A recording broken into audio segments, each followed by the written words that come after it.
and the Treasury Secretary. A hearing on that issue is set for this Friday. All right, NBC News legal analyst Danny Ceballos joins us now to talk more about all of this. So much happening. It's a fire hose of news and directives and then legal actions and reactions. Let's start with this hearing on the federal government's the federal bailout program. Could a judge actually block this from going into effect? Yes, it's possible. I mean, the challengers raised two major federal statutes. One is the Administrative Procedures Act, which, by the way, is not all that reassuring because the Administrative Procedures Act challenge, like all of them, doesn't necessarily say that the agency action is illegal. It just says that they didn't follow the proper procedures in making that final agency decision. And then the other main argument is what's called the Anti-Deficiency Act. And they're saying essentially that, look, there's an appropriations period that ends on March 14.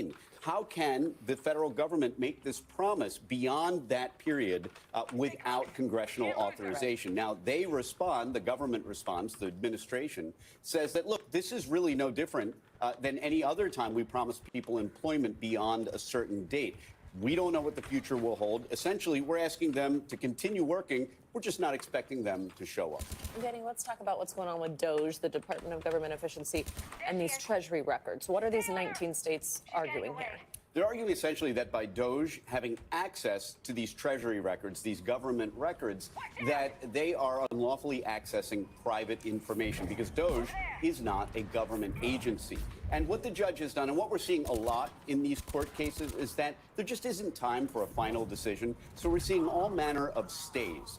Administrative stays because the court thinks that the challengers are likely to win on the merits. But either way, because these are coming out so fast and they affect people's rights, it's not surprising that the courts are saying, let's put a pause on all of this until we can get all the briefing in and figure out what's really going on. Because in the meantime, we don't want people to be confused about their rights or lose their rights altogether. Danny, I want to bring up this post we saw on X over the weekend from the Vice President, J.D. Vance. He said this in part, quote, judges aren't allowed to control the executive's legitimate power. It's unclear whether this was a reference to a specific judgment or it was just a broad statement, but it's raising concerns among legal experts that the U.S. could be heading toward a constitutional crisis. How would you read that? And what would it mean if the executive branch refused to comply with a court order? Yeah, if you take a look at that's really three paragraphs. The first two, he has a point there. It's that third where he makes a conclusion that judges aren't allowed to control the executive's legitimate power. Look, courts have been able to control the executive branch since back to the Marbury v. Madison days, to the days when people were still wearing gray wigs in court almost, that far back. And it's always been the case, not always been the case, but early in our government, it's been the case that the federal courts can review the other branch's actions. That's separation of powers, that's checks and balances, that's civics class that we had in high school. So yes, if it's a legitimate exercise of power, then the vice president has a point. But what's legitimate? That's why we have the courts to decide what the executive branch does, whether it's legitimate or it's exceeded its powers, in which case the courts can step in and reel them back in. All right, Danny Ceballos, nice to see you bright and early this morning with our legal... Especially because I was up late watching the Super Bowl. Look at all this, not one of those 22 million calling out sick. And I am sorry for your loss with the Chiefs, Savannah. I know, as a Taylor fan. A little bleary-eyed. Taylor Swift's boyfriend over here. Thanks, Danny. All right, for more on what's happening today in Washington, because there is a lot, as there is every day, let's bring in NBC News senior White House correspondent Kelly O'Donnell. Kelly, good morning. Great to see you. So a little bit ago, earlier in the show, we were talking about these new tariffs that President Trump is expected to announce later. Which countries could be most affected? Do we think we could see another potential delay here, kind of like what we saw tariffs threatened against Canada and Mexico? Then he hit a pause on that. What do we think is going to happen? Well, certainly we know the president believes that tariffs are one of his best tools. He believes they bring in more money for the federal government, and we've seen him use them with blunt force and then also as a negotiating tool. So he is talking about a focus on aluminum and steel and having a broad approach, and then also enacting tariffs on any countries that also have import taxes for the United States, so any reciprocal tariffs. And so the president is going to announce some of this today, and we expect also rolling it out through the week. Part of the strategy here has been to have a very high volume of activity from the White House. So you've seen so many executive orders and different actions, and the president talking about a lot of topics, a kind of shock and awe approach. And so we already know that with Mexico and Canada, he called for tariffs and then put it on pause as he's having conversations with the various governments. I would expect more of that to happen, that the president would use this as a way to try to exert his will, his force, and to try to get things from other countries. So it is something that he will watch the markets. Certainly, we already saw an initial market impact and then sort of a softening there as the day and trading went on Friday. And so this is, for the president, one of the things that he believes can improve the coffers for the U.S. He diminishes the impact of costs on everyday Americans when these taxes have to be passed on to the consumer. So we'll see how quickly he wants to actually do this. But today we expect more on this issue.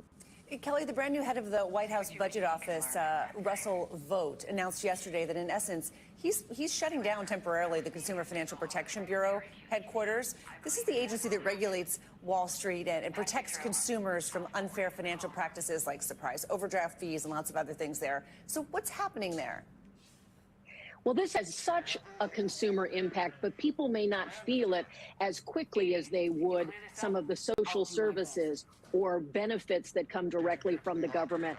But this is something that really does impact Americans' lives. You're talking about all those junk fees. You're talking about how the banking community can add costs to the consumer. The president's view is that this is an agency that has picked winners and losers in the business community and targeted unfairly businesses. That is their view.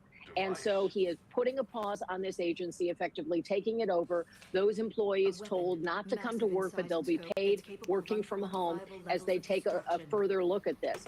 It's one of those areas where this is the use of executive power that will likely be contested. Again, you talked about the courts, more of that likely coming. But people who aren't familiar with this agency might be familiar with some of the benefits. In the business community, there is a different view of this in the regulatory space, some not liking how they have been required to adhere to different rules from this agency. So it's long been controversial, but it does have a consumer component.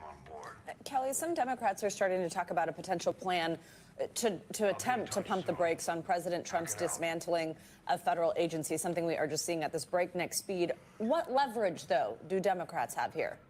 Commander. It's very difficult because Democrats do have the power of Congress's Article 1 powers of appropriating the money and approving the money. But we've already seen, because they are not in the majority, how that's a limited approach. So they're trying to speak publicly. They are trying to put political pressure, and they can use some degree of oversight from Congress to try to pump the brakes here on some of these actions. But ultimately, the courts have the most swift ability to put a pause, as we've seen in a number of these cases. Democratic allies outside of Congress who can find the right plaintiffs to litigate, people who have standing on these issues, people who can bring cases in various jurisdictions to try to slow down President Trump and his administration's push on this. But it is a challenge for Democrats. So there's a political set of steps they can try to take. They can try to work through the levers of Congress, but that may be limited at this point.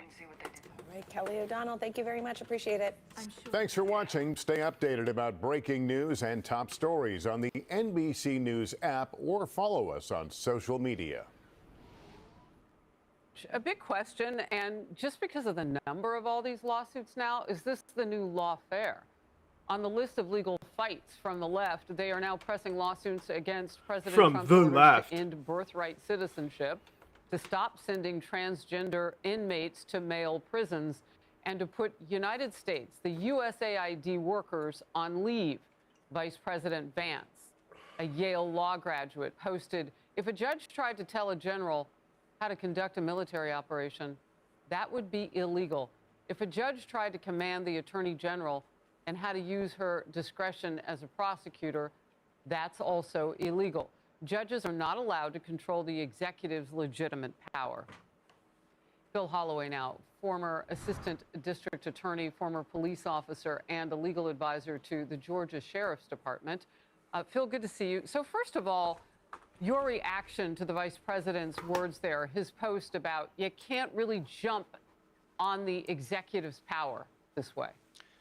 Well, the vice president is exactly right, Harris. This is an anti-constitutional effort by the courts in many of these cases to simply substitute the judgment of an unelected judge for that of the duly elected president of the United States. And in many instances, like the case out of the Southern District of New York, which is the lawsuit brought by Letitia James and some other attorneys general, that even goes so far as to inject the courts into the relationship between the political supervision of federal agencies and the president of the United States and his authority. This is a clear anti-constitutional violation of separation of powers. Nobody disputes, Harris, that these courts are allowed to engage in judicial review. If the Congress or the executive oversteps their constitutional authority in some other way, yeah, they can issue an injunction. But just because the judge doesn't like what the president might be doing, that doesn't mean the judge gets to separate or inject his opinion and substitute his judgment for that of the president. It's unconstitutional. It's wrong. It's lawfare 2.0 or 3.0, whatever the number is up to now. And the Justice And I Department, want to get more understand, into is the weighed in, and lawfare they part of should. it for certain, but I do want to get to this, Phil. It's a different, on this list of legal battles, another one. A federal court yesterday blocked the Trump administration from sending 3 detained Venezuelans to Guantanamo Bay. The president has promised to expand the prison to hold up to 30,000 criminal, violent, illegal aliens. New images now show the first plane arrivals there, and DHS Secretary Kristi Noem visited that site last week. And here's what she said about who actually is being held there. I watched a plane load of people unload at Gitmo that were pedophiles, child pornographers. They were drug dealers in our communities that literally these cartels are partnering with the Chinese to kill our next generation of Americans. That's who we're putting down there at Gitmo. So we know about what's... It's funny because, like, even after 9/11, like, a majority of people were against Gitmo, and we're just in a period now where it's like, oh yeah, we're sending drug dealers to Gitmo, to an international prison, black site. And like,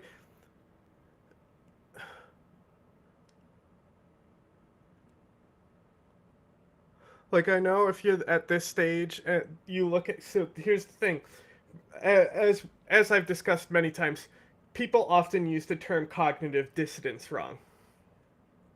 So here's the thing.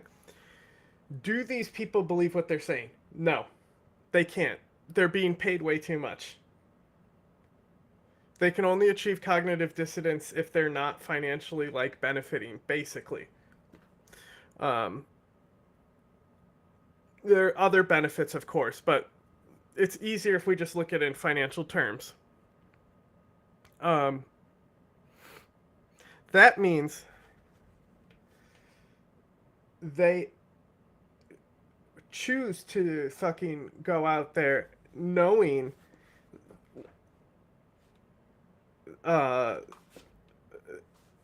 like what is happening is just like fucked. And they defend it because they're fucking paid adequately. They have a much easier time in just lying. They don't have to convince themselves these things are good. They know it's bad. And like, what happened to like, how are people not losing their minds over this? Like, obviously, like, you know, plenty are. I'm talking about a specific category of people. It's happening in Gitmo. There's been transparency. It makes me sad for the fucking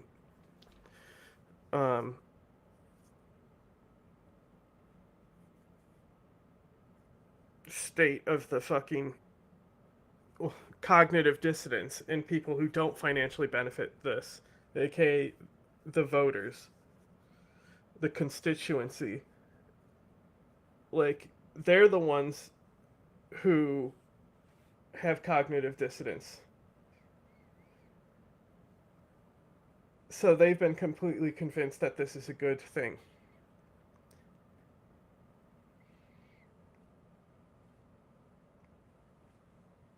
You know, at this point, I hope Sarah's right on these fucking homeland attacks. Maybe we'll stop fucking caring about this shit, and they'll actually, like, you know, because, like, I don't fucking care if we want to fucking hunt down and kill Al-Qaeda. I care if we detain them in Gitmo, but fucking whatever. Like, the collateral reduction we've been able to do, like, Israel should learn something from the United States. We also know that there's some challenges there. What's your take on it, Phil, legally? I really despise Faulkner. This fucker right here. Well, I think the concern with respect to those individuals going down to Guantanamo Bay might be something along the lines of whether they have access to counsel. That's a legitimate legal concern, but there's nothing inherently wrong, Harris, with the president housing, or the administration housing, individuals who are legitimately detained or arrested under the immigration laws. They're in the custody of the United States government. Where they are housed is more or less irrelevant. As long as they have access to counsel, basic constitutional due process safeguards are in place, that's perfectly fine.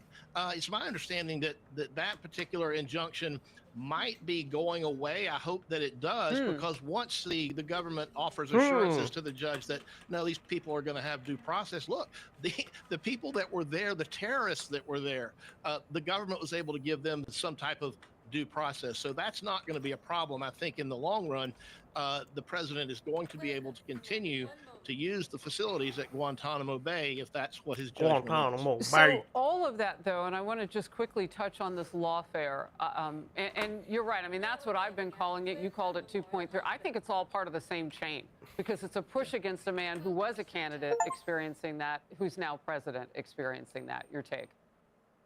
Yeah, it is lawfare. It's the whole idea of the left is going to resist. They're going to take it to the courts. They're even taking it to the streets. They're doing everything they can to thwart the will of the American people who elected Donald Trump president. He said he was going to do these things. He is doing these things. It should not surprise anyone. At the end of the day, Harris, it is wrong for the courts to overstep their Article 3 power and try to basically inject themselves, the courts, into the operations of the executive branch. It's just not how our system of separation of powers was intended to work. Well, and you're right about that. I mean, the American people, not only did they vote last November, but I mean, recent polling shows that they want the current president to keep going in majority forward with what he's doing. Phil Holloway, thank you so very much for your time. That's bad.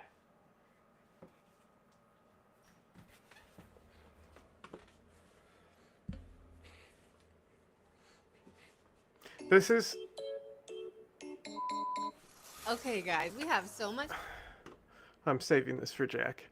Okay, this shit with them, this is what makes me believe less in people like Snowden. And, like legitimate whistleblowers and stuff. Like, where's the people turning on this shit? Because they realize what they've done and what they've helped create. And they know exactly that they're fucking helping the Russian government and working against Americans. They know damn well.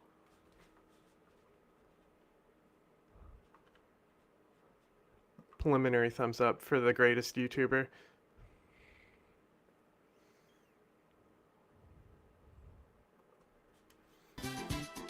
Welcome to democracy. We watched this one, right? We didn't somehow watch yesterday's, right? I was up, well, because I put this on for the pre-show. Rallied in Munich Saturday against the far. I just know I was going, who? Goes to Washington this week to meet Donald Trump, and it's fair to say that Donald Trump's plan to resettle Palestinians. When you said to just give it up, what did you say? Yes, we watched this yesterday. You can't win. I can't quit.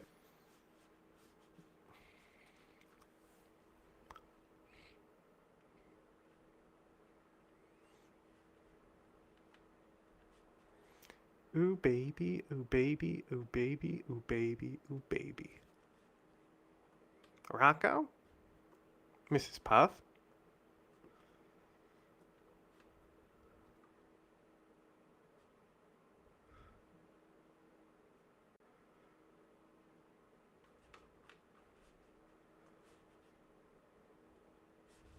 I want to zoom in on one important aspect of the cuts to the federal workforce that the Trump administration is beginning to carry out, and that is the jobs themselves and the people who hold them. The federal workforce is the largest employer in the nation, and federal data shows that Black Americans who have historically found greater equity in the public sector compared to the private sector will disproportionately bear the brunt of Trump's effort to gut the federal workforce. Black people are more likely to be employed by state or federal government than any other demographic. According to a Center for American Progress analysis of 2022 data from the Bureau of Labor Statistics, approximately 1 in 5 Black workers are employed in the public sector. That's not just the federal government, that's at all levels of government, and that's not an accident. The history of civil rights and the civil service are actually deeply intertwined. As early as the 1840s, some government agencies began hiring Black workers decades before slavery was abolished. The United States Postal Service was one of the earliest places that Black people could find work and climb the ranks, and opportunities expanded significantly after the Civil War during Reconstruction. Between 1916 and 1970, some 6 million Black Americans left the rural South for the urban North to escape Jim Crow laws and to find greater economic opportunity and stability. Federal jobs were accessible through merit-based civil service exams and somewhat shielded Black workers from rampant discrimination. Certainly not entirely, but it was better than the alternative in many cases. Jobs within the federal government have throughout history and today offered relatively good pay, health care, retirement security, job security, and stronger workplace protections compared to the private sector. And all of these factors made the civil service a crucial part of creating and sustaining America's Black middle class. Joining me with more on this is Aaron Haynes, editor-at-large at the 19th and host of The Amendment podcast, and Professor Imani Perry, professor of African-American Studies at Harvard University, author of many important books, including her latest, Black in Blues, How a Color Tells the Story of My People. Good morning to both of you. Thank you for being with us. Professor Perry, between 1915 and 1970, about 6 million Black people moved out of the rural South to the more urban North, where there was a promise of greater opportunity in both the private and the public sectors. But part of this was an expansion of employment for Black people in the public sector. How do you know this is the brand? Sure. I mean, employment opportunities were largely the greatest motivator of the Great Migration, with 6 million people moving. And given that there was continued discrimination even in urban centers, the relatively accessible possibilities that were secured in federal and civil service were extraordinary. And that existed even after Woodrow Wilson discriminated. He created a racial discrimination within the federal government when he entered office.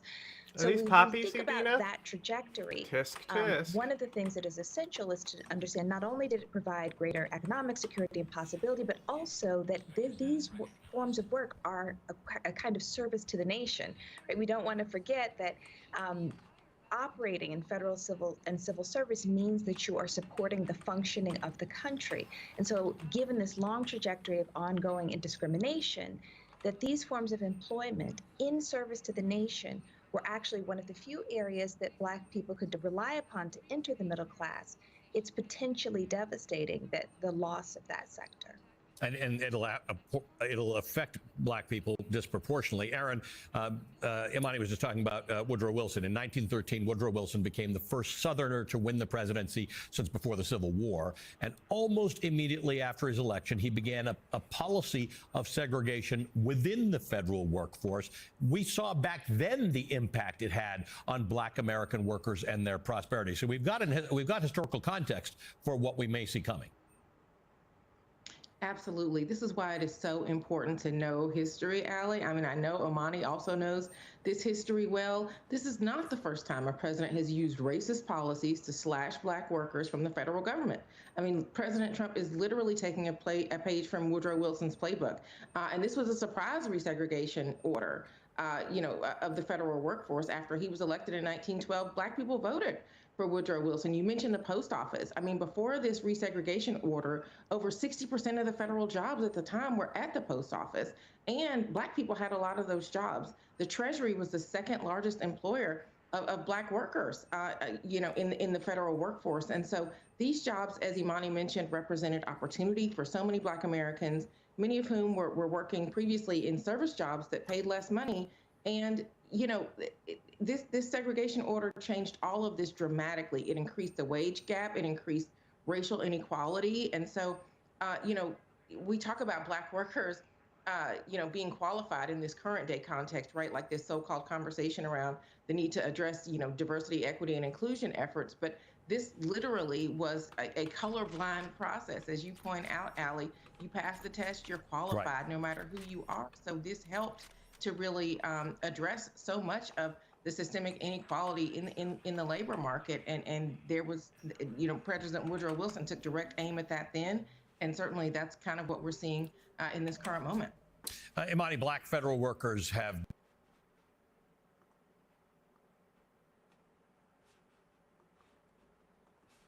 been involved in the workforce, from the earliest unionizations to the fight for the federal wage system to the struggle for the Civil Rights Act. Black public sector workers have almost always been at the front of that charge. Tell us a little bit about that history.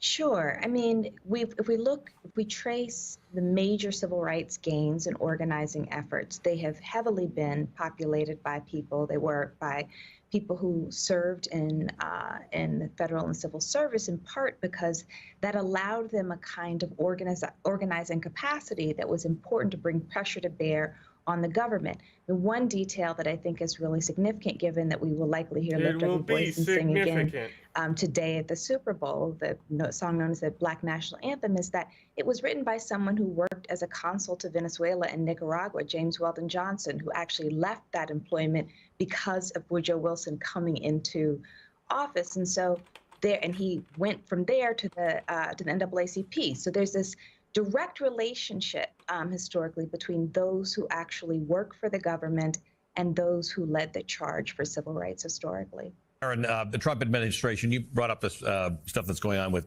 DEI. It's pushing back against these so-called DEI initiatives, which will, again, have a disproportionate impact on Black workers in the public and the private sector. Talk to me about this multi-pronged attack. If you are the average Black worker in America, just trying like everybody is to make a buck and afford the increase in the price of eggs, what is the long-term impact on this of these things? Yeah, I mean, Allie, I wrote about this in my column for my newsletter. I'll also call the amendment about just who President Trump's America is leaving out. I mean, we have to go back to just last month in his inaugural address on Martin Luther King Jr. Day.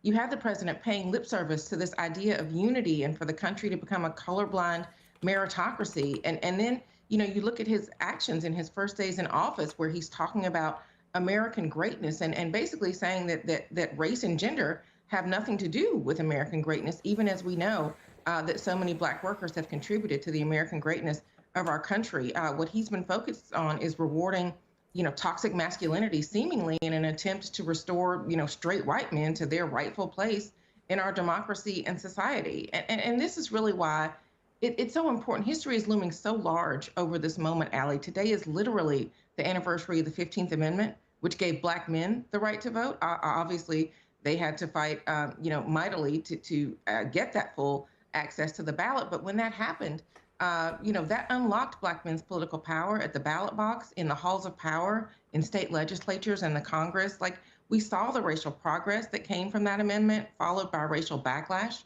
And I think that is really, really context for the moment that we're in. It would be generations before our country became a truly representative government. With the passage of the Voting Rights Act in 1965. We're celebrating that this year, too. Like, all this stuff matters, and it's just so important to understand, what he's doing now and what it means for where we need to go and who we want to be as a nation. Imani, indulge the economic journalist in me for a moment. This nonsense about how America's greatness was based on anything other than until 1865 free labor, and then subsequent to 1865 for many decades, it was essentially still free labor, right? People were not enslaved, but you still ended up, the sharecropper still ended up at the end of every year with no money until we ended up with ways to try and create fairness. That delayed wealth accumulation for black people in America by a few hundred years, and that has not been evened out yet. So anything we do to set black American wealth accumulation back is we're still not even at zero. We're not even at parity with black American wealth.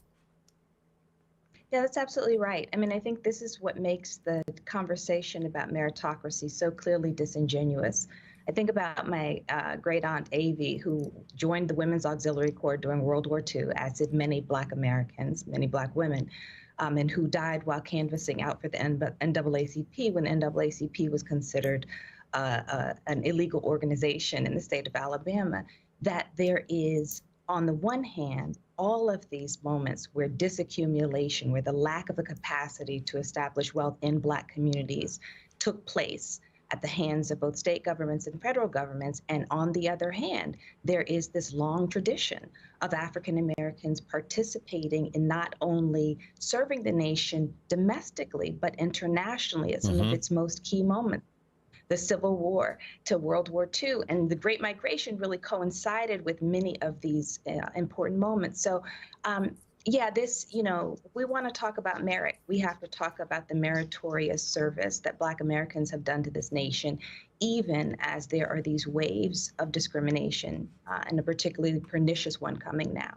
There's an opportunity here, though. It's like book banning, where a whole bunch of people who didn't read those books now are suddenly reading them because they're banned. A whole bunch of people who didn't understand what you just talked about will now learn about this history and about the fact that this was never actually a meritocracy.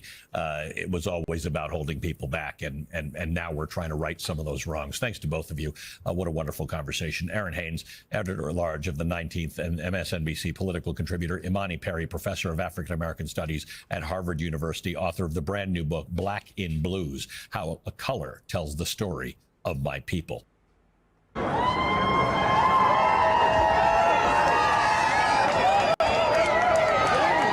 love it. Here, take this to the bank.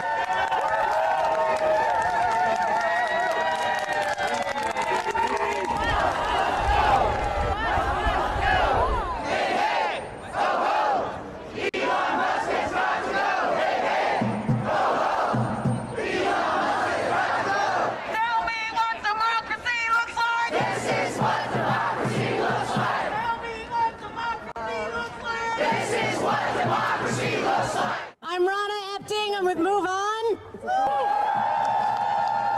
And on behalf of our millions of members that are incredibly upset about Elon messing around with this building back here, I want to thank you for joining us. But I've got some questions. Did Elon Musk win any electoral college votes this last November? Did Elon Musk have the authority to operate a secret government?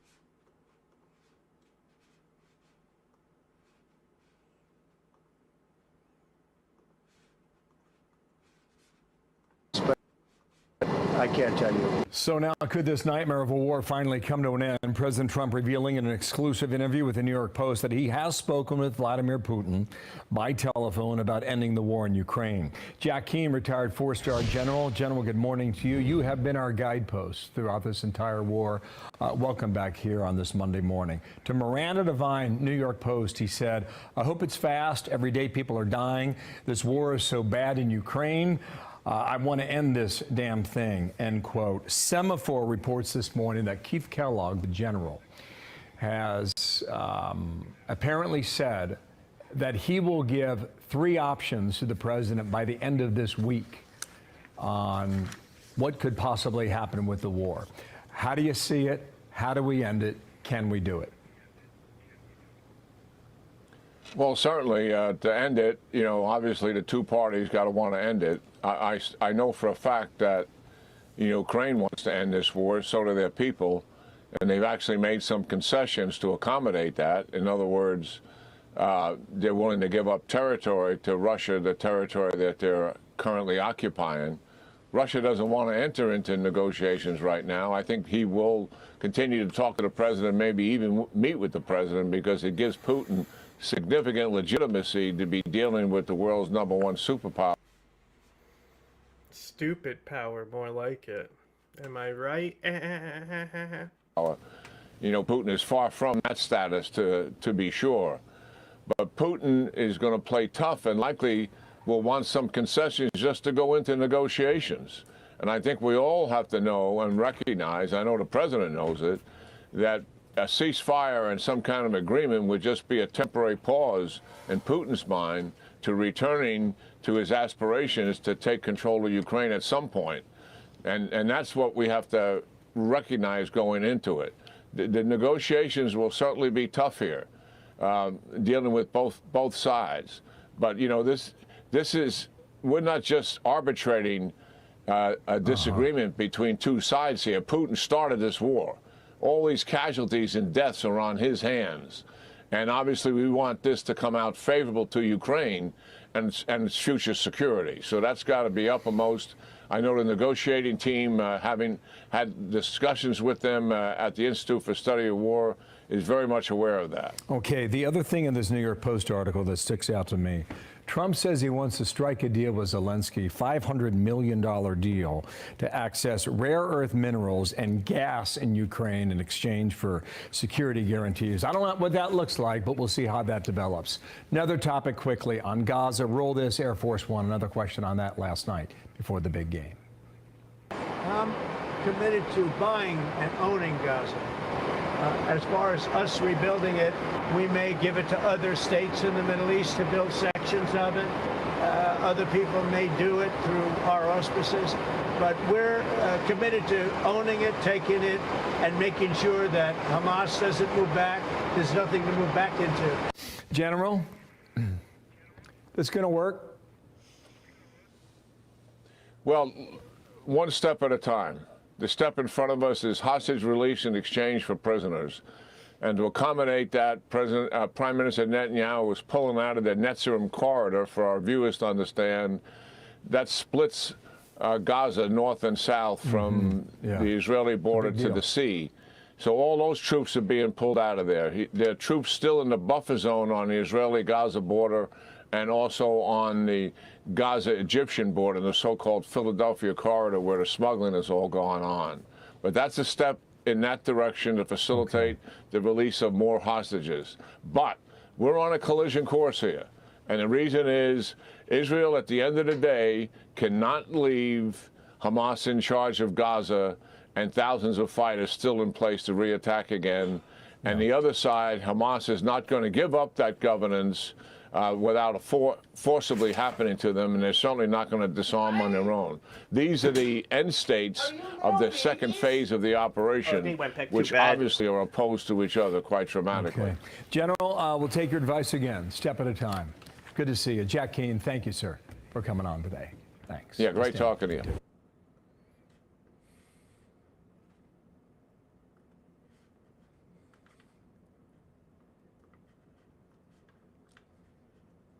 All right, artificial intelligence scoring the touchdown this Super Bowl Sunday, with major companies like Meta, ChatGPT, and Google promoting their AI products. And on the field, it analyzed player performance, set betting lines, and even predicted plays.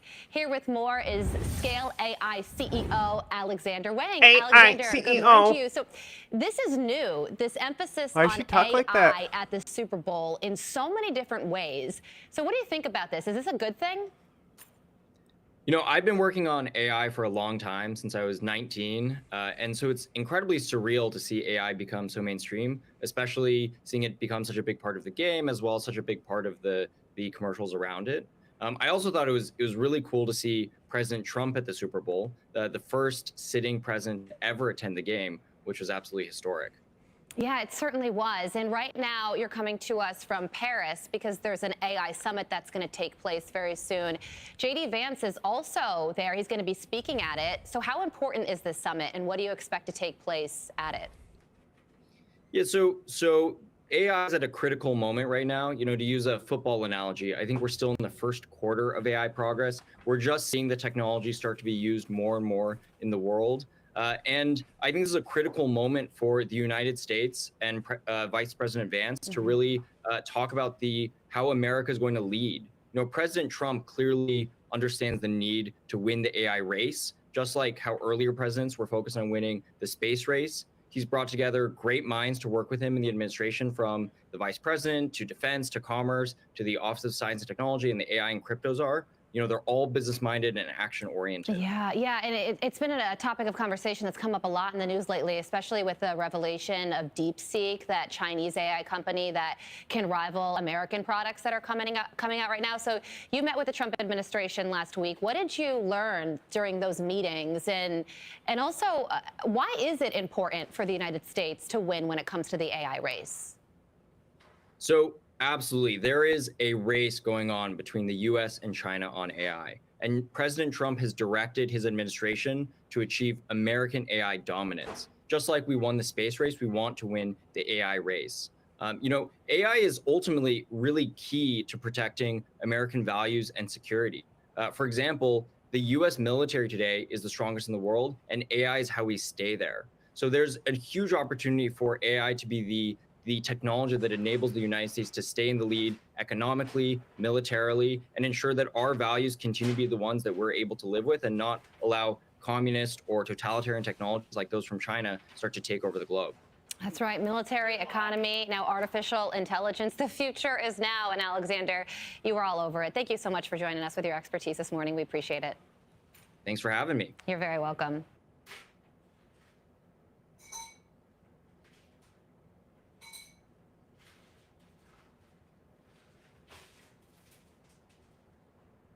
And now to the developing immigration news. Good afternoon. I'm Darlene Jones. And I'm Greg Warma. State troopers now have wide sweeping power and authority here. And Channel 9's Sabrina Majori joins us from a rest stop in Lake Marion. Sabrina, Florida is only the second state to do something like this.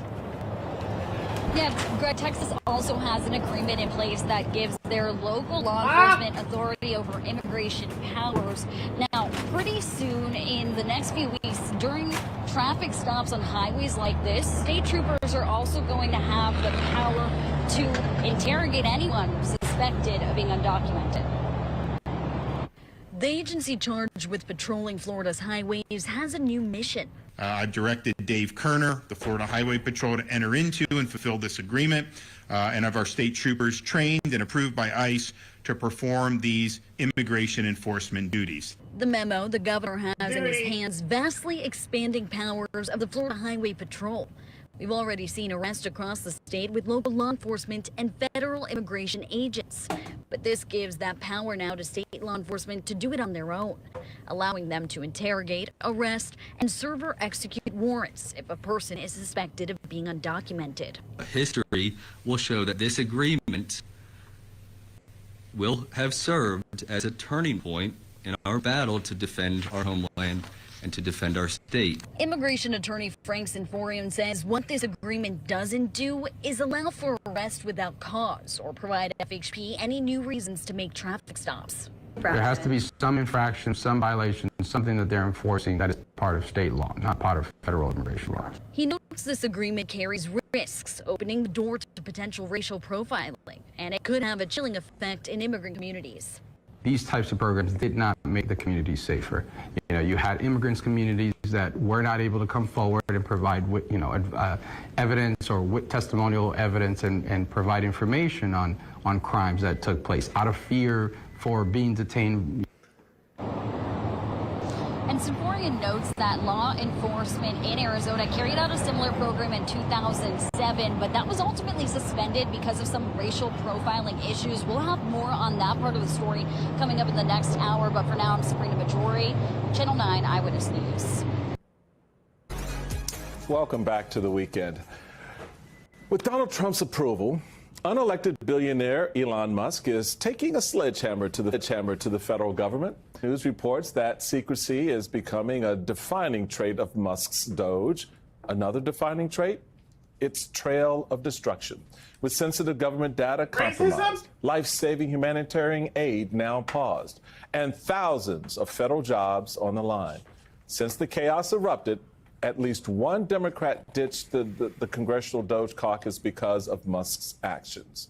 And Democrats on the House Oversight Committee are now demanding transparency. Joining us now, Democratic Congressman Ro Khanna, who represents Silicon Valley in California. He's known Elon Musk for nearly 15 years and serves on the House Oversight Committee. Welcome, Congressman. Congressman, thank you for being here. So, NBC News has reporting that secrecy is becoming a defining trait of Elon Musk's Doge. More than 2 weeks after Donald Trump signed a 660-word executive order that established Doge, confusion about it persists. Free File employees said the lack of transparency about Doge exists at their agency. Another current employee who has been handling Doge requests says Musk's team is zeroing in on data. It is very focused on data. They want the data. Why do you think they want the data or the data? Well, they want to unilaterally make decisions to stop payments that they think are wrong. And here's the thing. I was pretty reasonable about this. When Elon first was appointed to be head of Doge, I said if he has ideas for cuts in the Pentagon budget, he should come to Congress. In fact, I took some criticism from my own party, as did Senator Warren and Senator Bernie Sanders. But what I've said to him is, okay, if you actually have a spotlight of transparency, that you think that there is waste or fraud, then come to Congress and expose it. Don't do this in secrecy, and you don't get to make the decisions. It's Congress that gets to make the decisions, and that's where I think he has lost the plot and really has raised alarm, not just with Democrats, but a lot of independents and Republicans. I just want to clarify something that happened this week. There was a procedural vote in the Oversight Committee about wanting to subpoena Musk. You had missed the vote. If they were to recall the vote with proper notice, would you vote to subpoena Musk? Absolutely, and I made that clear. There were 8 of us who missed it. It was a quick vote. He needs to come before the committee. He should be subpoenaed. He should be explaining why he has taken any action to freeze the payments unilaterally, and also whether he's going to comply, most importantly, comply with the judge's decision that says that any of his employees should not have access to any of our sensitive information. And just to be clear, in addition to using the power of Congress to subpoena him, you've personally messaged him and said, you should come. You should explain this. What was his response to you? I don't know if I could say the response on air, but it was not a polite one. You could, I knew that when I put that tweet up saying that he should be subpoenaed and come, that it would get a reaction. And what he says is, well, I'm on this mission to cut the deficit. I want to expose the fraud. I didn't come here to give a report to Congress. But the reality is that Congress is the agency under Article 1 of the Constitution that gets to decide spending. And if he's that confident that he has fraud, waste, and abuse, then why not come to Congress and expose it to the American public? Because it's all a lie. That's why he doesn't want to come, and that's why he doesn't want to spend the time, and that's why he's responding to you the way he did. He should be subpoenaed. He should have his behind brought up to the hill here and explain to us what he's doing. I mean, this is the point. These folks are acting with impunity. They're acting uber executive, right? And so the question that I consistently have in all of this is where is the fight here? Where is the sense of this is our domain? You're now treading on our domain, Elon Musk. You're in some made-up agency. You don't even really exist. The thing you're doing is not real. Get your behind up here to Capitol Hill and tell us what you're doing. That's what I think a lot of Americans out there want to see and hear. My question is, why aren't we? Why don't Democrats push the limits the way the Republicans are pushing the limits right now? Gee, I wonder. We are going to have the fight. I'll answer that question, but I want to make 2 points about why this isn't. How come Democrats aren't also breaking the law? You wouldn't start with U.S. aid that's less than 0.1%, less than 0.1% of the entire federal budget. You wouldn't start with the CFPB, which is less than 0.01% of the federal budget. You would start with things like the Pentagon that are over 50% of the budget, and yet that's not been the approach. Now, look, the Democrats are going to fight. I grant that the first 2 months after we lost with Vice President Harris, we were a bit shell-shocked. There wasn't the same unity.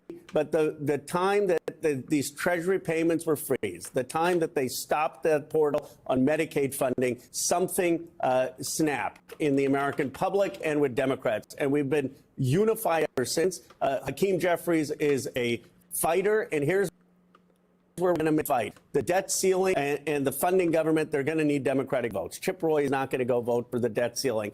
And Hakeem Jeffries and the Democratic caucus are going to be unified, not a single vote unless every dollar of Congress's appropriation and authorization is spent. And we have very much clarity that nothing is going to happen without the congressional branch. And we're going to win that fight. You know, this point about needing Democratic votes for the budget fight and the funding fight, absolutely. But I have heard many of these caveats from Democrats up and down the board. And right now, the administration is thumbing their nose at you all. They are ignoring the fact that you all have appropriated dollars already. And so what assurances could you all possibly get that would make you feel comfortable to vote with Republicans to fund the government? Well, right now, we've been saved by some of the judges' decisions who have put a pause on any effort to cut funding. But you're absolutely right that we can't just take the president's word for it on some ironclad agreement that they're going to spend it. One of the ideas floated is that there should be automatic triggered cuts if the president doesn't go along with it to Republican priorities. So there are ways that we can get that agreement. But people should know that the Congress has tremendous power. They're going to need the Democrats' vote on the debt ceiling. They're going to need the Democrats' votes on keeping government open. In the caucus meetings, there is a fierce resolve to make sure that we stand up for Congress's authority to appropriate money and for that to be spent. And it's a shame. It's a shame that we can't get three other Republicans to stand up for Congress's Article 1 priority, that we have to rely on Reagan-appointed judges and George Bush-appointed judges to do that, and you can't get three Republicans to go along and do that. So, Congressman, I don't know if you watch our show, but one of Michael Steele's favorite questions to ask over and over again is, where is J.D. Vance? Is he still the Vice President of the United States? And you found out this week where he is. He is apparently on X. Just to give our viewers a little bit of context, you had a DOJ staffer who resigned over racist X posts. He has since been rehired. You and J.D. Vance went back and forth on this because. Thank you, Speaker Smith. It has a nice ring to it. I rise today to address ongoing concerns about Social Security, especially just this week, since Mr. Musk has decided that he, in an unauthorized position, Don't assume his gender, not approved by the Senate, with no accountability, is after everybody's data and information at SAA. Mr. Speaker, it might surprise some of the viewers in our audience to know why the wealthiest man in the world needs to know your Social Security and Medicare and Medicaid information. Okay. Privacy. Yapping. Oh, speaking of yapping. Focus on being healthy, okay? You do not want to be one of those old people who can barely move because of their back pain, all right? You need to be stretching. Did you see that viral Twitter post? You need to be stretching. You don't want your tendons to turn into like calcified little ropes of meat that can't move anymore when you're older. Yummy. Okay? You want to be stretching. But they're delicious. I don't like stretching. Trust me, you won't like being old even more. I'm 32 and I can barely move from back pain some days, Lamau. If you are watching this, that means you have some measure of free time, okay? If you can, every day, try to do 10 to 15 minutes of stretching or yoga. Okay? Find a YouTube video with like a stretch along. They're like, follow me along. Beginner video, and do that, okay? Genuinely, It's like, time for a micro stretch break. It's time for a micro stretch break. Many people don't know how much this shit affects you until you realize what the alternative is. A lot of you are like those people who go their whole lives not being able to see shit. because they don't know they need glasses. They're like, oh, I guess the world's just kind of fuzzy unless you look at it up close. That's just life, whatever. And then at some point, someone's like, wait, you can't read that road sign? They're like, yeah, well, obviously I can. I'm not 1 foot away from it. And they're like, oh, you should talk to a doctor. That's you for back pain. It doesn't even take that long in a lot of cases. A minimum of 30 minutes is recommended for people to be active/workout. 30 a day is good, yeah, but like start slow, you know? I'm 20 and I can't imagine a thing more boring than exercise. Wow, that's great. Well, you know what's even more boring? Being confined to your bed and chairs when you're 50 years and older because your body's fucked and you did nothing about it, okay? You can't have like a podcast on or something? Or like I get bored during exercise too, but it's your life. It's your one body. It's the one fucking vehicle for your soul that you get to pilot. Like it's you one car you drive across the wasteland and you're like, well, yeah, car maintenance is boring. You're gonna die out here and you're gonna get eaten by vultures. Just put a video on. I get bored when I exercise. I put a video on. I don't know. Isn't there like a video essay? Find a pyrocynical video or something, and then that's like 12 exercise sessions in a row because you can just only watch it or listen to it when you're exercising. Executive dysfunction is a bitch. Yeah, and I'm really sorry to do this and people are going to be mad at me. Skill issue. Like, yeah, executive dysfunction is a bitch. It is literally a skill issue. Like that, like it sucks and it's not fair, but it is also a skill issue. I have ADHD, I can say it, okay? I'm just saying, not me judging you. I'm just saying, like, past a point, it's like, hey, this is... Okay.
Just to be clear.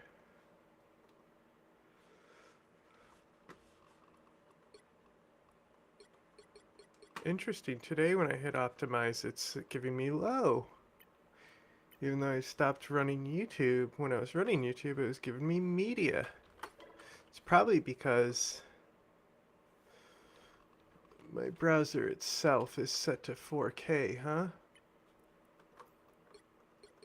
You think that's a thing?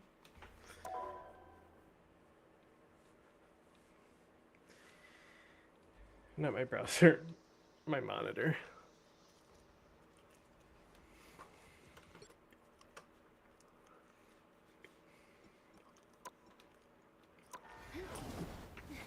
Well, let's see.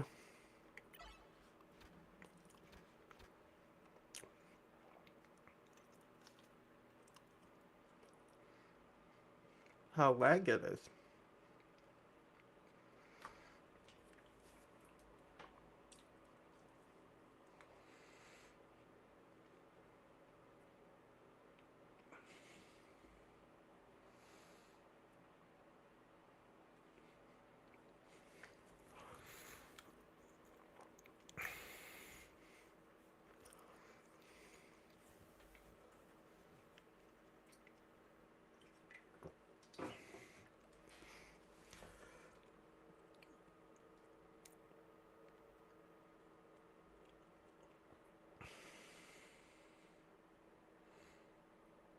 Most men find me an 8 or 9 out of 10.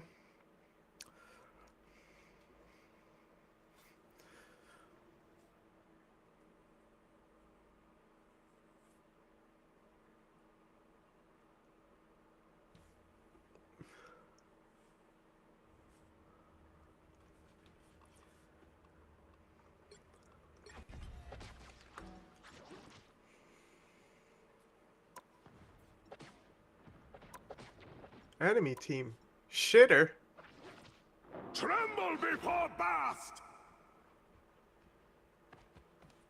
There is no reason to be afraid of my magic. Unless Magic. You give me one. Can I restore to just default? Give default.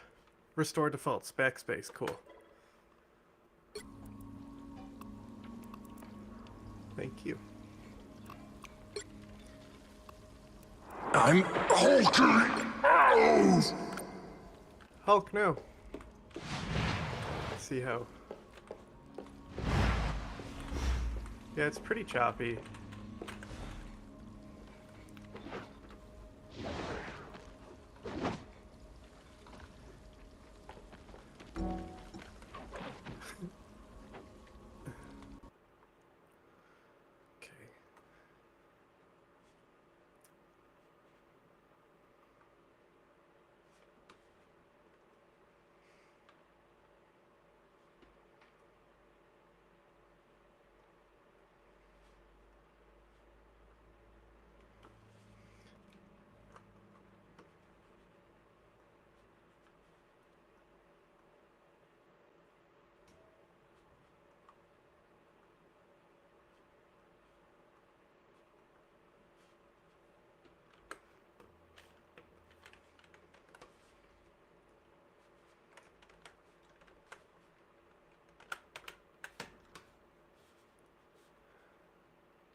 Kick me out. I just wanted to practice.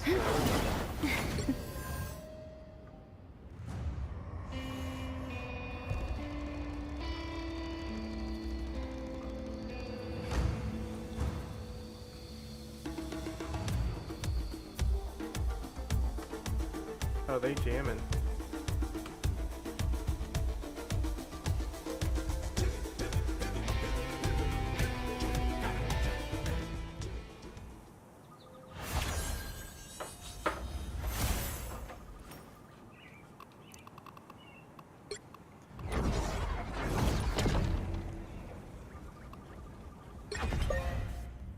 Chaos surrounds us, but I will gladly show it who is in control.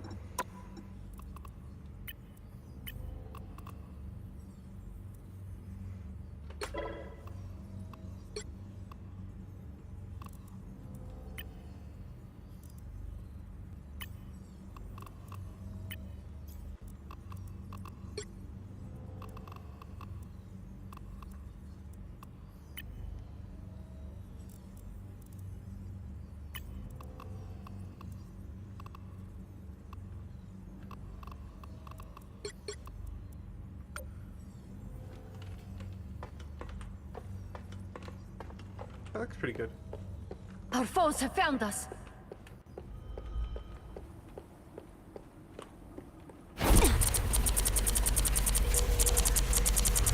Chaos always prevails.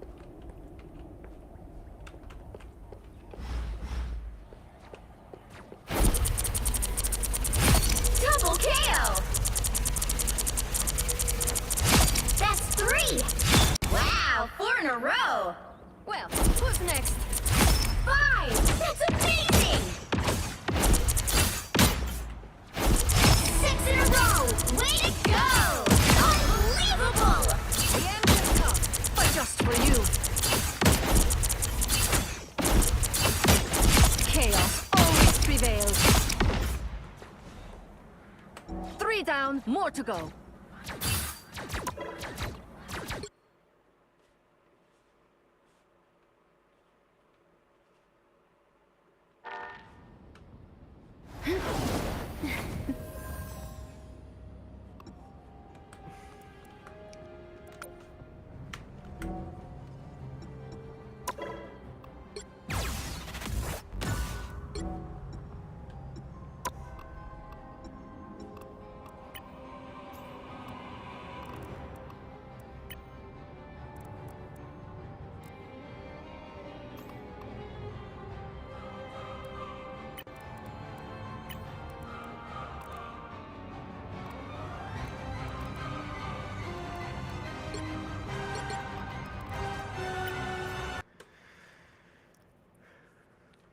Okay, we're gonna fucking relaunch this shit one more time because games don't like it when you change your display settings.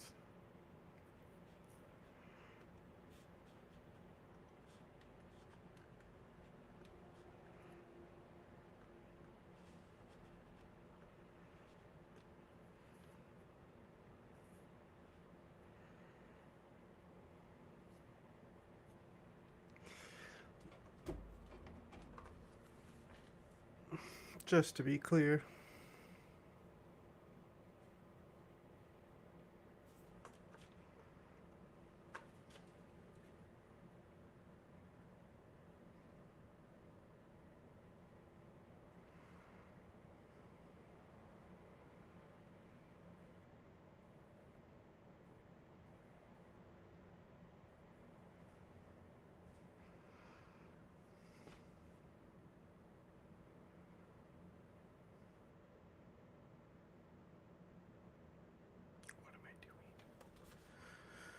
ADD, bro.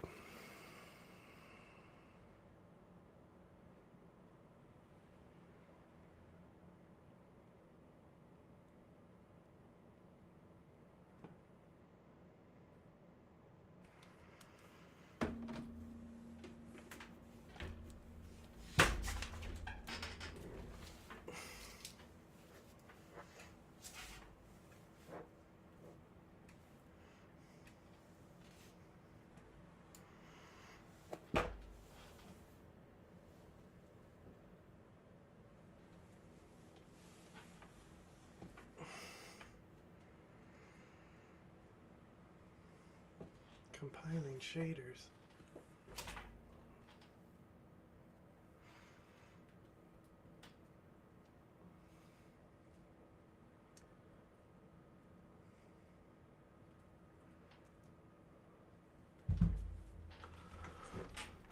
Okay. Let's see if this worked better now.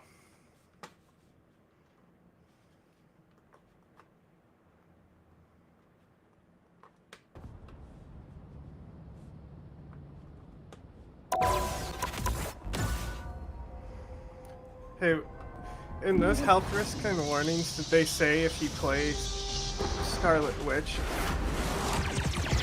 that your hands will be crushed?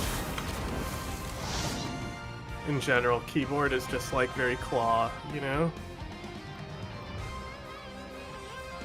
Like it's easier to move with a stick. On your hands, at least.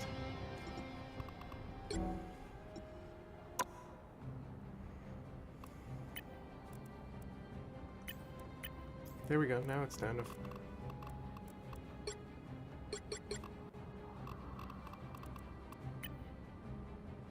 What do these actually mean? Because I don't have NVIDIA, I don't think. I have... Maybe I do. I know I have, like, I see both of these, I think. I think I have, like... I think I have AMD also. Like, probably because I downloaded shit trying to fix a card, and I just clicked a link and it was an AMD thing instead of NVIDIA to like update drivers. But I don't know. I don't know what I have now. Now I'm questioning everything. I assume because it's default selecting it, it knows. Right? Seems right.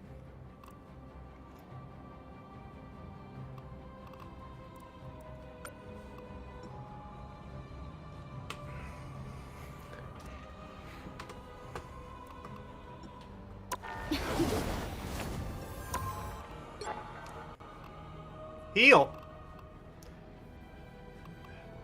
Upvotes.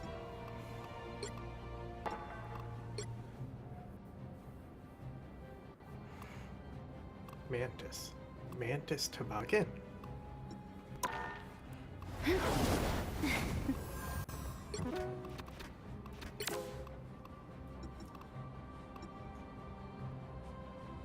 don't know what I did to make it Cloak and Dagger as the background.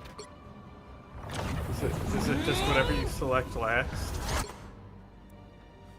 Also, Who got the kinky costume?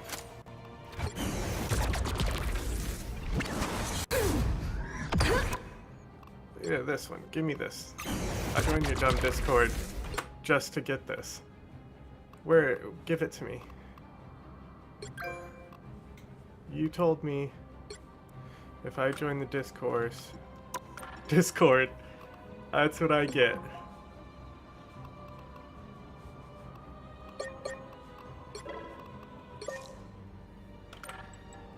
Show me your bag of cigarettes.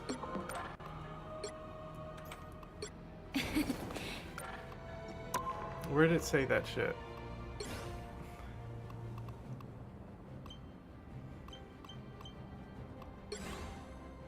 On the launcher, maybe.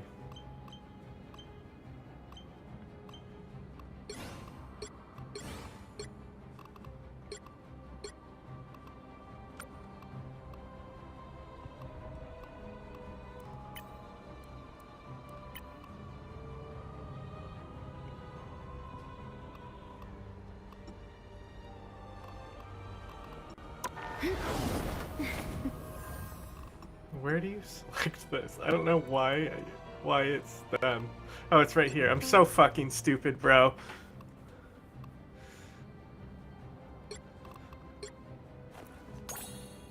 I don't know, she kind of serves, you know? Plus, you know. Also, is she Asian? She like, it might just be because it's the Chinese character design, but she looks very Asian. I also been wanting to try this. Like, I think she's she's a little girl? Their diva that's not diva.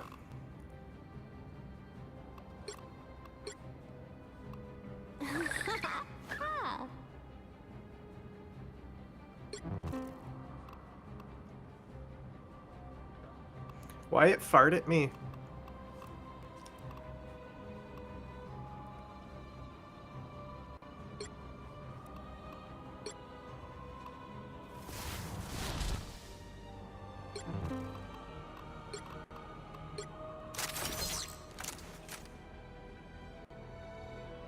See, she doesn't look Asian, so...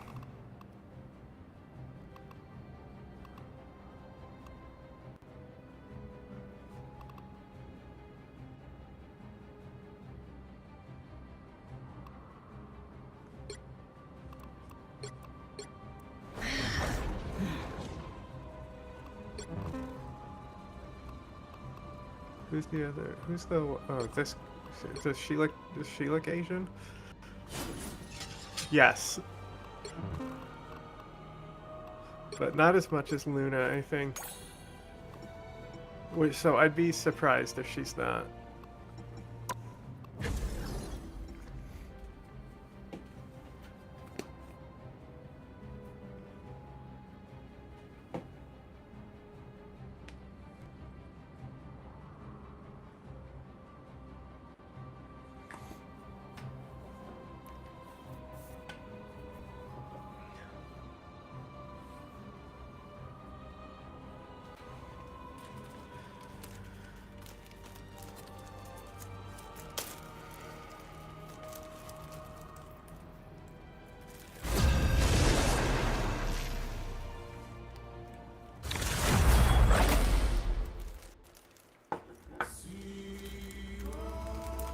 It's so weird because I haven't played with the music at all yet, because normally I'm playing stuff in the background.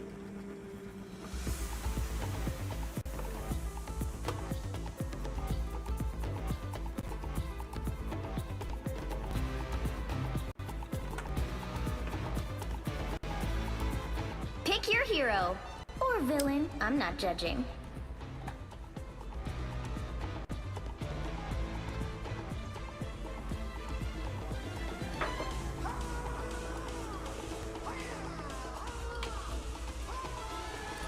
They screaming.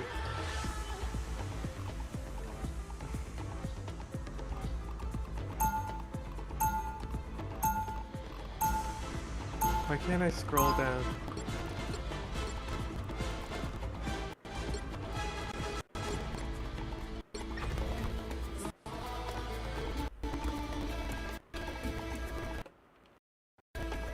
Oh, we're cracking. 30 seconds before you attack. Get ready.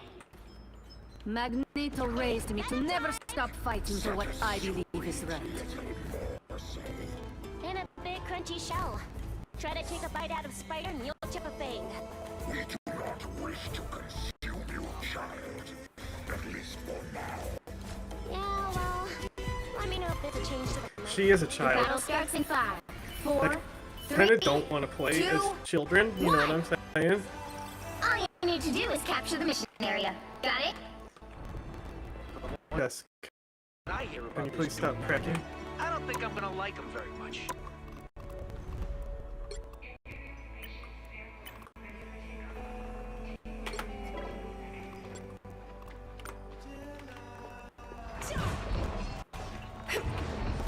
Scared the shit out of me.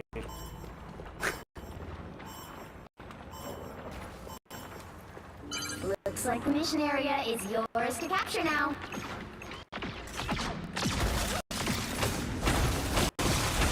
Destroy that object.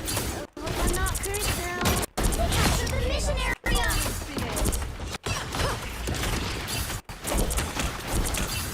Now, a disappearing.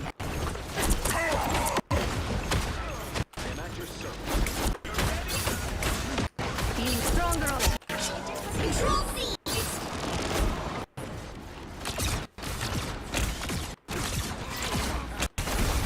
Goodbye. For now.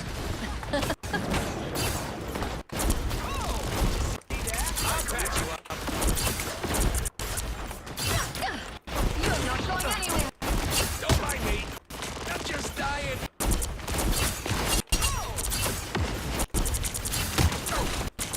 Magic, you gotta get the fucking shark. I require some aid.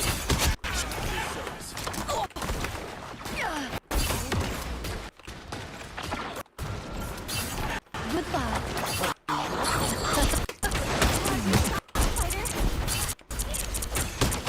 That did the trick. Good job, Darkborn. Why is the shark still fucking alive, bro? Get the fuck out! I'll patch you up. Captured more than half of the mission area. Keep going.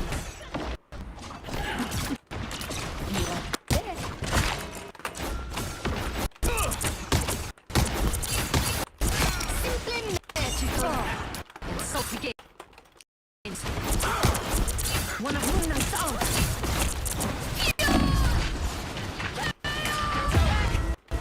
Fuck!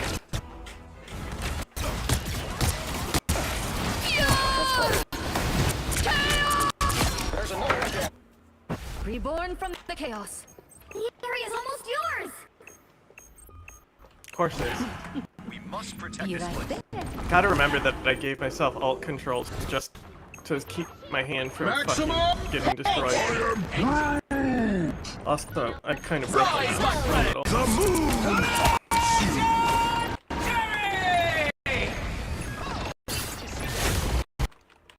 You'll have to keep fighting and have a winner.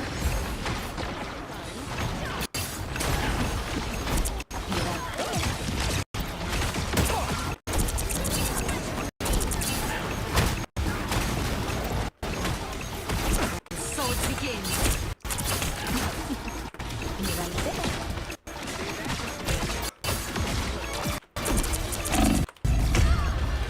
Fuck! Normally better at taking out Iron Man. Still pulled him off target, I guess. I won't make the same mistake. Control lost. You right there.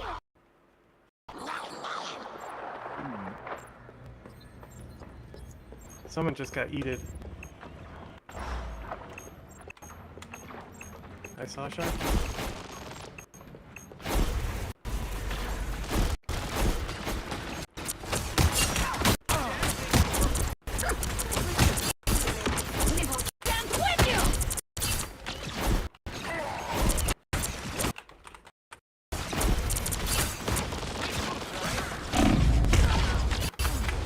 Where's our fucking support, bro? What the fudge? We have Adam Warlock. Their team's capture progress has passed the halfway point. Be right back.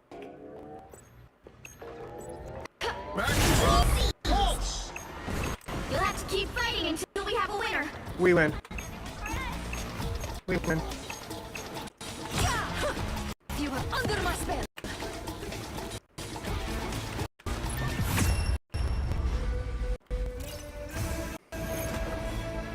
Le.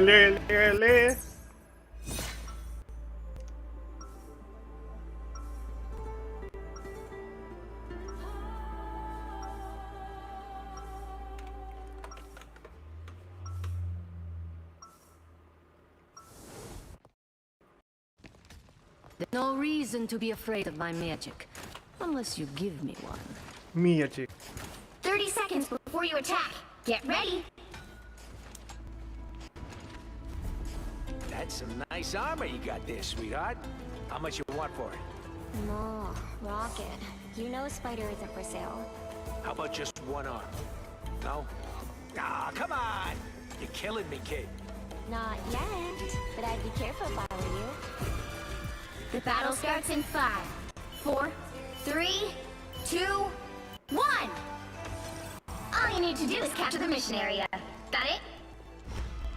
My brother and I are Got about it. as different as we could be. Who's her brother? More bad guys. Just what we need. Please. You're not going anywhere.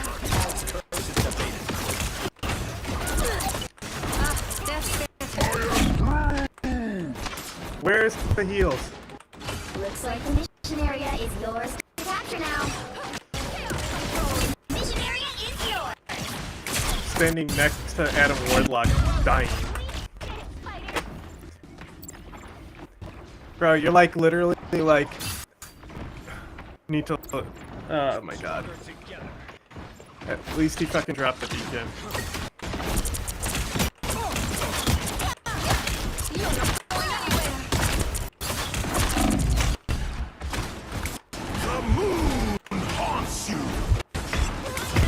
Not the moon. Fucking stuck on the wall.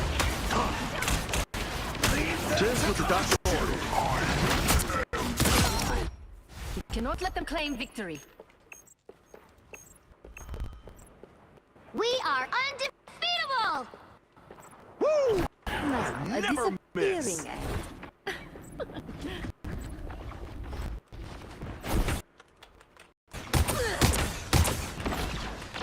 You captured more than half of the mission area. Keep going. Feeling stronger already. That's me. Claimed by chaos.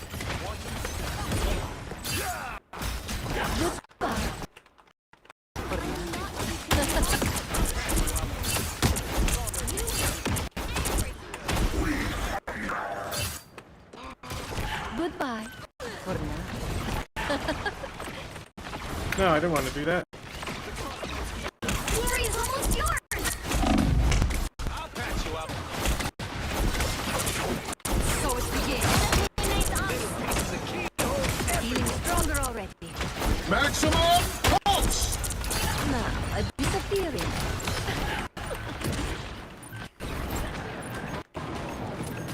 Born again! Let's keep fighting until we have a winner.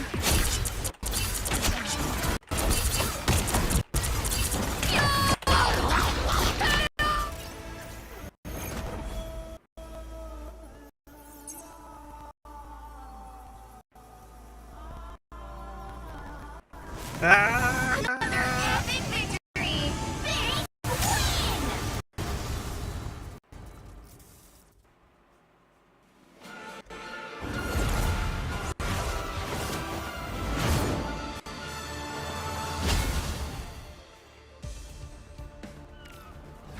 win!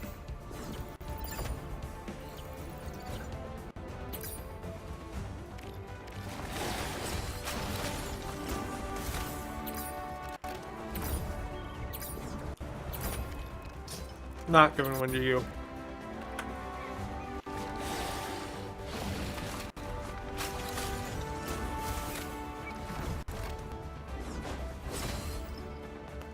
How?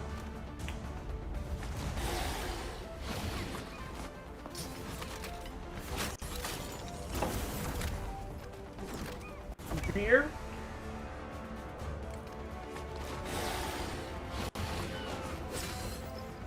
How do you let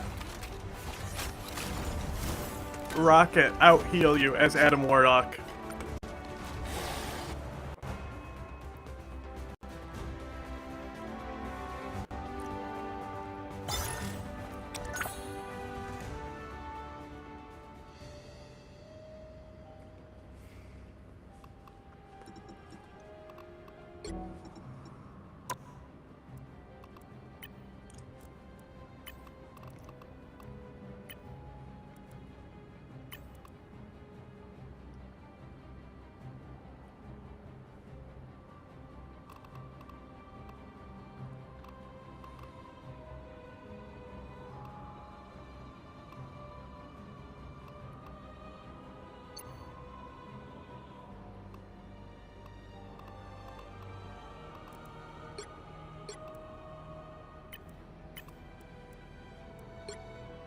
So it's not, it's the fucking connection that be dropping it.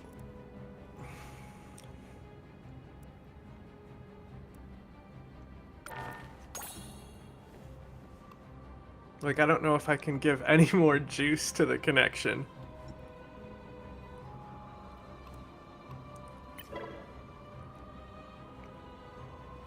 Northern Virginia.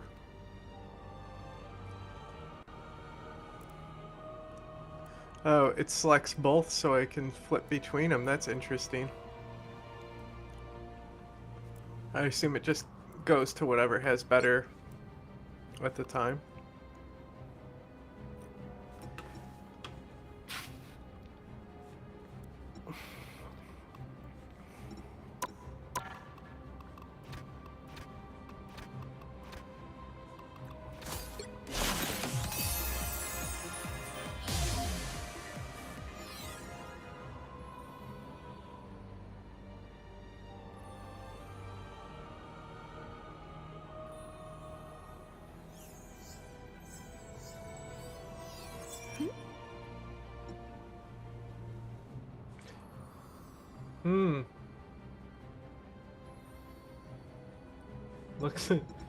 Looks like I was right.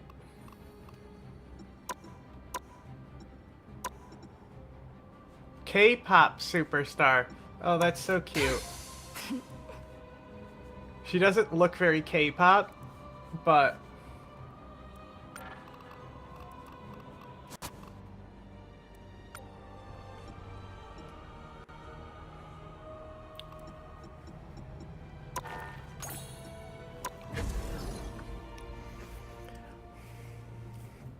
it would be cool if I don't have to play Scarlet Witch this game and my hands won't suffer.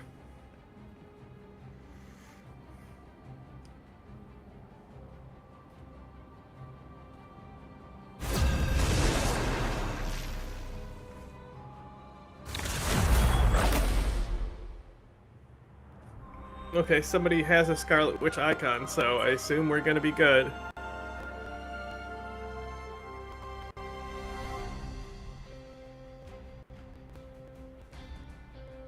My connection is fucking great though. Like it's fucking, it literally tells me that I can like be streaming multiple HD videos and shit. Like,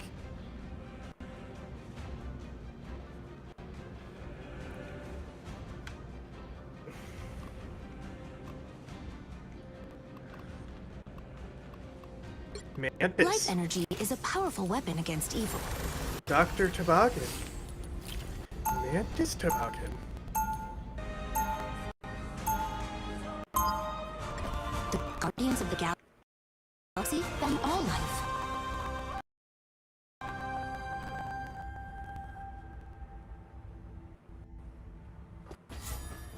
Be strong together. together. 30 seconds before you attack. Get ready. I sense great sadness in you. The Collector took me from my world. Stop With no using way the to return. packets. We will get you back home.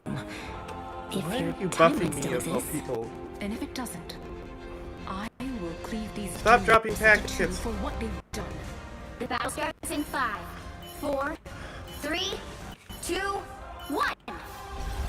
All you need to do is capture the mission area. Got it? Stop packets.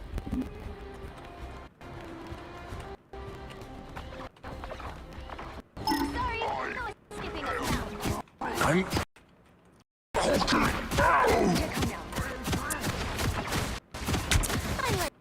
Help is here.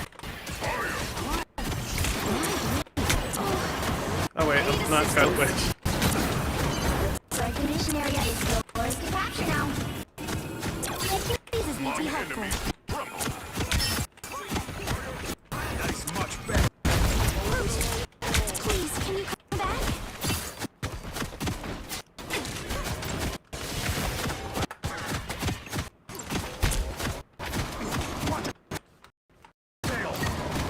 Focus on the battle.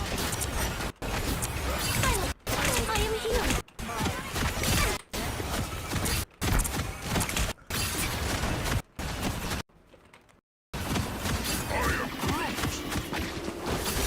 Capture the mission area.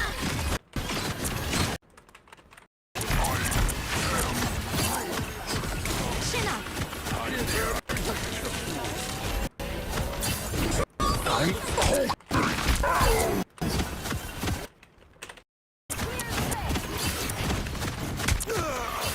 Disappear! We are undefeatable!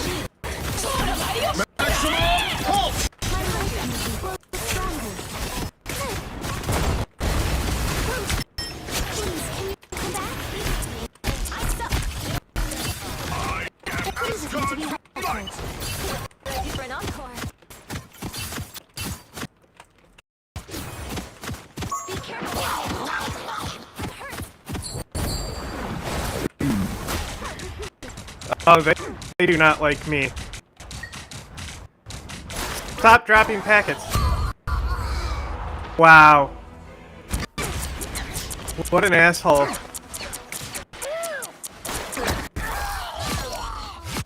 You've captured more than half of the mission area. Keep going. Science and magic combined. Control lost.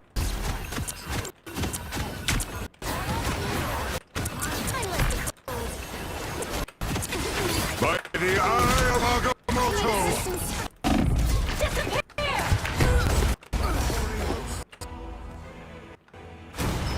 I unleash the Vishanti's power. Double KO. Mantis has returned. Mantis. Mantis Saga. Help is here. Mine enemies tremble. I am healed. I got you. We needed some help, didn't we? Your team's capture progress has passed the halfway point. Focus on the battle. I was worried. It's the grand finale.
Why would you wall yourself up from the heal? Like, I'm over here asking for heals and you put a wall between us.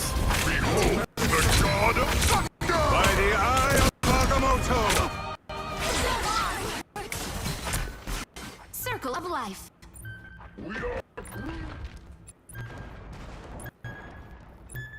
Watch. Focus on the back.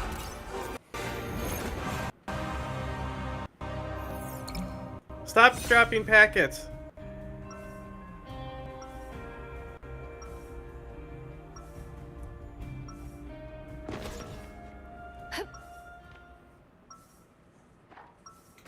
Life energy is my eternal guide and the source of my powers.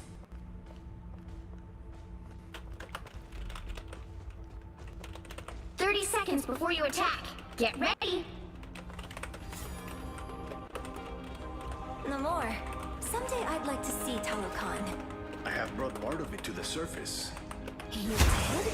You might be surprised where.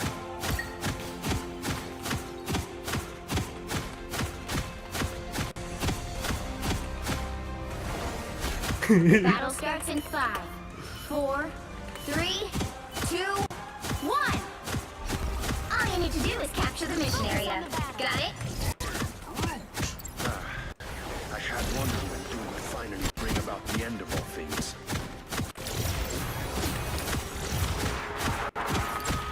Time for my biggest hit. I suck. Strange is up to his old tricks again. There they are. Focus on the battle. Enemies better beware. I found one of our critics. Looks like the mission area is yours to capture now. Oh, Mission area is yours. a nice deep freeze. I am healed. It's the grand maneuver. You needed some help, didn't you?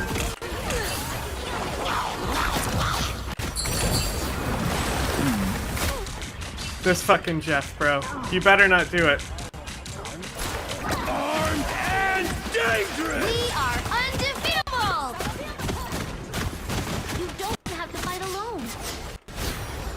Chin up.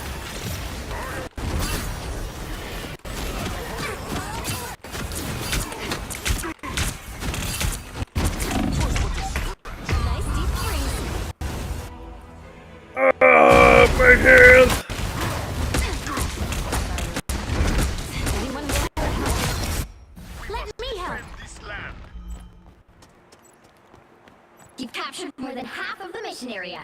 Keep going.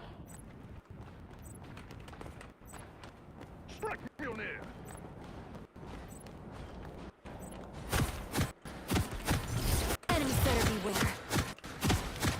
Help is here. Time for my biggest hit. I'm hurt.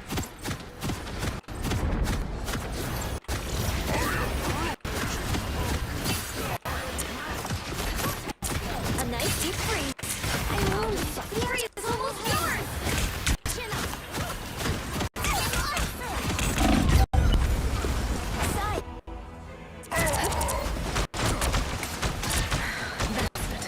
Bionic surge. Get ready. I built myself a new body. Like it?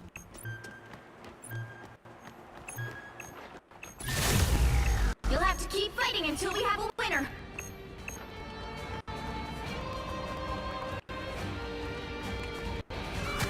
Focus on the battle. I saw it.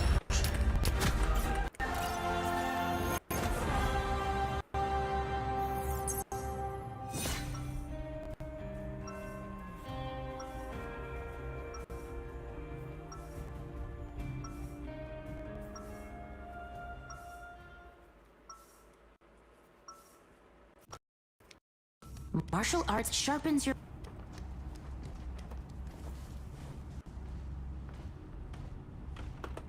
30 seconds before you attack. Get ready. Whoa. What year is it where you come from? What year is it anywhere? All that matters is now. Right. Support is Gotta be fucking present. killing it, bro.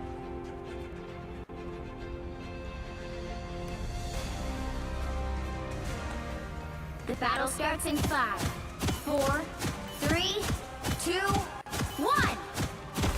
All you need to do is capture the mission area. Got it? Let heaven and hell hear thy sword.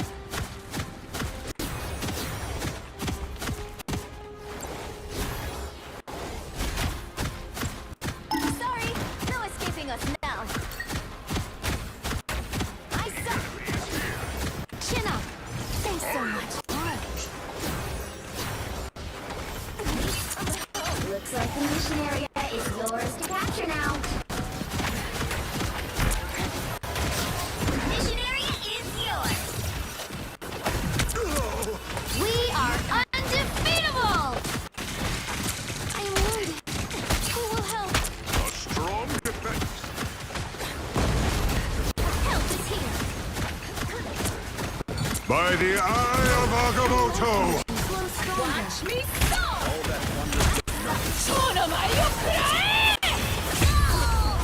Ouchie!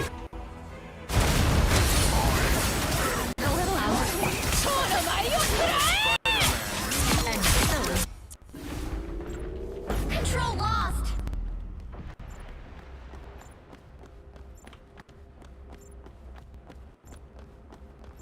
I require aid.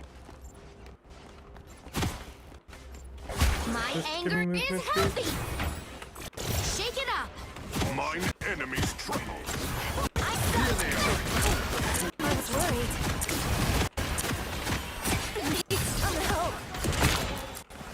I am Asgard's might. You don't have to fight alone! Another foe right. Control seized! Now it's showtime. Focus on the battle. Our foe is here. Asgard's most sacred artifacts, endangered by this needless chaos.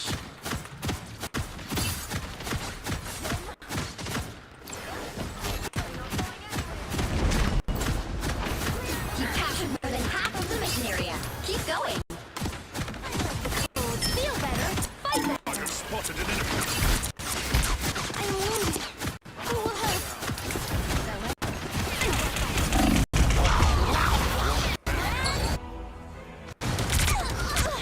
I'm going down.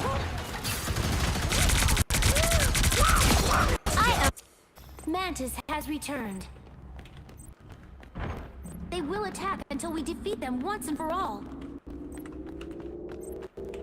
Control lost!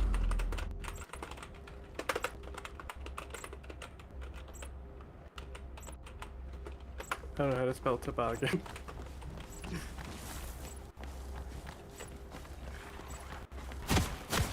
Go up. Focus on the team's capture progress has passed the halfway point. I suck. See them? Right there. I was worried. I am healing.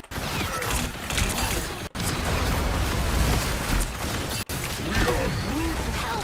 We are undefeatable! I'm help.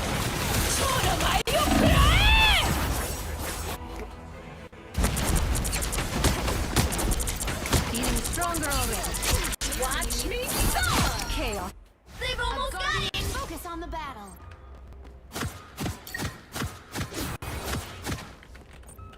This is natural anger. My way. My neck is growing. I suck. By the eye of Agamotto. Executioner! You don't have to fight alone.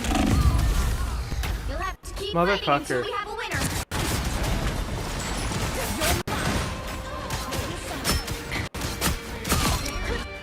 A guardian never gives up. My anger is healthy.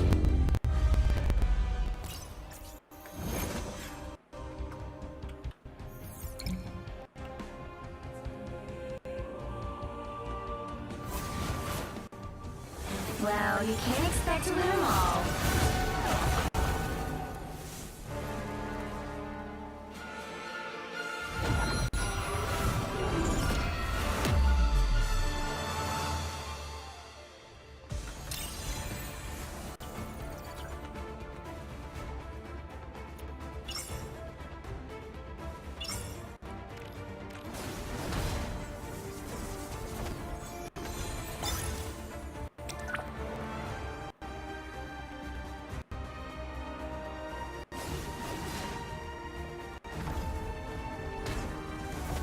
There was a Scarlet Witch? I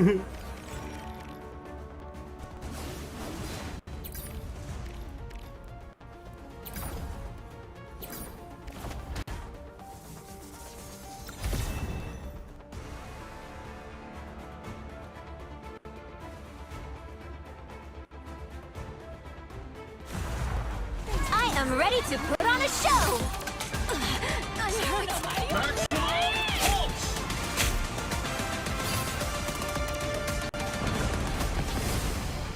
It's okay, admit it. You need me. I suck.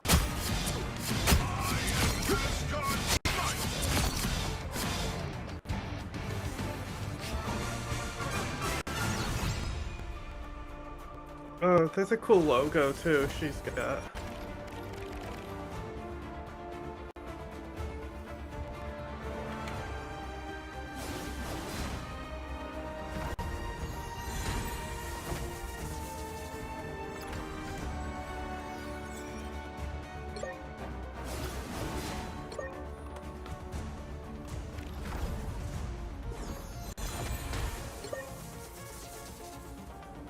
Is this TS as in the slur?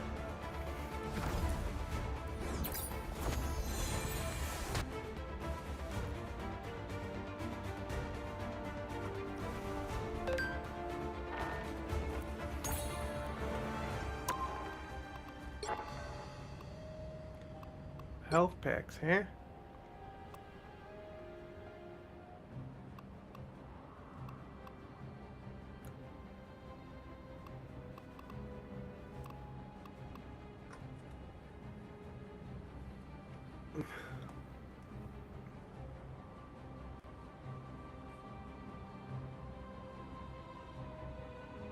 Mantis toboggan.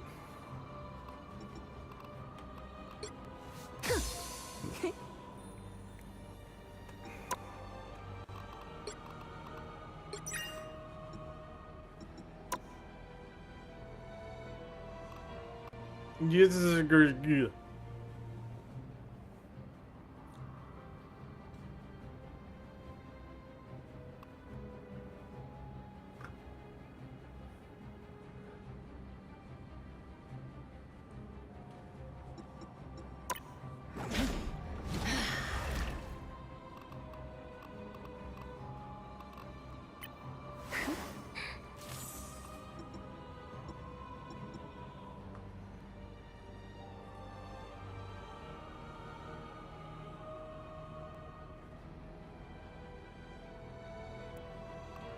Ow.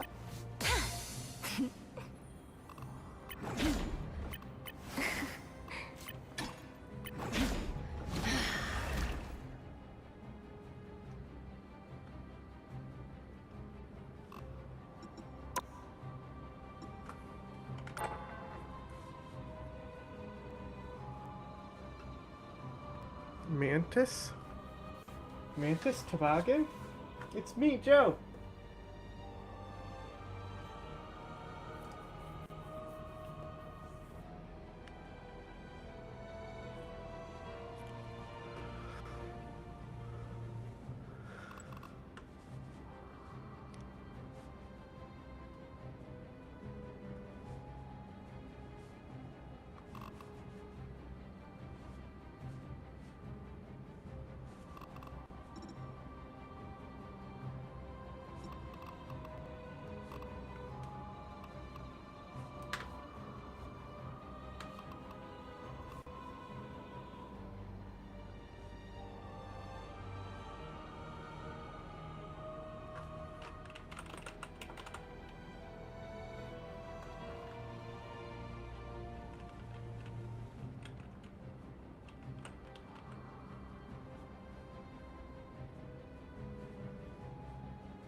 Hey.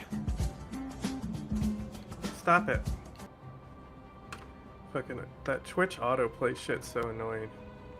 No, I didn't want to click on this guy either. Ugh.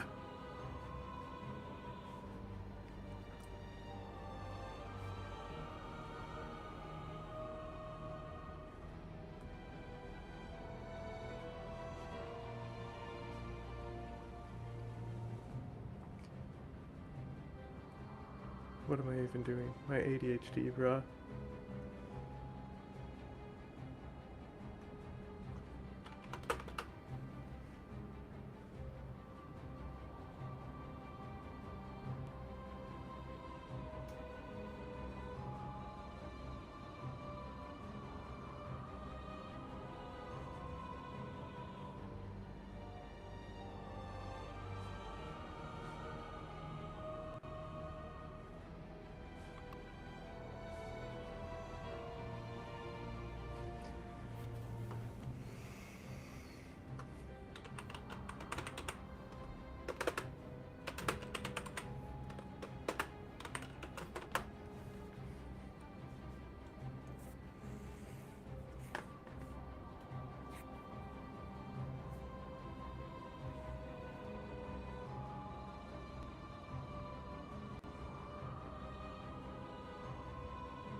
Your connection is fast. You should be able to handle multiple devices streaming HD videos at the same time.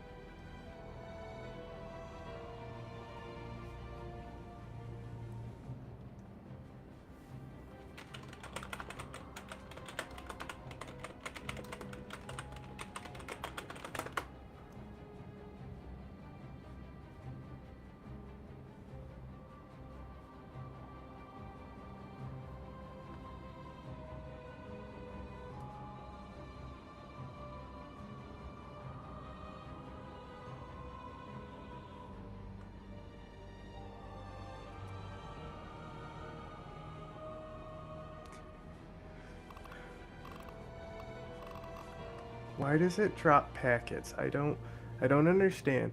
My fucking bitrate is fucking way above what Twitch requires.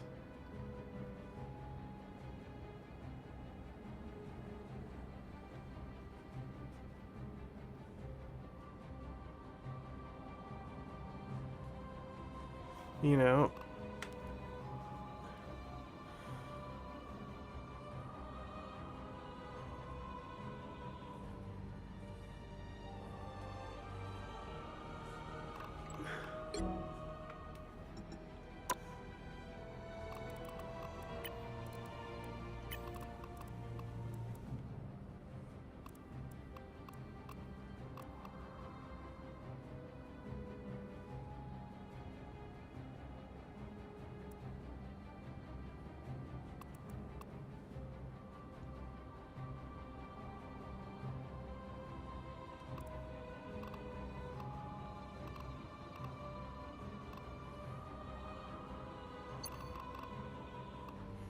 I have these keys, the F1s, the F keys.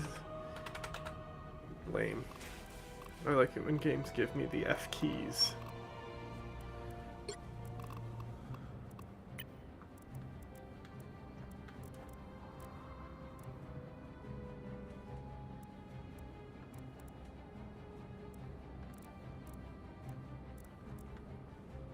Gross.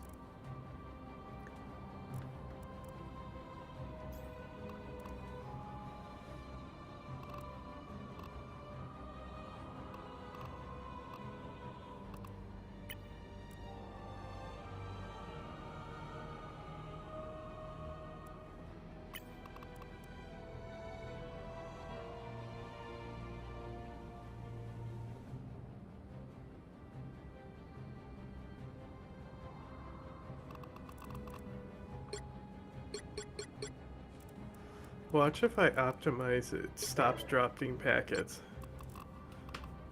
If it wants to say that's optimized.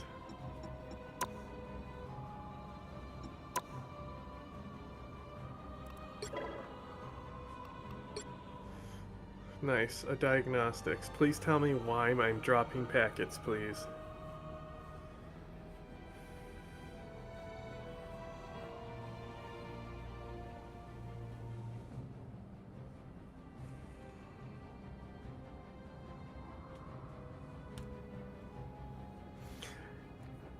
I feel like my own computer is gaslighting me at this point. You know what I'm saying? Ah!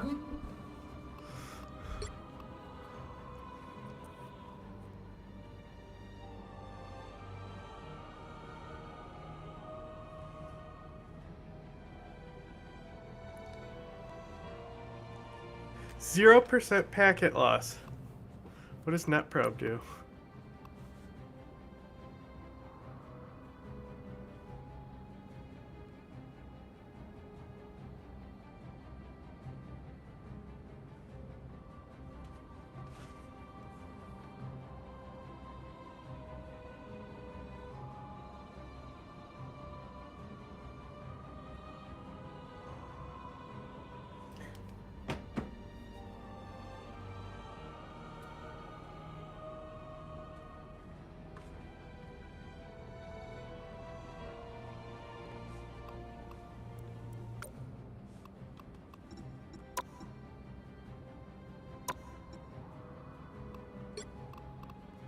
I wish I had a controller that doesn't randomly disconnect, because both my PlayStation controllers do.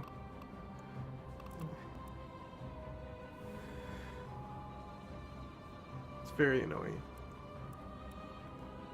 Because it would be nice to save my hands the pain.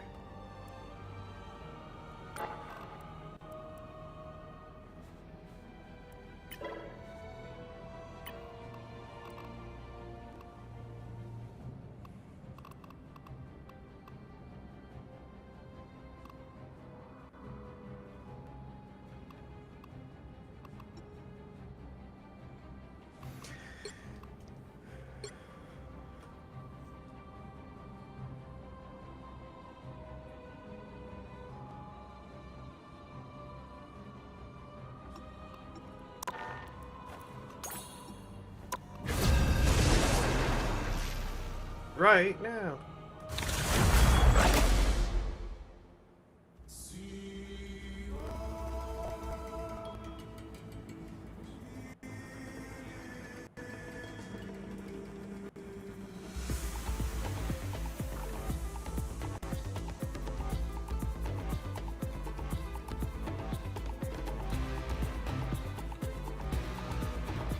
Pick your hero or villain. I'm not judging. Stop dropping packets!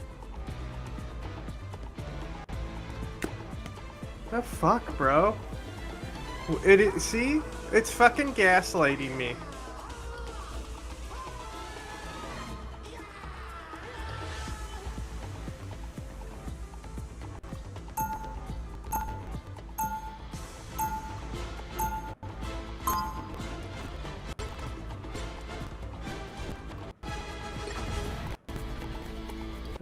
How's this mofo work? I believe this universe a better place than it was before I was created. 30 seconds before you attack. Get ready. Quantum magic. Warlock, old buddy. Look good. Did you get some work done?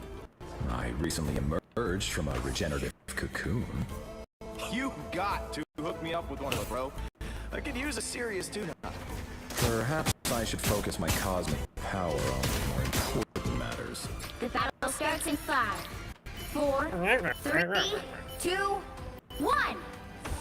All you need to do is capture right the mission area. enemy. Got it? It is my destiny to lead you to victory. Left click, hurt Do not enemy. stand in my way. He don't fly. Stronger together.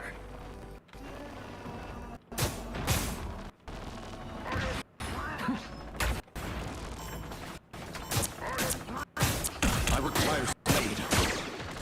Looks like the mission area is yours to capture now. Protective shield. Cosmo heals.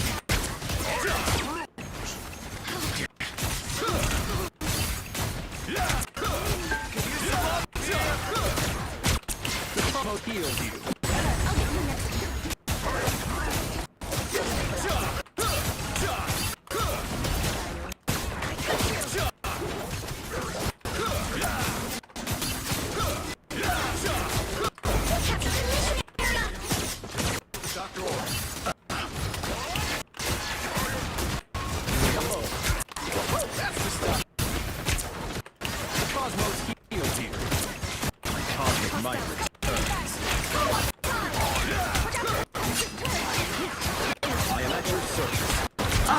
Those who fall like timber.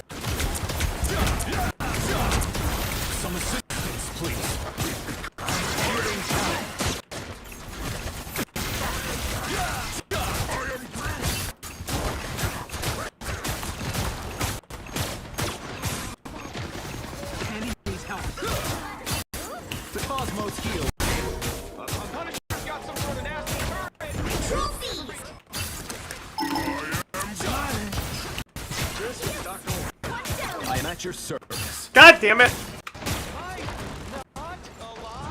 I'm the fucking queen at falling in holes in this game, I swear. Fuck off, Shark. Quantum magic.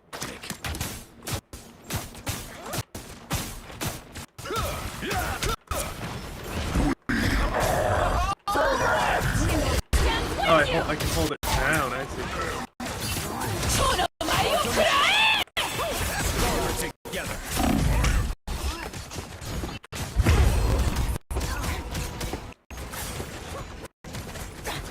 Behold, third child!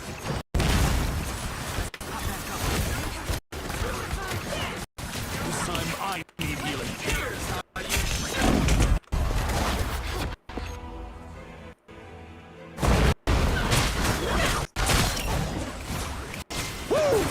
Never miss! Double KO! You captured more than half of the mission area. Keep going!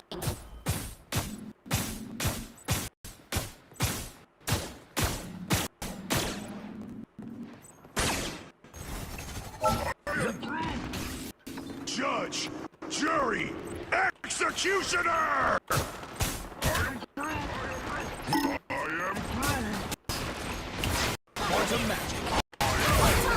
I'll get you. Glory's almost yours! Against the world! Help! Help! He's eating me! He's eating me! Control lost! The stars must be here.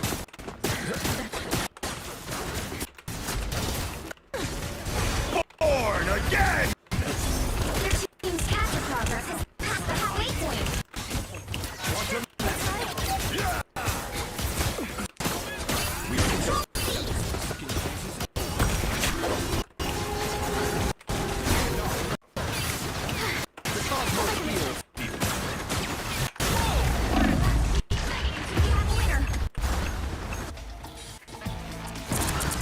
That's a good job. Thanks.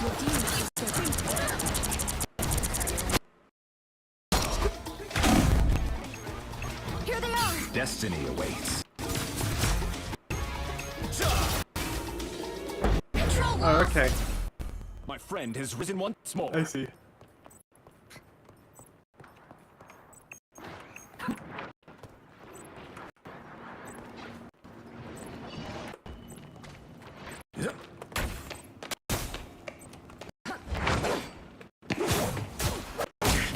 The aid I fired. Cosmo heals you. Stronger together. They've almost got him!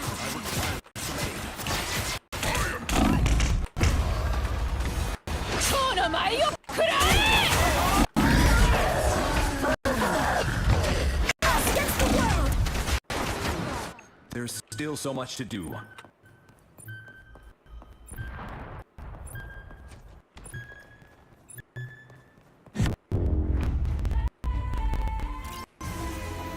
Hey! Hey!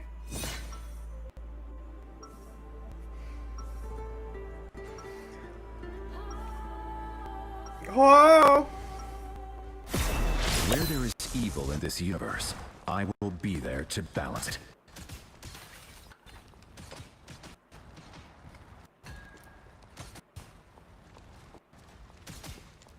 Seconds before you attack. Get ready. This conflict is growing more dire with every new challenge that we face. I bet you're wishing you just stayed in academy years, huh, Adam? I've never been one to hide from matters of great cosmic importance, Peter Quill. Oh, well, you're not playing the music. Can I have a quick nap? The battle starts in 5, 4, 3, 2, 1. All you need to do is capture the mission area. Got it? Rise up, fight back.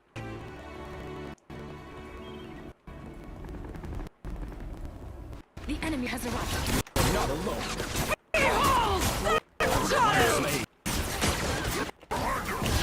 Quantum magic.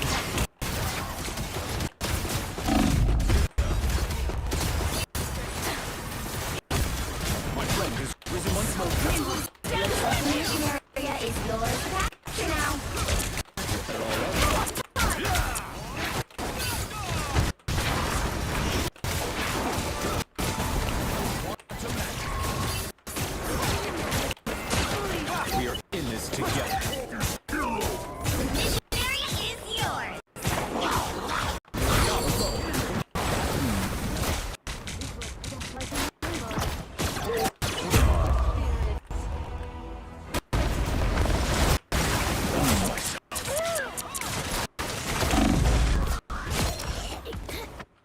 destiny awaits. Judge, jury, executioner!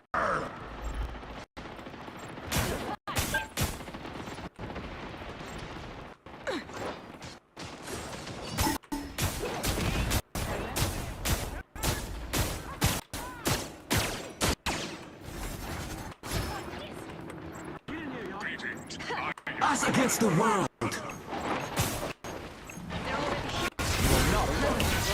Some assistance, please. My cosmic might returns. Born again!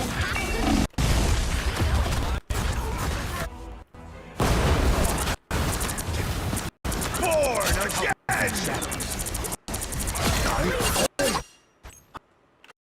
I have risen.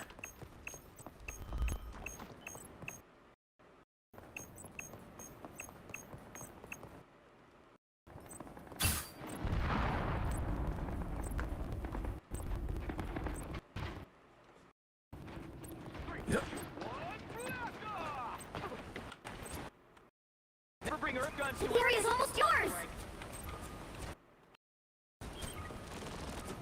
Healing power. That's the stuff. My cosmic might returns. Behind you!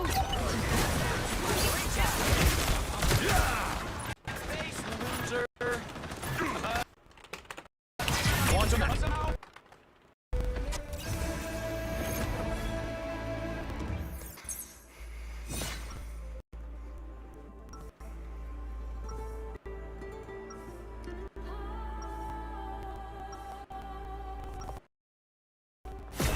I tend to lost souls. A shepherd tends to his flock. Light.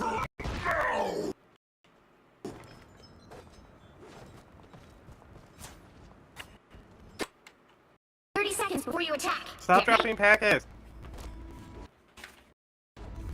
With my light daggers and your soul sword, we can handle anything they throw our way.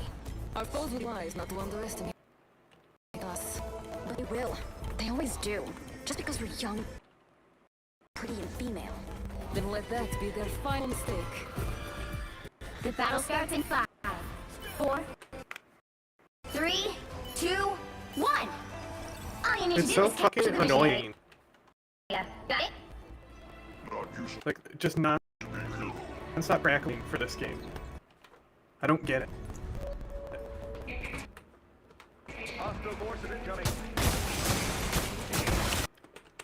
The Cosmo heals. My cosmic might return.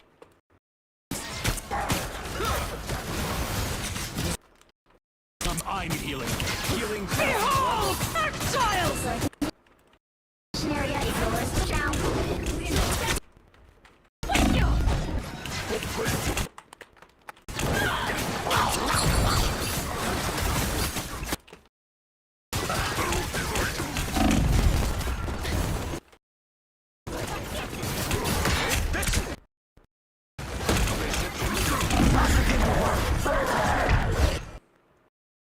I am born anew.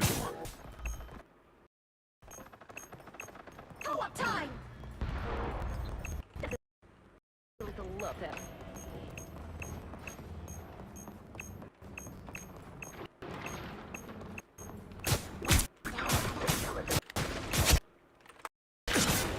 Mission area is yours! Cosmic might return.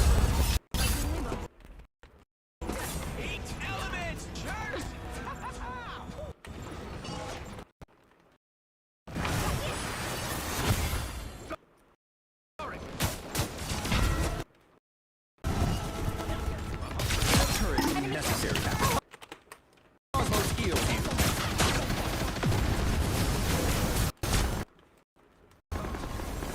I require Slade.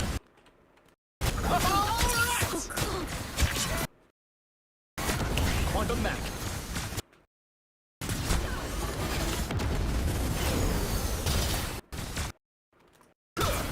Everybody needs a hand sometimes. Or a dagger. Healing power. Ready to shape in no time. Enemy ahead. Prepare to engage. Capture the area. Keep going.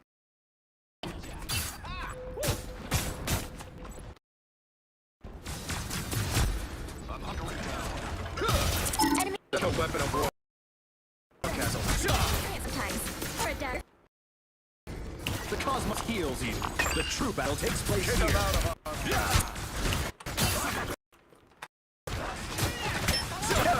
Victory! You own one.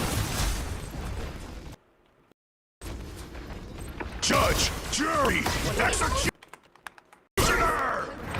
This time I need healing.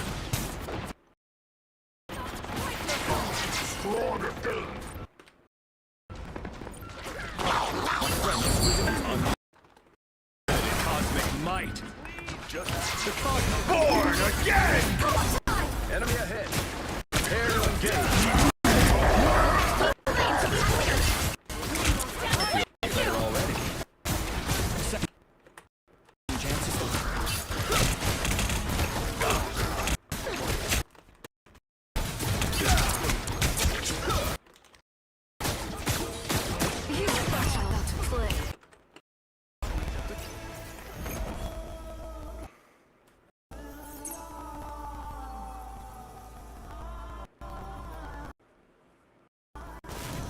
Another epic victory. Big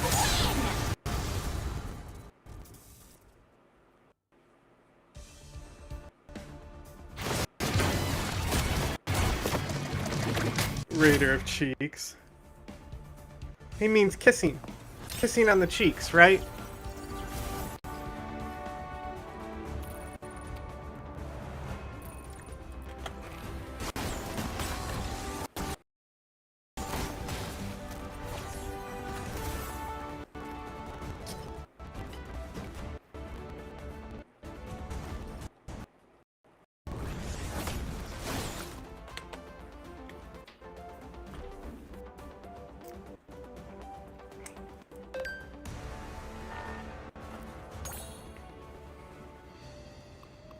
What's that sound?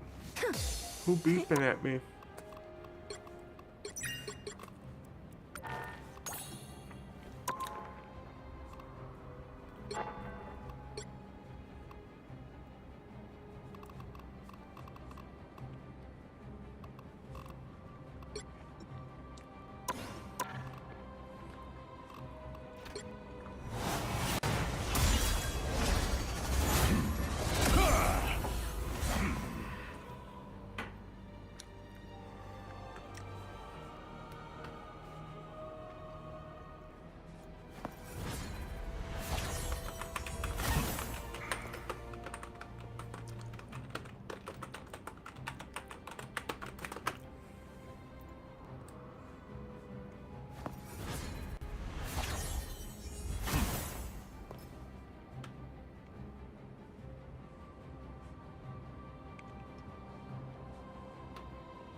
says I can change stuff in settings. That, and like, apparently the reason why that loss is happening is, like, I don't know.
Fucking.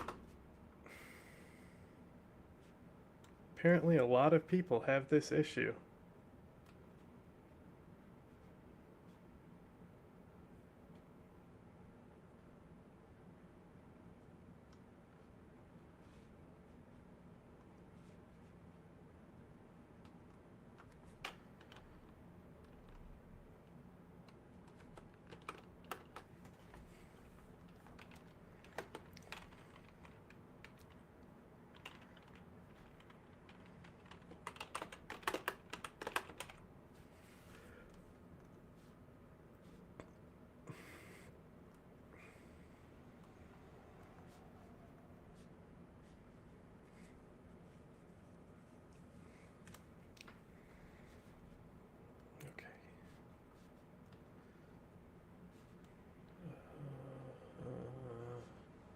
Graphics settings.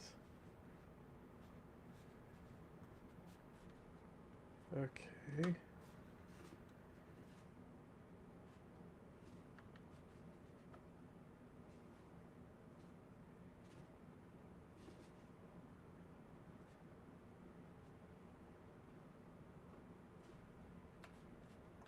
Oh, I do have a latency option in my fucking settings, and it's off. And this person is saying that's how it fixed it for them.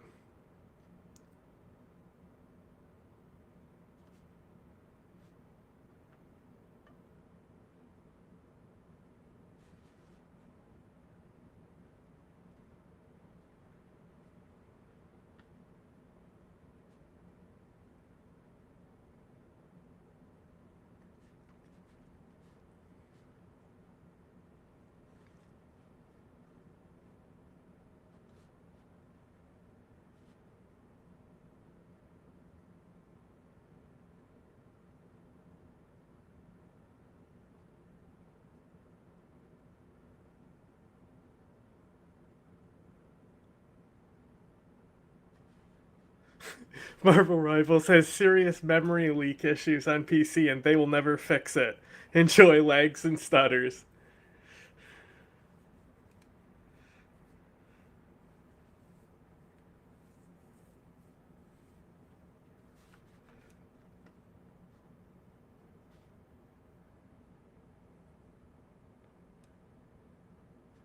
Funnily enough, putting this setting on, doing the opposite of what you say here, fix my performance, this person said.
Fucking, I don't even know.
Fucking Chinesium game.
Audio output. System settings.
I don't know.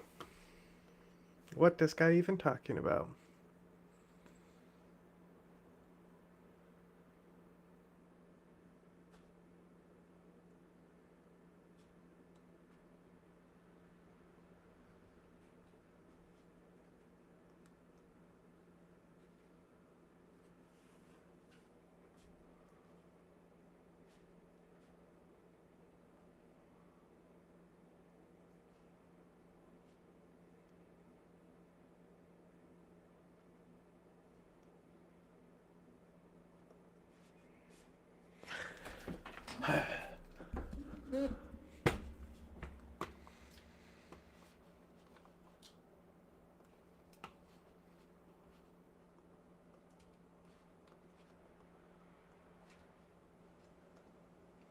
Where?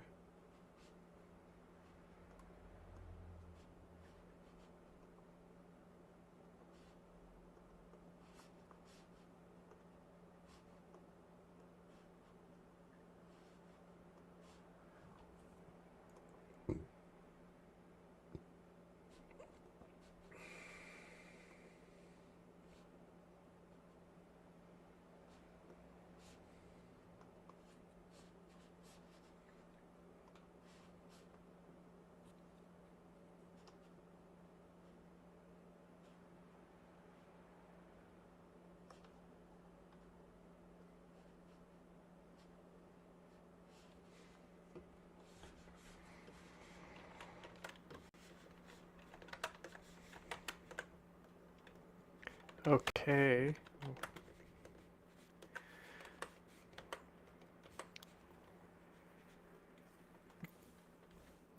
Fucking.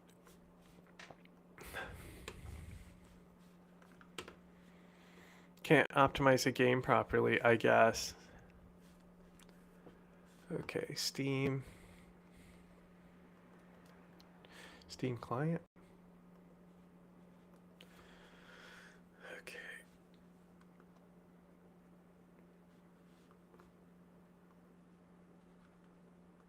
Settings. In game. Okay, I already have that unchecked.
Steam. And then,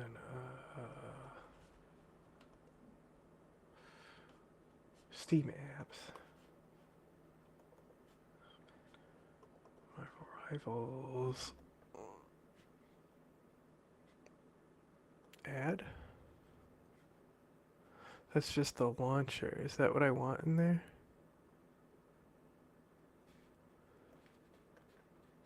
Add the executable files of Marvel Rivals. Okay.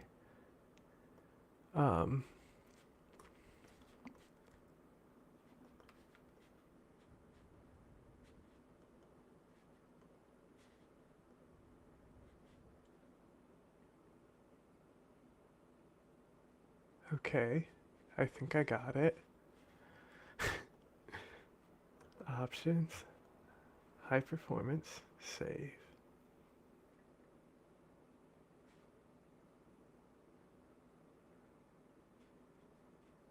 It says bootstrap packaged game.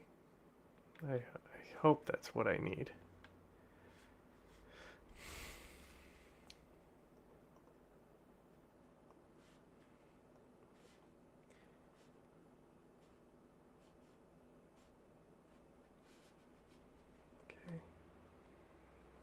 Control panel.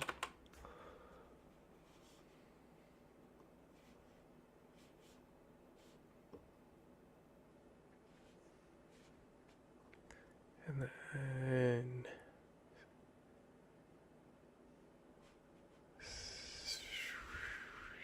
system security. Power options, boom. And then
I have high performance, but not optimum performance.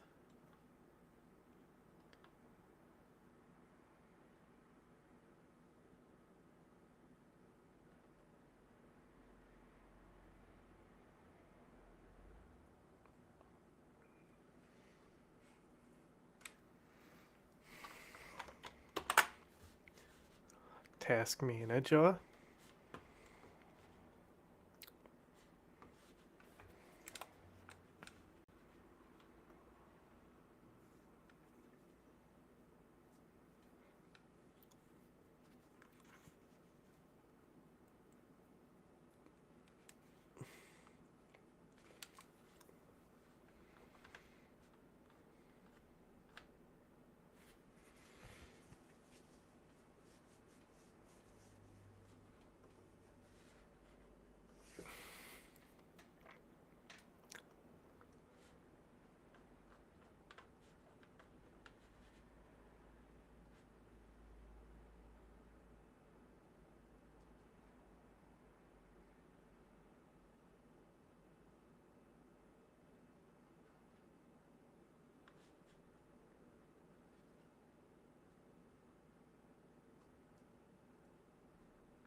I just updated the driver. Okay, NVIDIA control panel.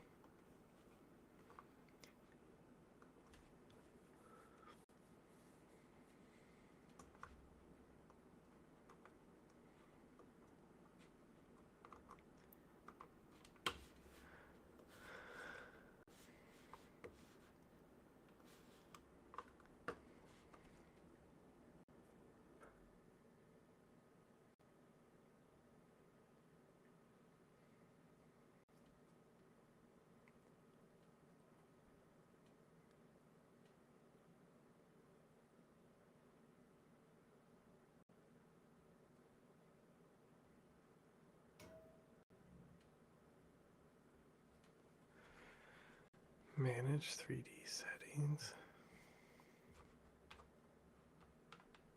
Open. Rendering. GPU.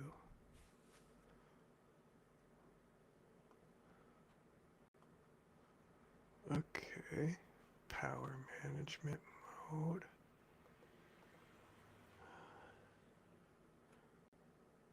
Prefer maximum performance. Texture. Filtering quality.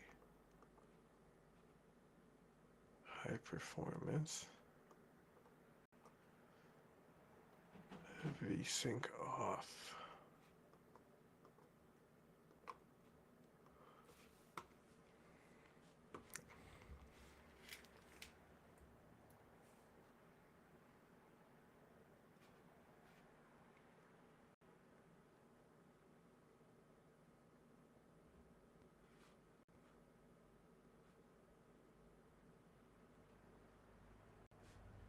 Okay.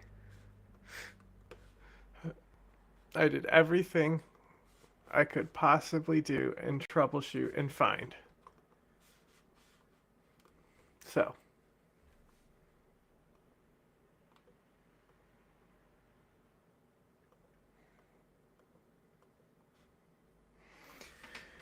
And then I'm even going to flip so my audio isn't coming through my monitor too.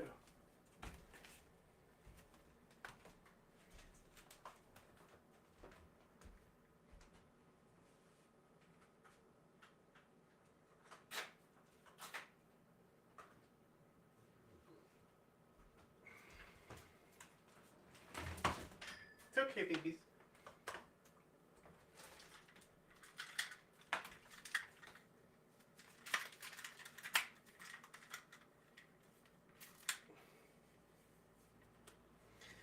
Moo, moo, moo. Hi, baby. Oh, let's see how Zapata's feeling today. Hey, Zapper. Come here, Bubba. Come here. Hey. Hey.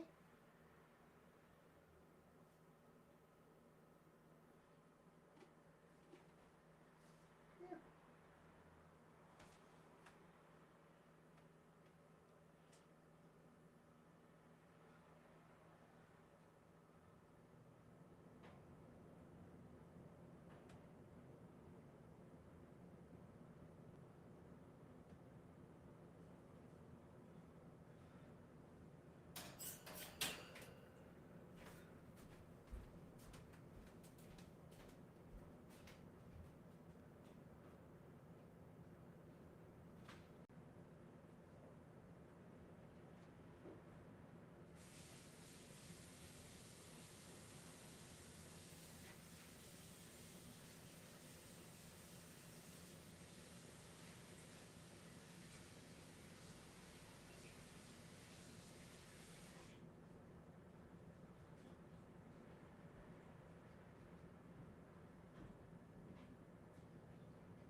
Dude, mouthwash is the best.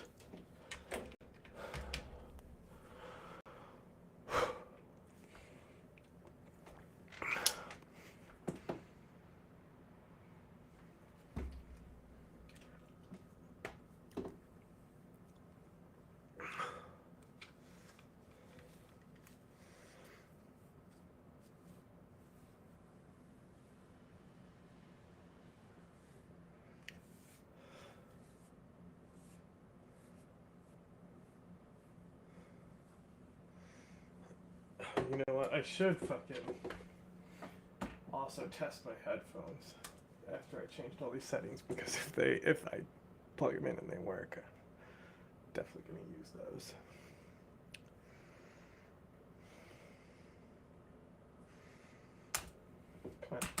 Come on.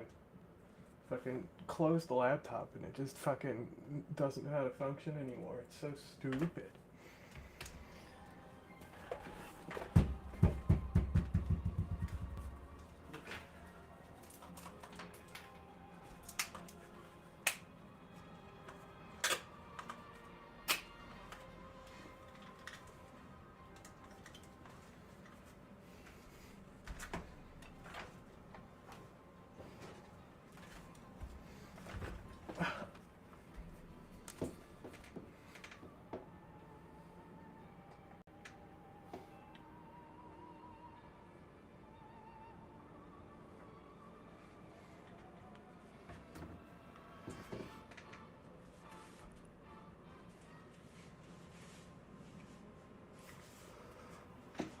Head-on. Apply directly to the forehead.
BB, you trying to fight him?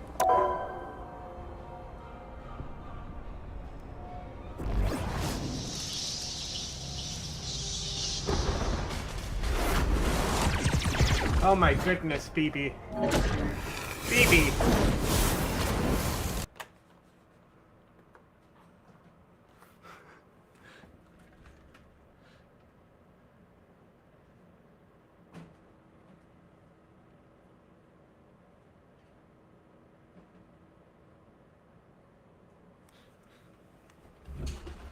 Oh no.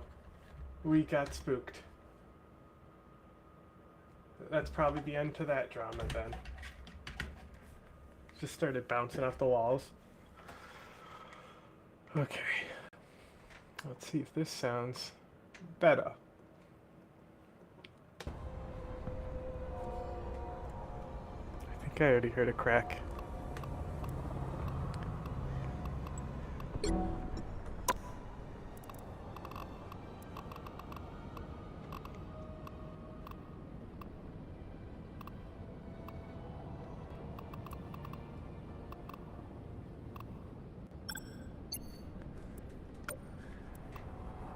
Okay.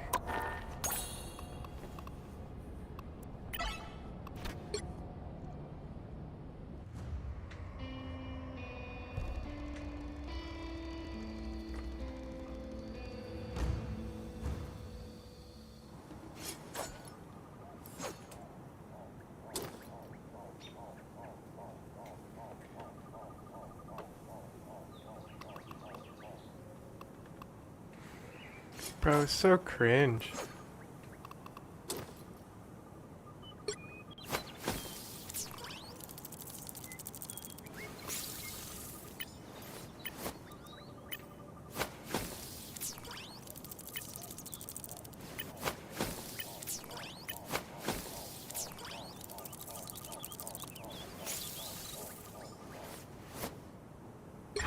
Just like Peter Parker's daughter. Spiders just climb walls.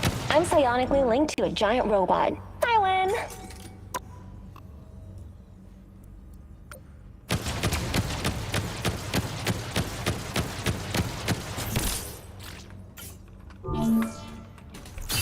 You know what to do, spiders? Mine's in place. Here comes trouble.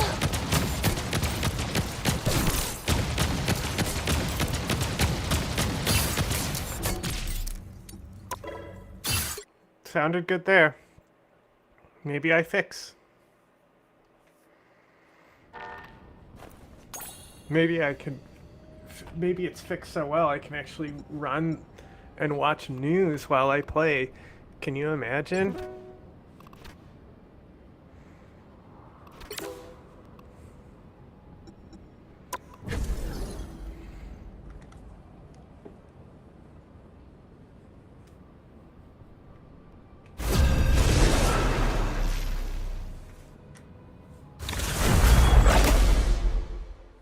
A lot of Jeff. Stinky.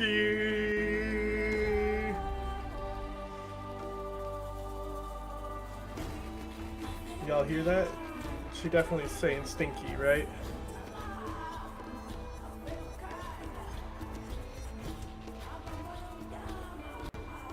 The right heroes could make all the difference.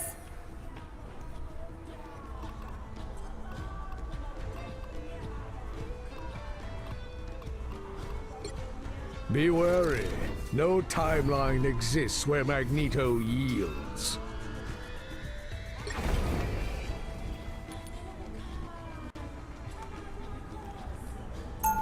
He just surfs. You know what I'm saying? Maximum surf. To the nines. Taika. Round one. I am not the man I used to be. He'll be coming in 30 great. seconds. I have Stay found strong. a greater cause. You truly I might be able to believe really that actually you're stream safe news with this. inside a metal shell? How naive. Spider's plating is made from carbon nanofibers and ceramics. It's magneto-proof. If there is even a trace of metal in that machine's frame, I can find it. The battle starts in 5, 4, 3, 2, 1. You have to stop them from securing the mission area. A threat against Krakoa is a threat against all mutants. We shall not abide. You know what to do, spiders? Let's form a supergroup. You cannot hurt me. Can you fly? Sorry How about do you your fly in loss, this game? Sector. You are under my protection. I have a shield, but no complaints. Much better. Moonlight placed an ult. You cannot You hurt me. fucking idiot. You are under my protection. I'm the only one taking damage.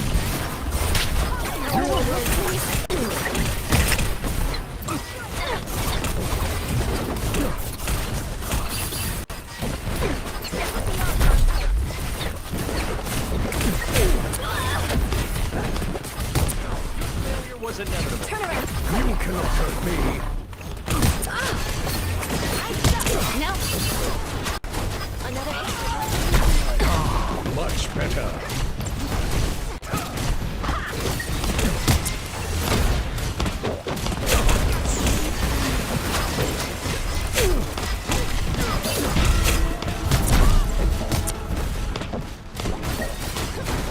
That one hurts.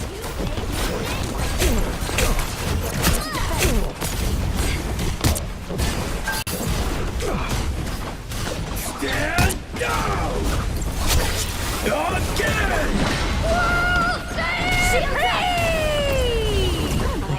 Invisible?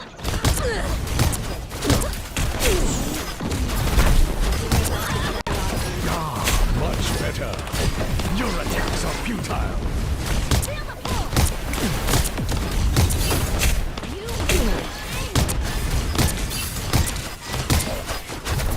It seems we have company.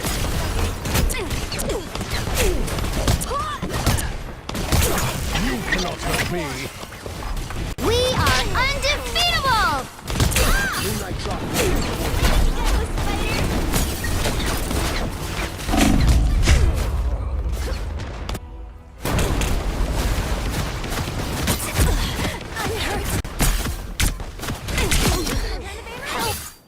My power cannot be quelled.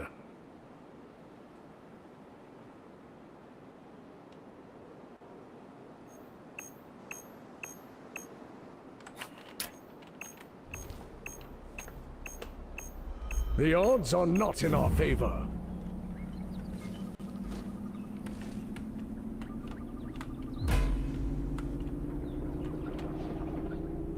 Only 60 seconds left.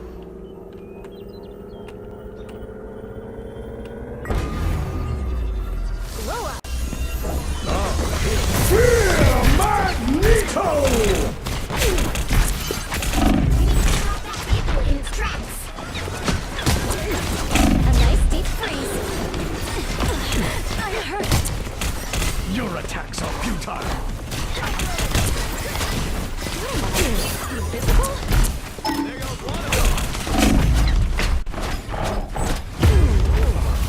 Honey. Let me help. I appreciate you. No, you guys are kind I of shall dog not shit. be removed so easily.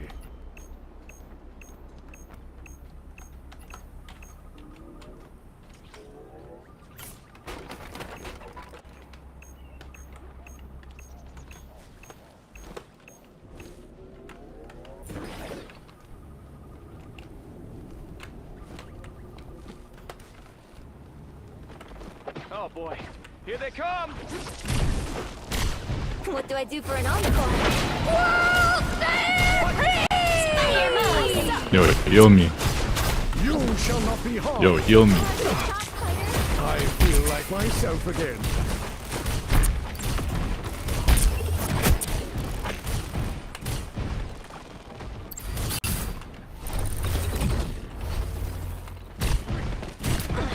I'm hurt. A nice deep freeze.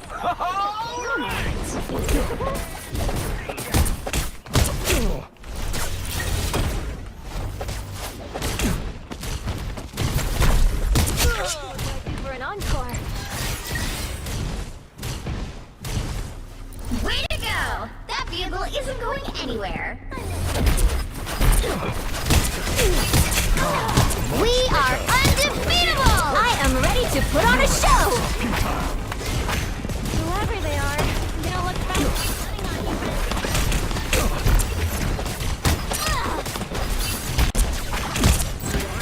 By the eye of Agamotto!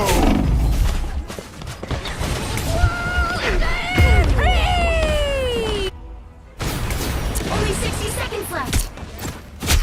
Let me help. Getting my kicks. Rebirth is a mutant's And nice greatest support ults, gift. by the way. Better stop that vehicle. They've made it halfway. Stop them.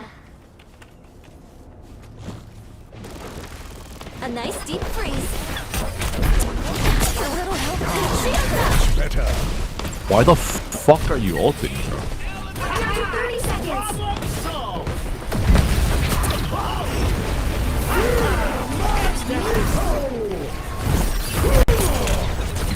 Don't mess with the amazing Spider-Man! Was that truly your best? The final 10 seconds. Double KO. Beware my might.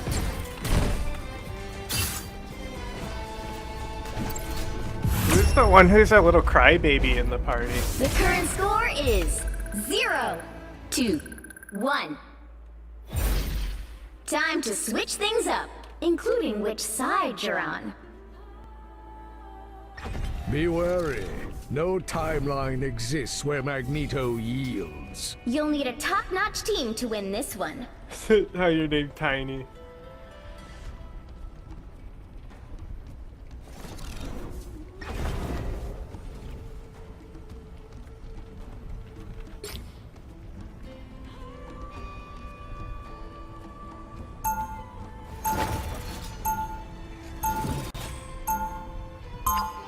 2, go! Our past was mired in loss and grief, but the future belongs to mutant kind. I've never seen anyone else break these. 30 seconds before you attack. Get ready. The retard is typing in team chat thinking he's talking to all chat. Luna Holy Snow. fuck. The one and only. Bronze is bro. I think. You were my Obajan's favorite singer. He's not even in team chat, so he can't even Wow, hear me did not calling expect him a that. retard.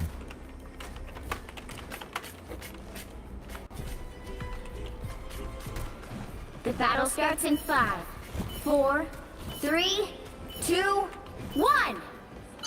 All you need to do is capture the mission area. Got it? When all this is over, I'm gonna drop the dopest album anytime. Much better. Anyone need help? I like Your attacks are futile. You are under my protection. Shields are more Steve's thing.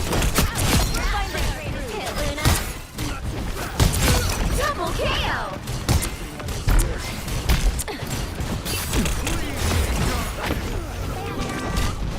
You shall not be harmed. This should limit any damage.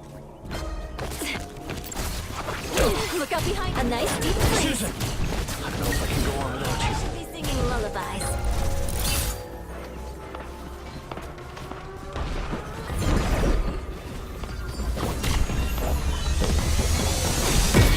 I'm hurt. Help get that vehicle to its destination.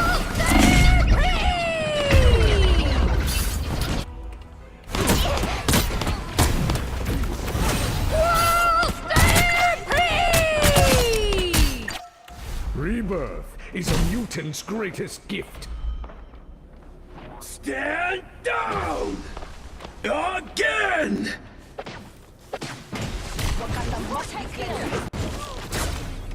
You are under my protection.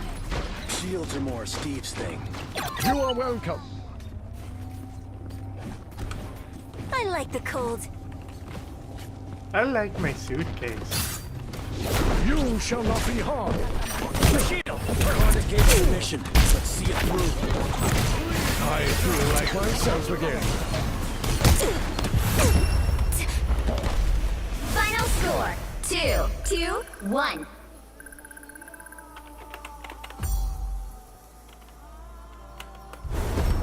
Another epic victory! Big win!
Tulsi Gabbard's being confirmed right now.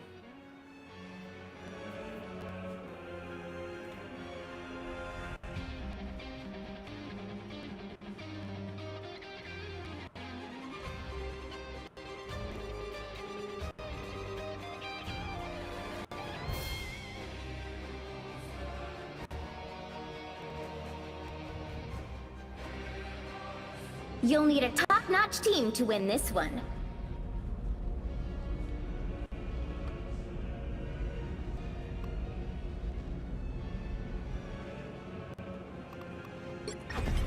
Stepping out of the shadows. No. You don't have to be a witch to find the magic in this world, but it does help.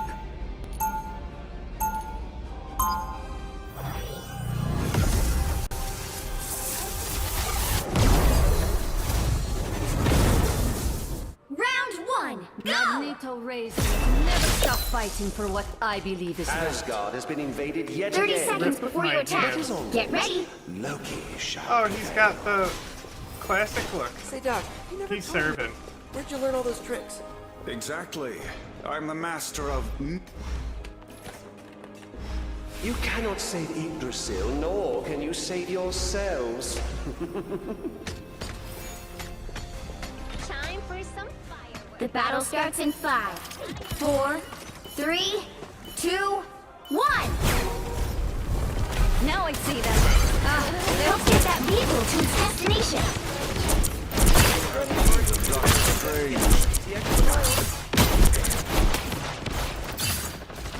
Those spider-bots won't be bothering us now.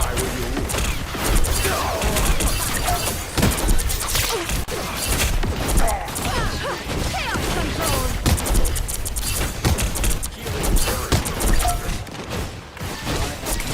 That vehicle isn't going to score itself, you know. Spider-bots? I could remember myself. Disappearing. You can always got you count on it. You're feeling stronger already. We push all the way to Yggdrasil.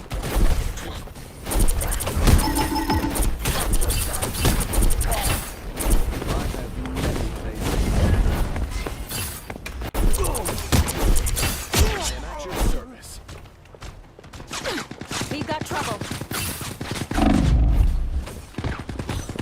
Chaos control. Back here, my friend. You're halfway there. Keep going. Counting on you, friend. Mine's in place. I have not seen so many spiders since...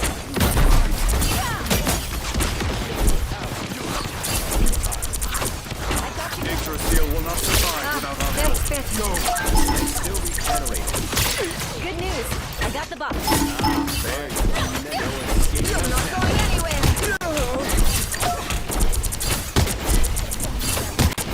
This is gonna hurt.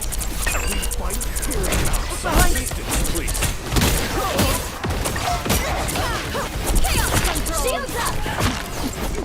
Here I stay. A spider infestation. It's spider time! Fucking land shark. Goodbye for now.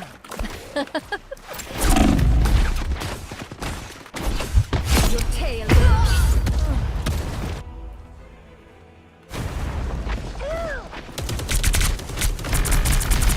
Get that vehicle moving again. Double My work here KO. is not done.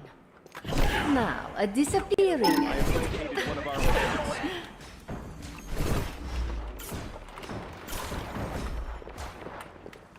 Keep moving. The gods will not stay patient for long. Mutant kind!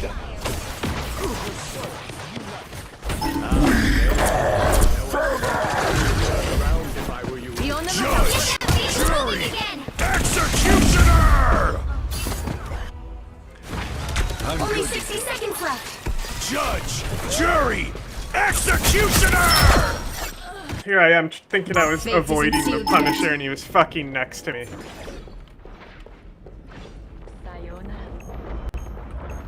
Now, a disappearing act. I unleash the Vishanti's power!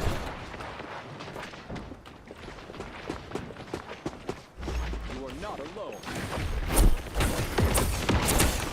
Down to 30 seconds!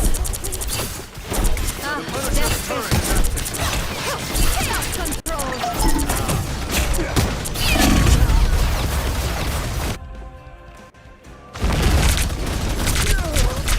I didn't know that turret was active. Of course he instantly got me. Double KO! The final 10 seconds! Again.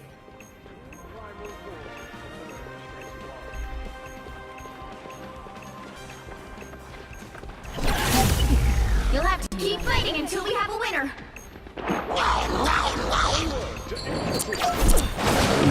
Rise, my friends! Our foes have...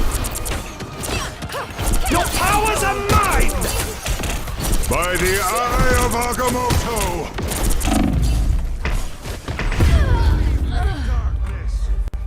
The current score is 0-0. Time to switch things up, including which side you're on.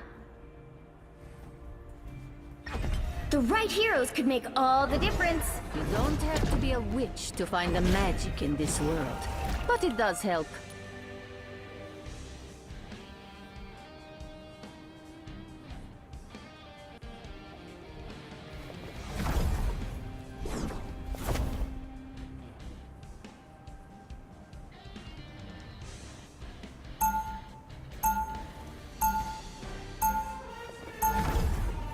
Round 2, go! I've watched entire realities consumed by chaos.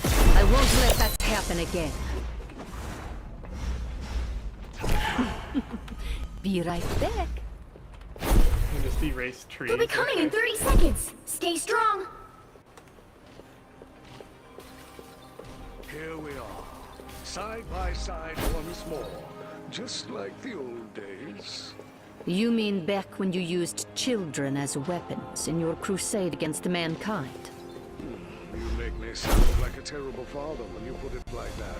Then at least we can finally The battle agree on starts in 5, 4, 3, 2, 1. Fuck. Watch out, they're headed our way! We need to stop that vehicle in its tracks.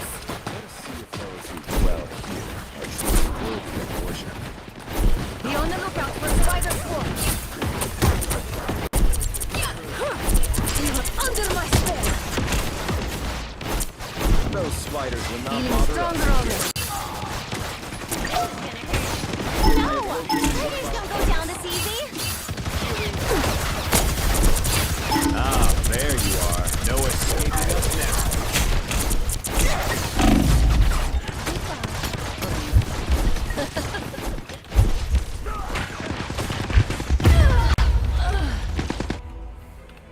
Where's the support?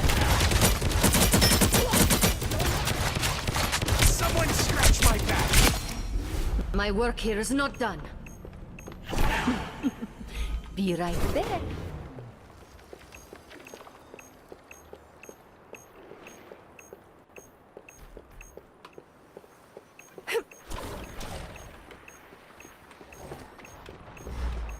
Healing power.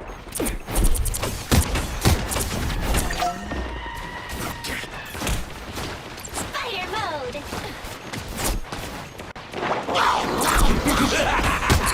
This is real firepower!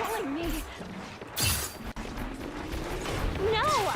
That's Don't go better. down this easy. Where's the support?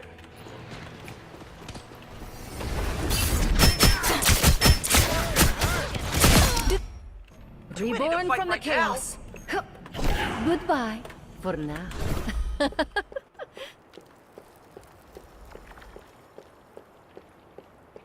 Listen to her little pitter patter of her little feetsies.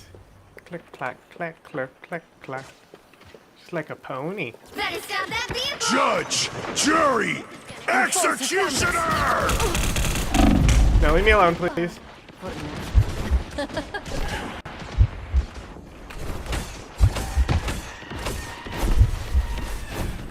These spiders are cute. For mutant kind! We are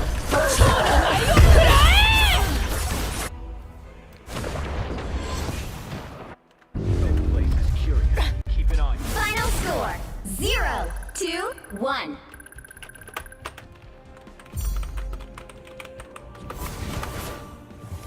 Well, you can't expect to win them all.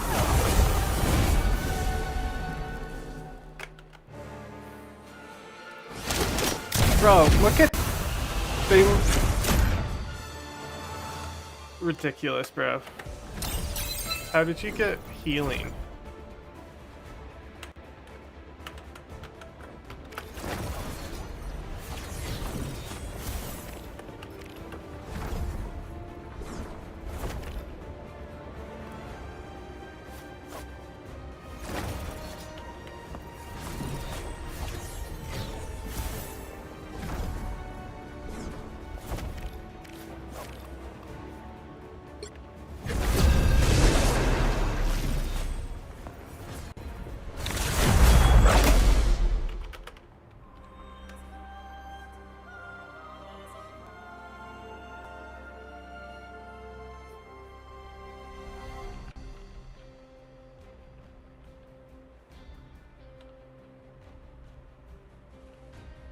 Pick your hero. Or villain, I'm not judging.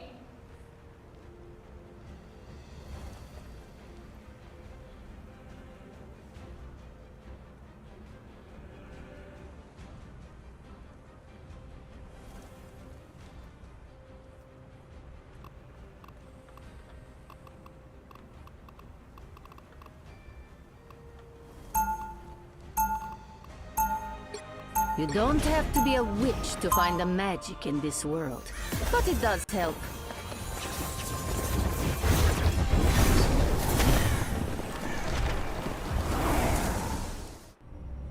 Chaos surrounds us, but I will gladly 30 show seconds it before who you is in attack. control. Get ready. We sure have come a long way since we first joined the Avengers together, way back when. If only Pietro were here to share in the moment. But in my timeline, he is gone. Hey, if anyone could outrun the end of all that is, Wanda, it's your brother. The I battle pray that starts you in are 5, right, 4, because right now, 3, I 2, could use him more than 1. ever. All you need to do is capture the mission area. Got it? Light and dark need each other to exist. Let's pop back up under their noses. Get out of here.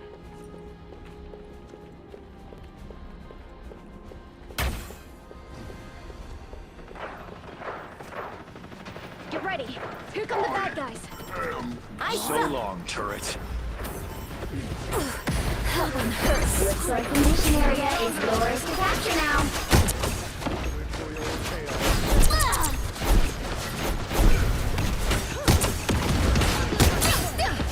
You're not going anywhere! A nice deep freeze.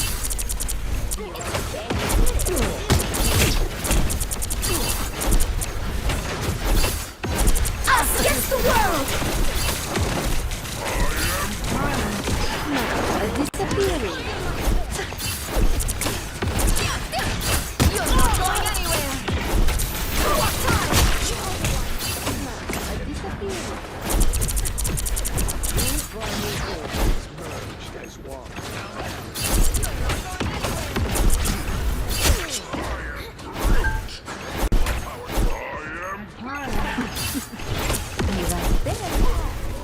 I like the cold. The mission area is yours. Now, a disappearing act. Come here and let me help.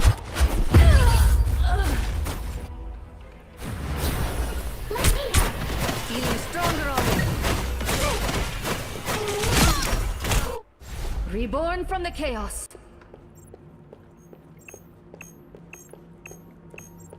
Clackety clack clack. It's the grand finale.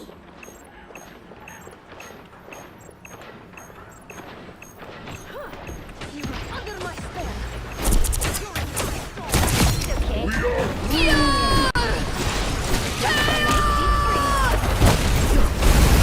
Miss. Goodbye.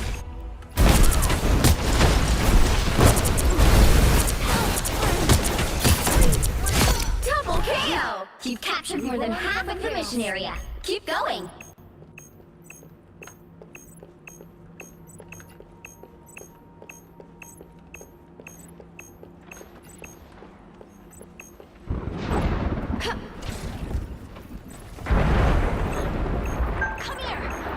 Behold the God of Thunder!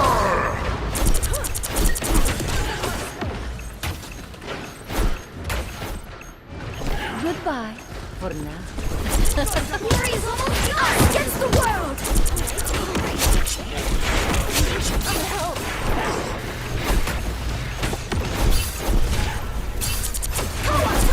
That's better. Simply magical. Chaos control.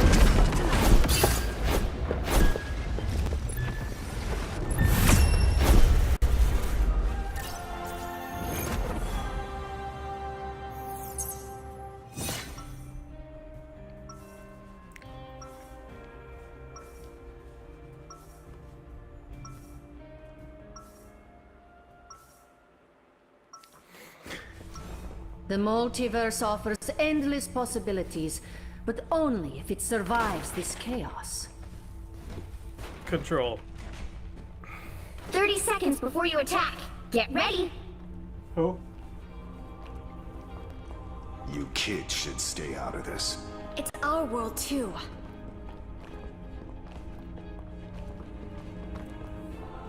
Don't need enhanced senses to smell that something is off here.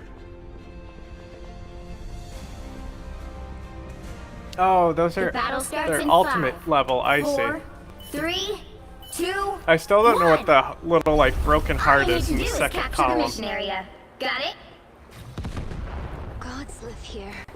Actual gods. Amazing.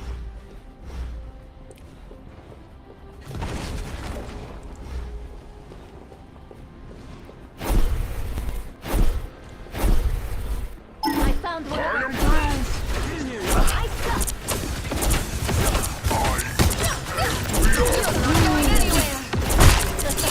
Looks like the mission area is yours to capture now.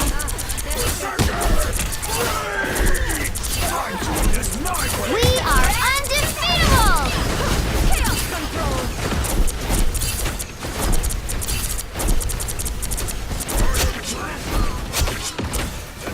Only one. Don't have to be center stage. The mission area is yours. Be careful over here. We got it.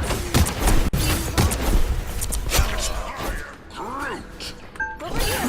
I can heal you. Be right back. The time has come. I feel like I'm being watched. I am Groot! See that? Right there. Something doesn't feel right here. Damn. Feel the wrath of the goddess!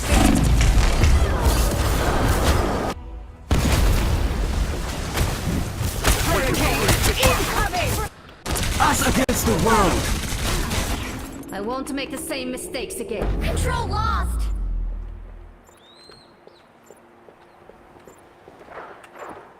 I am Groot!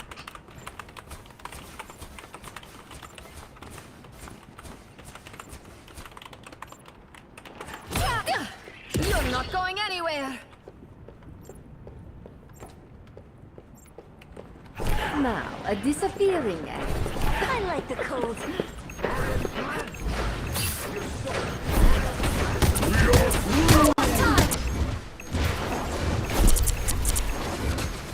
Here come our next victims.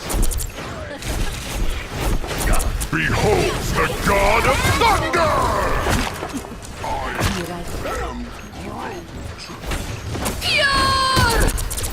We are undefeatable! Us against the world! Their team's capture progress has passed the halfway point. My magic is growing. Wow, 4 in a We row! learn from the chaos. Goodbye for now.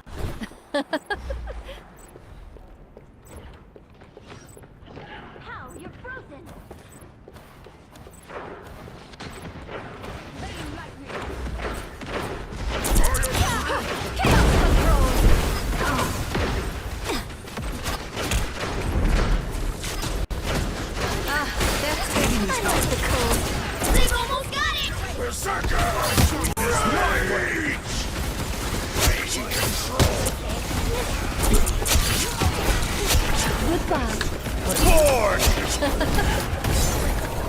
Control seized. Time to celebrate. You've captured more than half of the mission area. Keep going. We're finding our group. We've spotted one of our opponents. Chaos control.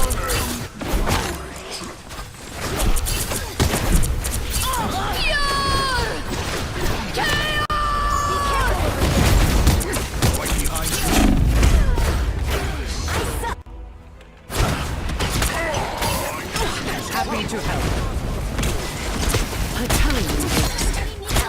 The area's almost Fate yours. isn't sealed yet.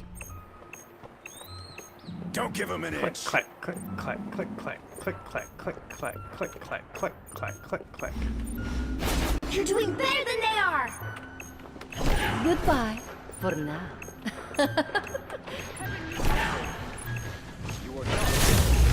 You'll have to keep fighting until we have a winner. Beholds the god of thunder! Feel the wrath of the goddess! Us against the world. Control lost.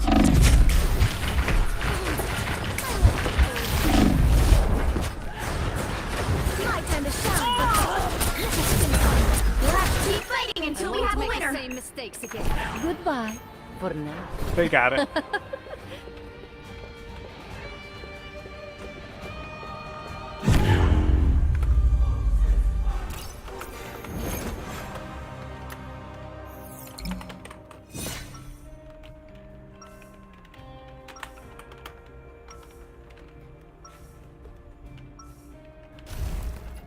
Chaos surrounds us, but I will gladly show it who is in control.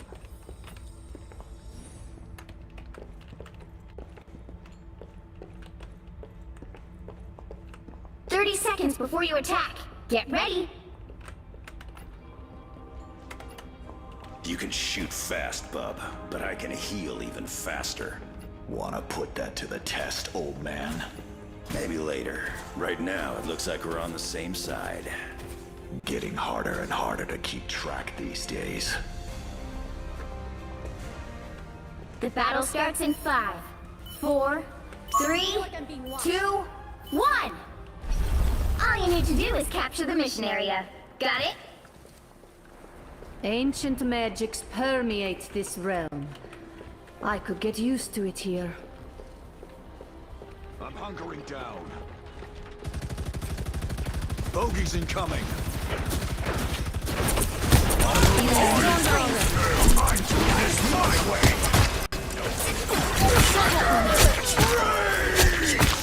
Run going. Looks like the mission area is yours to capture now. The mission area is yours. Yes! One down!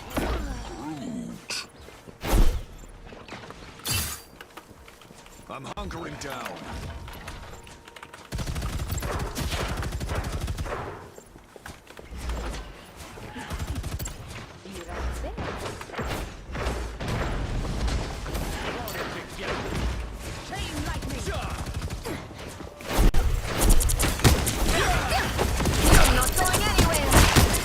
We are undefeatable! Born again!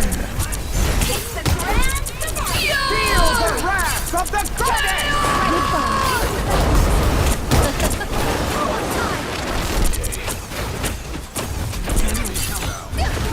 I'm not going anywhere.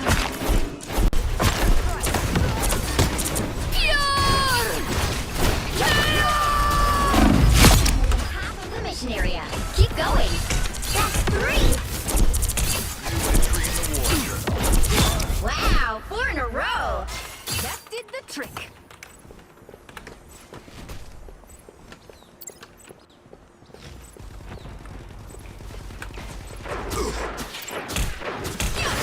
Chaos control.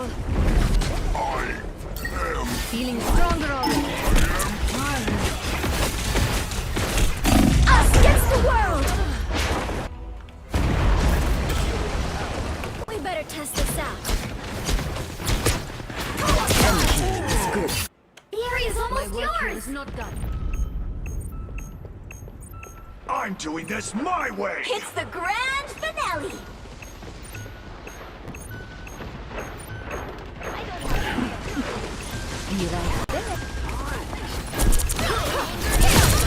You'll have to keep fighting until we have a winner.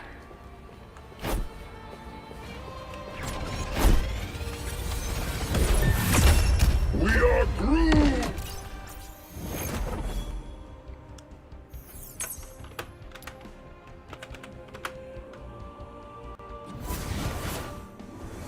Another epic victory! Big win!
Damn.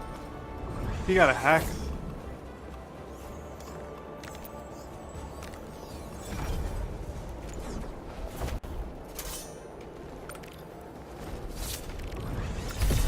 See this quad.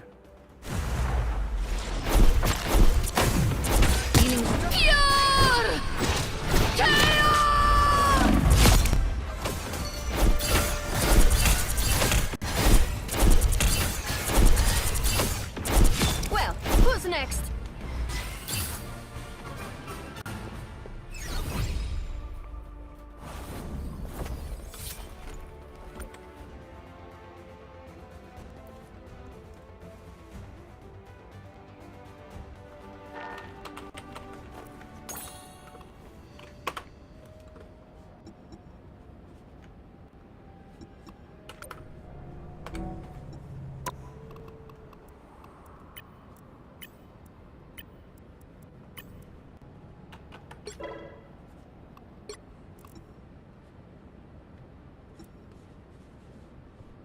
Okay.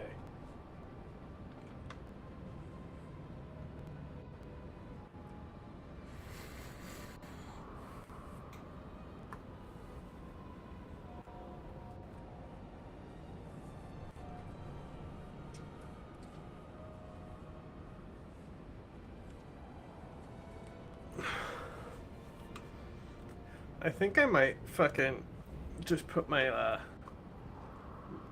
Twitch as my name, and like, sure, people could like grief me or something, but like, then they're viewing me.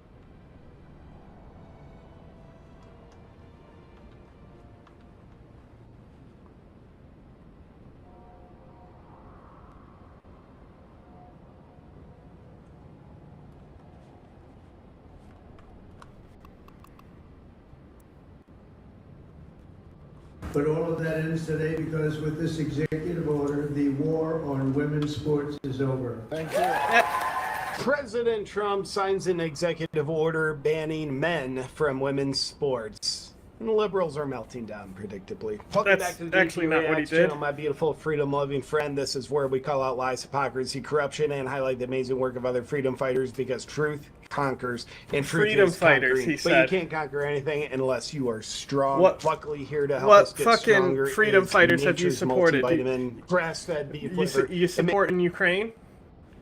You supporting freedom from Ukraine, Mr. I Love Freedom? For women, so their sports, their physical safety, and their opportunities are protected, where women competing in women's sports are just competing against, well, women. If you're liberal and don't do the common sense thing, you'd say this is discrimination. Men who identify as women also want to compete in women's sports. I get it. I identify as a kid, and I desperately want to compete in Pee Wee football. Got the intelligence of one, that's for sure. Man-child. Big man-child energy, bro. Doofus. I just want to be a 193-pound middle linebacker against a 50-pound 8-year-old, because I identify as the same age as... This is weird. You're talking about, like, actually, like, harming children. Right? When these are just, like, other kids. Like, why are you going here? Him. So where are my rights? I don't like this discrimination. So liberals, I completely empathize with you. In a second, we'll see some predictable clips of liberals melting down over, well, women being protected. But first, here's about a 40-second clip of President Trump explaining this executive... Women being protected. And, like, literally, like... You know, that iDubbbz video, I think, is probably one of the best videos on this, which is, you know, like, it's crazy how good that video is.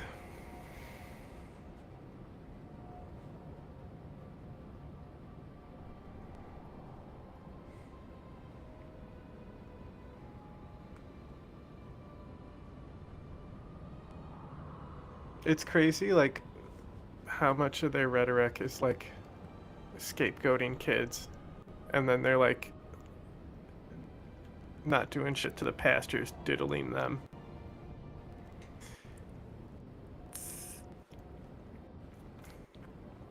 Do not diddle kids. Wouldn't do it with anyone younger than my daughter. Gotta be old. Older than my wife.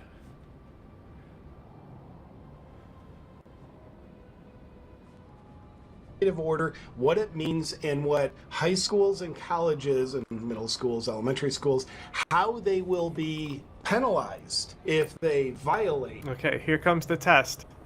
I expect it to still crackle when, like, joining and loading games. But once it's actually in the game, God, I hope it sounds good. This law. With my action this afternoon, we're putting every school receiving taxpayer dollars on notice that if you let men take over women's sports teams or invade your locker rooms, you will be investigated for violations of Title IX and risk your federal funding. There will be no federal funding.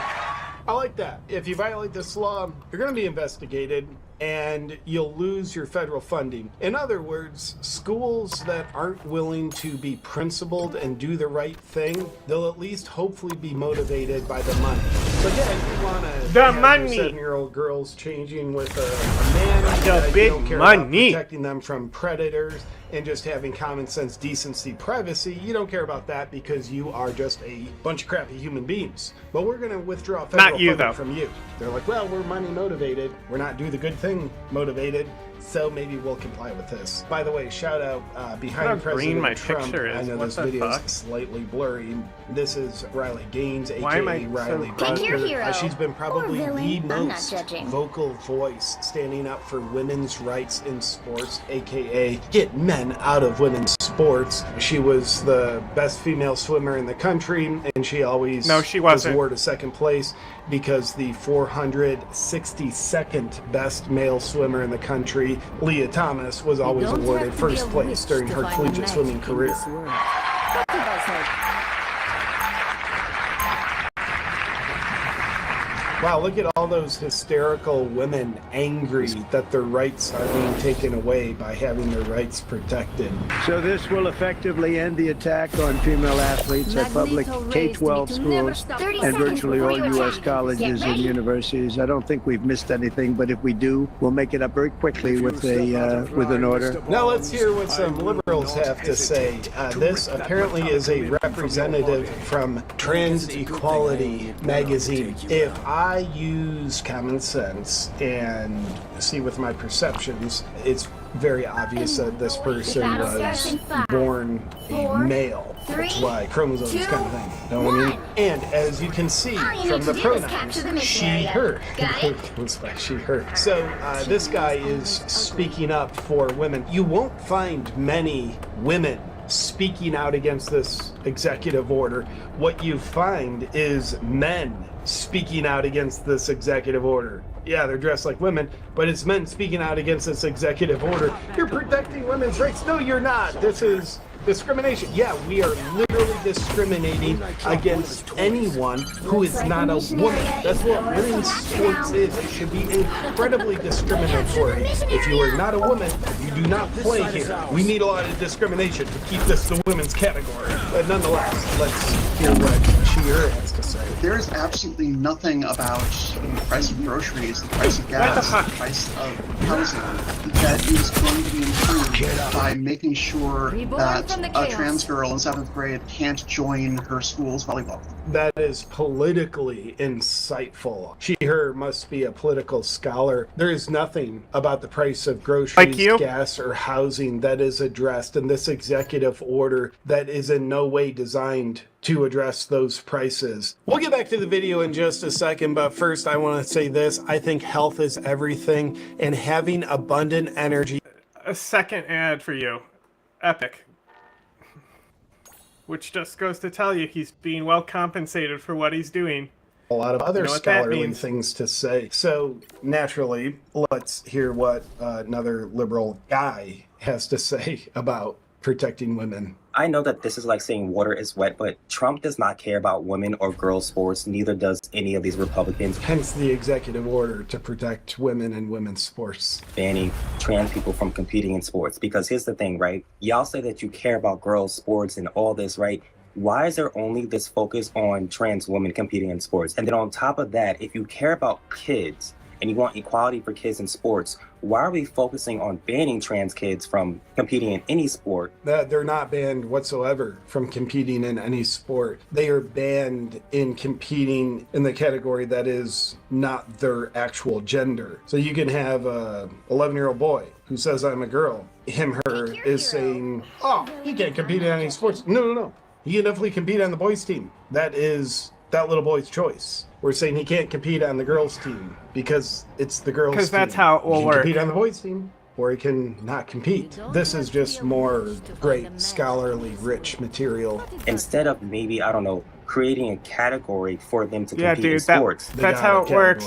It goes by gender. Because they don't actually care. It's about power and control. And I think that part of this is The ban men from women's sports industrial complex is working again, ladies and gentlemen. Just trillions of dollars to be made in keeping men out of women's sports. Yeah. You didn't address the thing about how you don't care about women, because we know he don't give a damn about women. trans Maybe men. with what he said about his own daughter. You ignored that part, And bro. What's even funnier is that if you know even a little bit of trans history, then you know that trans people competing in sports is not a new phenomenon. Let's hear a little bit about how the propagandists are covering the executive order. Own and potentially Not bullying. you, though. So look, this is a really You're not the controversial propagandist. issue for so many, but yet has been a cornerstone of Trump's campaign, and he's delivering on a campaign promise out there. Yeah, it's potentially bullying. That definitely checks out. ABC News. Very controversial. It might be the least controversial thing in the world ever. It's the most common sense thing. Now, before we get to the surprise ending of this video, here is President I can't wait. At the executive order signing ceremony, listing out opportunities that have been stolen from women due to men competing in the women's categories. I found some of this pretty darn shocking. Female athletes have been forced onto the front lines, and men claiming to be girls have stolen more than 3,500 victories. That's a lot. 3,500 victories were stolen. That is a lot.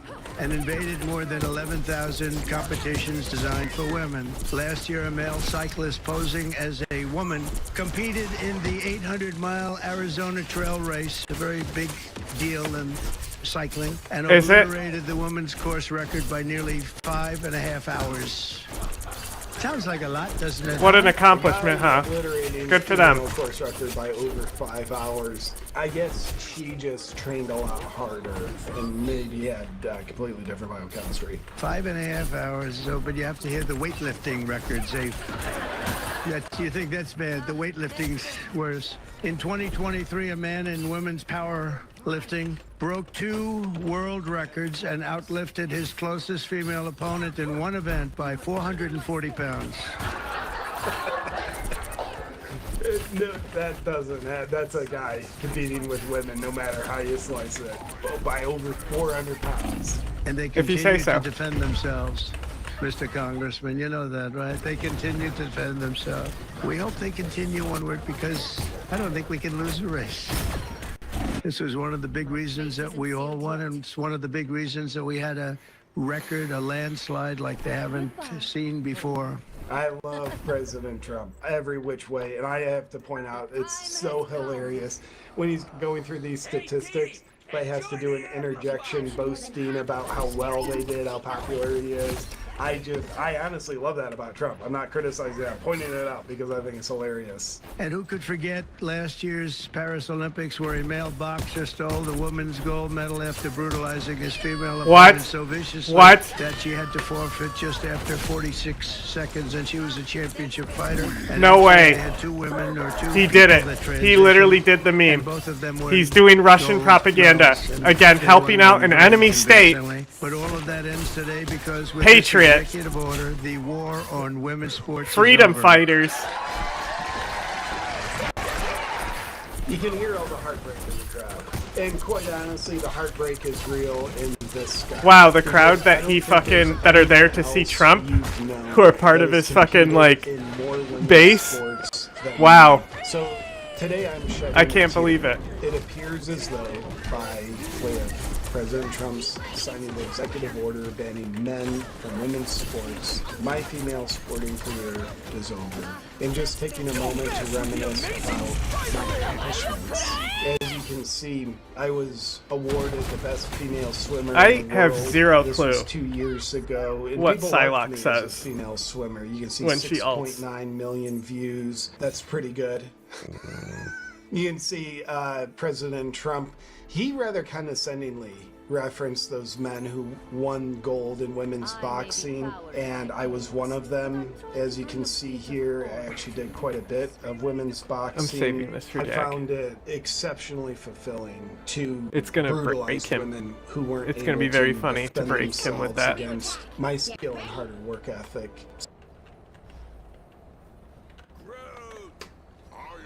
So I shed a tear for that. My female weightlifting career, President Trump mentioned one competitor beat the second place by over 400 pounds in just one lift. That was me. I found female weightlifting to be far more enjoyable than male weightlifting for me. It was just more empowering. It felt more true to me.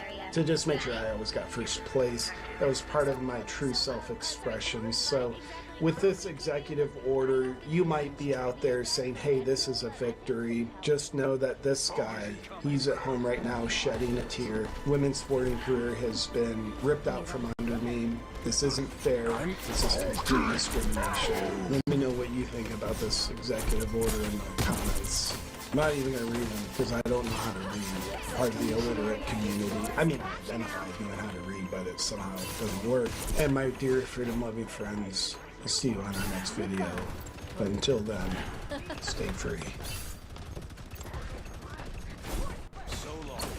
Hi there, welcome back to my Reason News. 2 news stories and 1 update. The firstly, hand grenades have been thrown in a city in Tigray. Some people have been injured.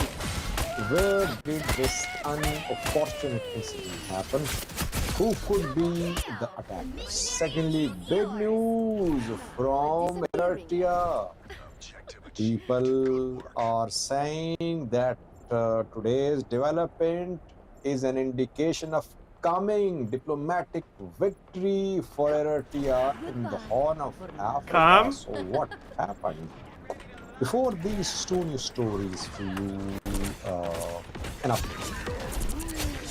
I told you about Vidyato Ayalio in the last video. I said Vidyato tried to board a flight at Atlanta airport in the US flight bound for Addis Ababa.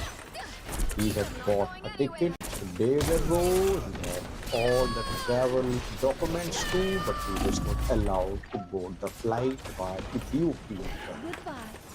He was told to get permission from Ethiopian embassy in Washington. He was told that he could be arrested. He shouldn't go to Addis Ababa. He was not allowed to board the flight and he missed the flight. It has been confirmed by Vidyato. Vidyato announced last month to come to Ethiopia to start political activities. Vidyato went into self-exile almost 2 years ago. He did not have good relations with Team Abiy back then. Team Abiy tried to stop him from leaving Ethiopia back then. Somehow he managed to leave. Now he's returning to Ethiopia with only a year away from election. So he wants to resume activities in the politics. That is why he's been denied in Ethiopia. But Vidyato has announced that he is going to come to Ethiopia through another carrier, not Ethiopian Airlines. Ethiopian Airlines don't allow him to board the flight, but he's going to buy ticket of another non-Ethiopian airline. Will that airline allow him to board the plane? Maybe that airline will allow him to board the plane, and then what happens in Addis Ababa remains to be seen. Will he be allowed to enter Ethiopia? Will he be arrested at Addis Ababa airport? That remains to be seen. He'll buy a new ticket of a non-Ethiopian What does airline, this mean? maybe some Western airline. Chrono Shield. And then we'll see when he manages to enter Ethiopia. Overall, it's a good sign that opposition politicians challenging Ethiopian PM Abiy. They are not frightened. They're saying we're all coming. friends. Arrest us. MILF But we nookies. want our rights. That should be the spirit, by the way. Politicians will have to lead from the front by tweeting 10 times a day, living in the US, staying in Europe, traveling across Europe. You cannot bring about any change. You'll have to risk your lives, your leaders. Yes, you'll be in danger. Yes, you could be arrested. But that is what the cost is. Cost of being a leader. Vidyato coming using another airline, it says.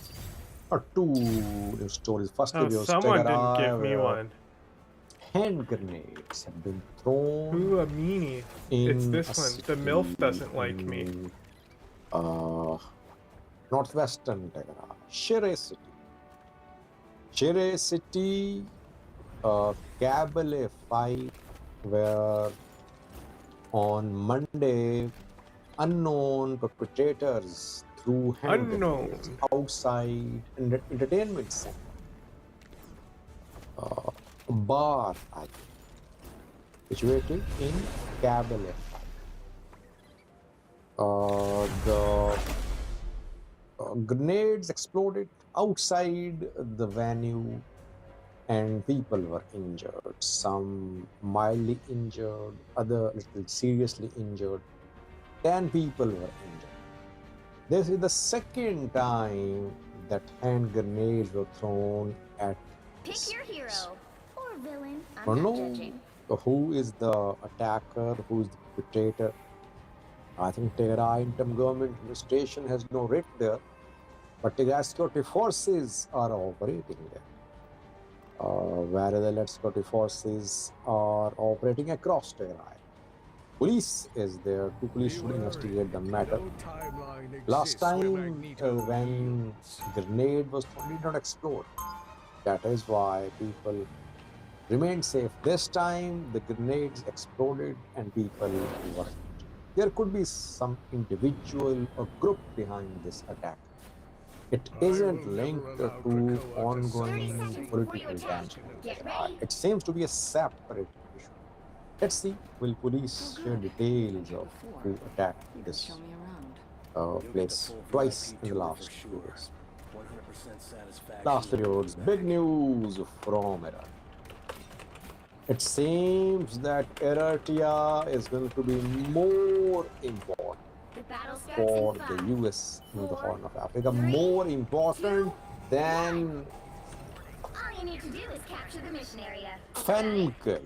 Eritrean government celebrated Fenkel 48 hours. Sasavuki went to Massawa to participate in the ceremony held there. Who congratulated Eritrean people on Massawa, on Fenkel operation today? US Embassy in Asmara said, Happy Fenkel Day to all Eritreans. 10th of February 1990 was a historic day, almost quote-unquote when 3-day military operation led to decisive victory and liberation of Massawa. And it paved the way for independence. It's very rare that US Embassy it's the first time in years since I started covering Eritrea that I have seen US Embassy in Asmara congratulate on Fenkel operation. Why? Because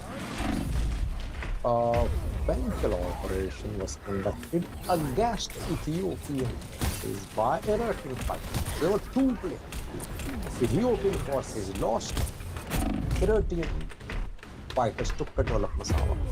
That is why countries don't connect Eritrea on Fenkel because that would alienate Ethiopia. But it seems that for the US now Eritrea matters more than Ethiopia. That is why US government is not concerned about what Ethiopian government could do, how it could respond. But the US Embassy congratulated Eritrea, not Eritrean government. It just shows firstly that under Trump administration, Eritrea US relations will improve. It seems signs are there. Ethiopia can be manipulated by through World Bank, through other countries. Eritrea cannot be blackmailed. It cannot be exploited by the US. US will have to talk to it. So that is why Eritrea is in a better position to be on good terms with Trump. Eritrea not receiving any direct aid from. Damn it! Trump is opposed. How he get me when I in air? And Eritrea could play a role in Trump's policy about Houthis. Trump wants to silence Houthis. Eritrea could play a role that we'll discuss in coming videos. But perhaps Eritrea is more relevant, more significant for the US than Ethiopia. When on Pankal Day, US congratulates Eritrea, it means that it is not concerned how Ethiopia will respond. And secondly, maybe it's a message for Ethiopia that Eritrean sovereignty must be respected. That borders have been drawn, now the borders cannot be changed. The dream of unification, the dream of confederation, the dream of regaining Massawa or Assam are just dreams. Borders should be respected. Let's see how Ethiopia responds. Will Ethiopia respond? Will it issue a statement? Because on Pankal, Ethiopia remains silent. And I did not see other countries congratulate Eritrea on Pankal. Not lots of countries, just US congratulated, showing that US is intent on improving its ties with Eritrean. Thanks for watching. Looks like the mission area is yours to capture now. Guys, we got a clear vote. Bring back Doge staffer who made inappropriate statements via a now deleted pseudonym. You know, they never actually say what the inappropriate statements were. There was a Doge staffer, just some Nazi Marco Elez, a 25-year-old software engineer. Elon, by the way, is really pushed to keep people from knowing who these, like, unelected, unappointed Doge, you know, like, special agents are, who are just, like, running through the Treasury Department doing whatever the f they want. They're like kids. They're probably all groomed. Like, I imagine these are just the biggest soy posters in the private Tesla Discord or whatever. Why is he surrounded by Groyper kids? Because that's who he talks to, dude. Have you seen how Elon talks? Or like, not just over tweet, but like the way he talks in voices? Like in the Twitter voice spaces or whatever the... Like, yeah. It's not like he's gonna have friends who are 50, you know? Mentally like 12 years old. If Elon the 19-year-old, that would be grooming from the 19-year-old. Like, if you factor in the mental age. Anyway, one of the two temporary employees of Treasury Connected Doge who have been granted access to a highly sensitive treasury system that produces or processes trillions of dollars in payments every year. Just a little bit of money, just trillions, you know. Anyway, because all these people are like Groypers or whatever, it turns out he's a Nazi, you know. You cannot pay me to marry someone outside my ethnicity, normalize Indian hate. The anti-H-1B visa statement right here, that's a no-no. Just for the record, I was racist before it was cool. I just want a eugenic immigration policy. Is that too much to ask? Blah, blah, blah. Deleted, but Wayback Machine got him. So on and so forth. Oh, they updated this in light of Elon's little fake Twitter poll. So Elon is pushing for this kid to be rehired and is also calling for the Wall Street Journal reporter who outed this to be fired. Oh, they're actually, by the way, just so you guys know how scary it is, not only is Elon saying, like, you should fire the reporters who report on what I'm doing, but the FCC, I believe, has already opened an investigation into a San Francisco-based local news outlet for reporting unfavorably on ICE actions within the city. So it's not just Elon, like the federal government is already starting to crack down on just factual journalistic coverage of what they're doing. You know, literally just like, this person has racist tweets. Oh, that's illegal now. You can't do that anymore. Now, there's not really a legal pretext for lawsuits along these lines. Like any judge or jury whose job it was to oversee this would likely rule in favor of the defendant. Like, if Elon sued the Wall Street Journal journalist, I really don't think the jury would be like, oh yeah, it's a crime to report on this. You know? They're slap suits, effectively. Until the law changes, they're slap suits. I tried to. Right now, the law does not favor Elon here. Yes, Krypton, they could. It's intimidation, 100%. Also, it's just funny. You know, Elon's like a big free speech transparency guy. Something you would presumably believe if you were like incredibly stupid. Anyway. The Vice President of the United States of America quote tweeted Elon Musk to defend reappointing this racist, I don't know, 25-year-old. The Vice President of the United States. Here's my view. I obviously disagree with some of Elez's posts, which you're not posting for some reason, but I don't think stupid social media activity could ruin a kid's life. This is vice signaling. Like, the main unifying position of the right in this country is that being a bad person should not negatively affect your life if you are white. Like that's literally like that is their position more consistently than anything else. Like if you are white or like you're racist or whatever, like this should never ever ever negatively affect your life. We shouldn't reward journalists who try to destroy people ever. So I don't know, it's just factually reporting on the tweets that he sent out. So I guess that's like the framing here, you know. So I say bring him back. If he's a bad dude, I want a eugenicist form of immigration policy. Or a terrible member of the team, fire him for that. That's great. So what's the point of journalism? To report favorably on the Trump administration. You know, I actually had this conversation with Charlie Kirk some years ago, where Charlie Kirk kept insisting over and over, and the right is very clear on this. The point of information is to affirm power. That's the only reason it exists. The point of education, especially in the context of American history, is to make you love your country and to whitewash it and to make you like a loyal servant. What? You know? That is the point. That is the reason why these exist. Know. Presumably, they feel the same way about journalism. What? You know, like the reason journalism exists is to vindicate, to support, to empower the presidency, as long as it's our presidency, and anything past that is criminal.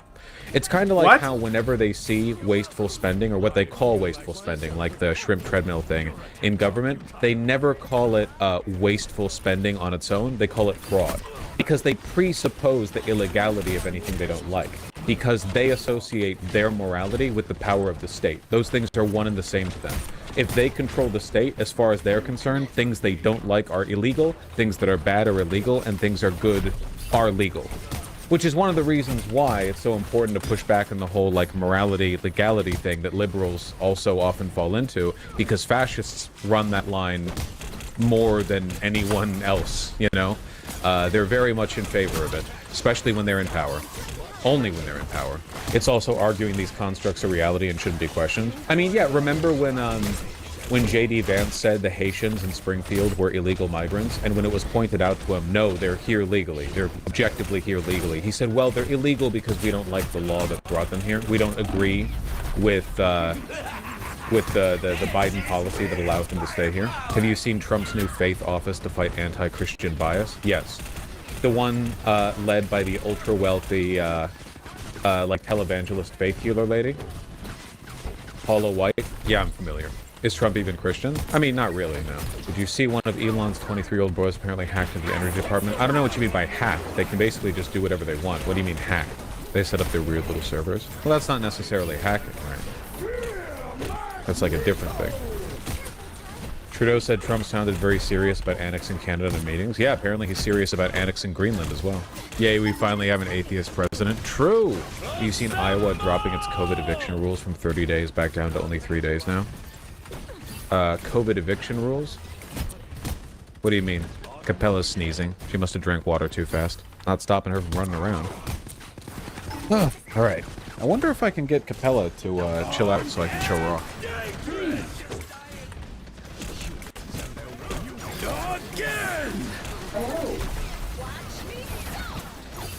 Again! Wow. You're so sleepy.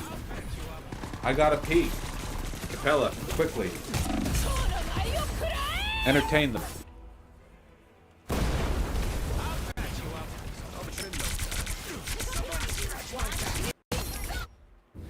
Mutants always rise again. Mutant.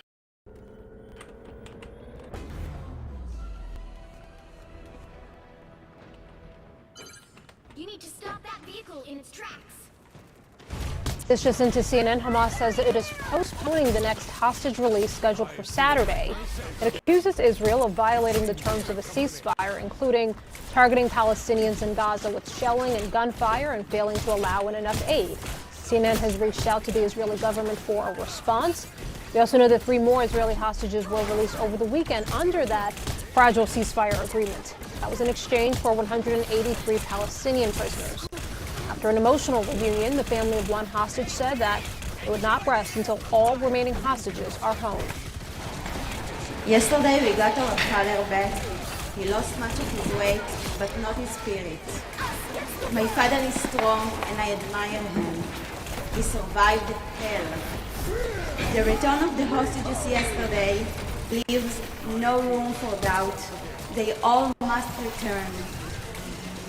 We will not stop fighting until the last hostage come home. All right, let's bring in Jeremy Diamond, who joins us live from Tel Aviv. Jeremy, what more can you share with us about these new lines of a possible postponing of the next hostage release? Yeah, a very dramatic announcement from Abu Obaida, the spokesman of Hamas's military wing, the Qassam brigades. Obaida, in this tweet, says that the release of the next 3 Israeli hostages from Hamas captivity, which was scheduled for Saturday, will be, quote, postponed until further notice. Obaida says that Israel has violated terms of the ceasefire agreement, pointing to 2 things in particular. First of all, the delay that happened a couple weeks ago as to the return of Palestinians going to northern Gaza, which Israel attributed to Hamas's violations of the terms of the agreement.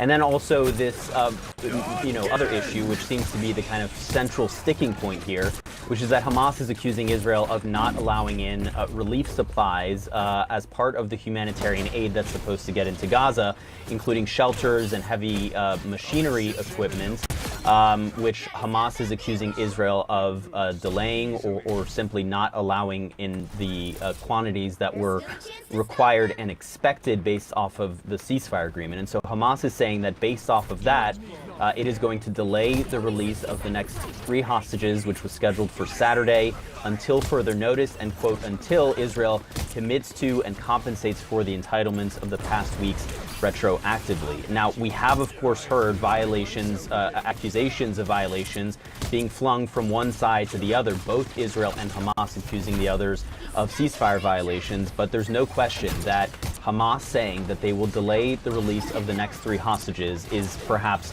the biggest inflection point yet in this current ceasefire agreement, and certainly threatens to upend it altogether. So we will have to wait and see how Israel responds, but certainly this will be something that Israel takes very, very seriously. In particular, in light of the fact that we saw over the weekend the condition in which those 3 male hostages returned to Israel in, looking quite emaciated, and something that has certainly stirred a sense of urgency within Israel about the release of the remaining hostages and concern for their lives as well. Jeremy, also talk to us about President Trump and this new clip that was released this morning, now explicitly saying that Palestinians would not have a right to return to Gaza under his redevelopment plan. Walk us through it. Yeah, that's right. Until now, the president had kind of hinted and suggested that Palestinians would be permanently displaced from the Gaza Strip. Now he is really fully saying it out loud, quote, no, they wouldn't, when asked in this interview on Fox News whether Palestinians would have a right to return to the Gaza Strip. He is claiming that better housing will be built for them in a, quote, permanent place. And we know, of course, that he is trying to make some kind of a deal with both Jordan and Egypt to accept large numbers of Palestinian refugees. It's important to keep in mind that there are more than 2 million Palestinians who live in Gaza. And yes, while they do want safety, they want to live in peace, they also want to live on their land. And Trump's proposal in the past of the United States taking over Gaza and displacing millions of Palestinians has been forcefully rejected, not only by those Palestinians on the ground who live in Gaza, but also by both Jordan and Egypt as well. Now, the president is set to sit down tomorrow with Jordan's King Abdullah, and the president believes that he has significant leverage over him because of the billions of dollars in U.S. military aid that is provided to Jordan and Egypt annually. So we will see how those discussions go, but certainly the president's ideas on this front have been forcefully rejected by all of the major Arab countries in the region, and also notably by Saudi Arabia, who Trump believes he can strike some kind of grand bargain with to normalize relations with Israel, perhaps as part of a kind of next step of this ceasefire agreement. Rahel? Yeah. Jeremy Diamond reporting there in Tel Aviv. Jeremy, thank you. The philosophy here, Palmer, is just making it ever more easy, fewer parts, and making it quicker to make. Well, I think that having fewer parts, easier to make, that's downstream of the real goal, which is to make sure that the United States, our allies, and our partners around the world have the tools that we need to deter expansionist dictatorships like China. Right now, in a lot of war games, we are modeling the United States as running out of critical munitions, particularly missiles, in just a few days of conflict. Anduril, for years, has been working to build a family of systems that solves this. And we just announced that family of systems today. It's called Barracuda. It's made with half the parts in half the time, using 95% less tools than a lot of the existing missile systems on the market. It is a mass manufacturable product that is designed to be made at scale, many thousands of systems at a time, because that's what the United States need, that's what our allies need, it's what our partners need. Talking of partners and allies, drone AI over in Ukraine at the moment. You're supplying drones, we understand, piloted by AI, but how much is it AI? How much is it the human? How much autonomy do they have about targets? Well, in our case, it's all about AI. Our core product is called Lattice. Anduril Industries has been working on AI-powered weapons for about 7 years now, and the core software is Lattice, this brain that powers all of our different systems, including Barracuda, including Altius, including Ghost, which are in Ukraine and have been since the second week of the war. We've destroyed hundreds of millions of dollars in critical Russian hardware that can't really be destroyed by things that require a real-time link to a person, because the Russians are quite good at jamming communications links when it comes to things that are important to them. They don't have enough of these jammers to hit the entire battlefield. That's why it's so important that we keep taking those things out and eventually, hopefully, leave them helpless to these types of systems. Palmer, it's great to have you back on Bloomberg Technology. In the context of Ukraine, I'm kind of thinking about the existing work, and then what we're hearing from Ukraine at the moment, which is they kind of want to push deeper or strike deeper into Russia. Does Anduril have any technology where you would work with Ukraine on that goal or be a part of that process? Absolutely, with the caveat that these decisions are not up to us. It's up to the United States government. They decide who we sell to, how we sell to them, and to a large extent what they do with these weapon systems. And I don't think that Anduril or any private defense company, any private company, period, should be in a position where we're de facto controlling the United States foreign policy position by saying, oh, we would help with this, we would help with that.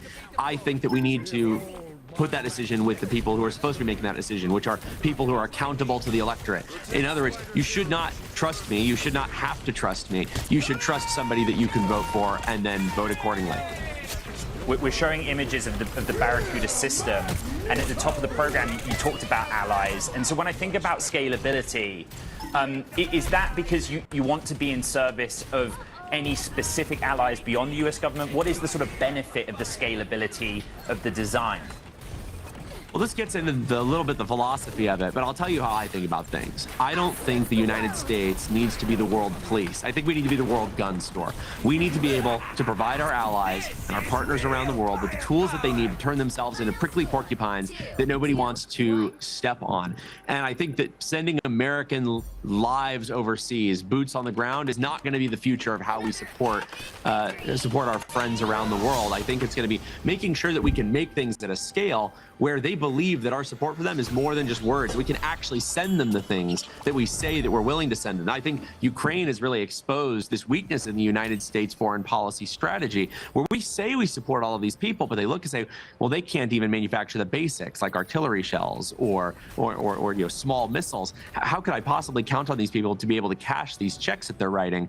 And I think that Barracuda is a response to that largely. It's something that was designed from the beginning for low cost, high rate manufacturability. An old story, but I thought it was interesting. All right, guys, we're at the University of Washington. We have a spicy topic today. We are debating that not all cultures are equal and that some are superior. Make sure to like, subscribe, and comment what you thought down below. Let's get into it. So what's your question? Well, I was curious about the poster you had that said, I think every culture is not equal. There are superior ones. So, here's the thing. this is bait, obviously, because people look at culture and they can't distinguish it between race, ethnicity, even sex half the time. So,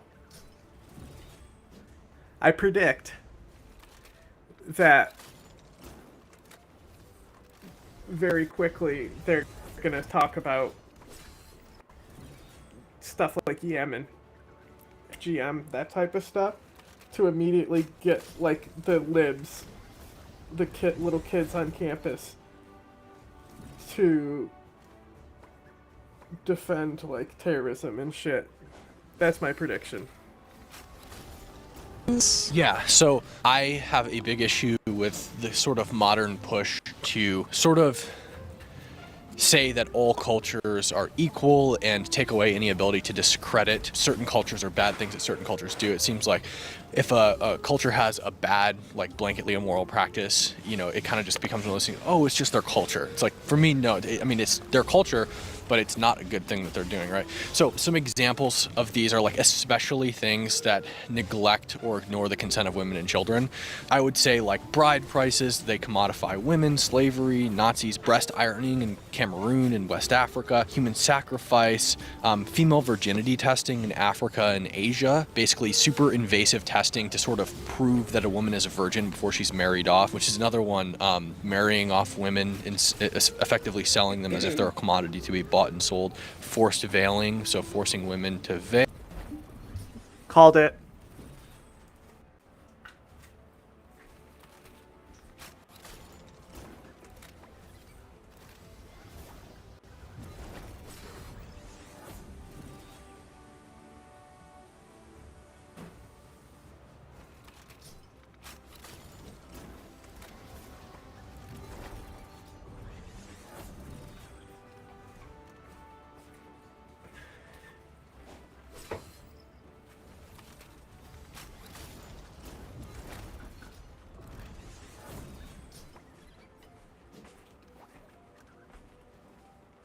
This was such obvious bait, bro.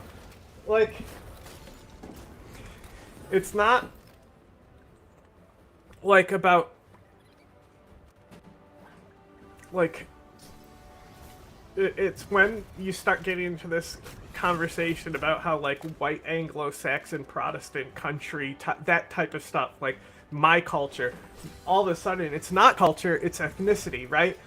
And, like, this type of argument about, like, cultures being bad, it only helps enforce people who are fucking want to be racist about ethnicity, race, all that shit. And it only helps them link all these things together anyway. Now, when it comes to cultures, we need to put it in the context of where those cultures are. Is there a culture that is just objectively inferior if they're in America following our laws and customs? Wow, what's that, customs? Ooh, that's kind of like different than a culture, huh? Right? Like, this whole thing that we need to defend Christmas and shit because that's part of our culture. No, it's not. Right? Where are the people who are inferior who are in this country? Any country, you know, where you have these types of people. I'm talking about the types of people who do this fucking bait shit to college kids like this, you know? Steven Crowder is the inferior culture in my opinion, you know what I'm saying?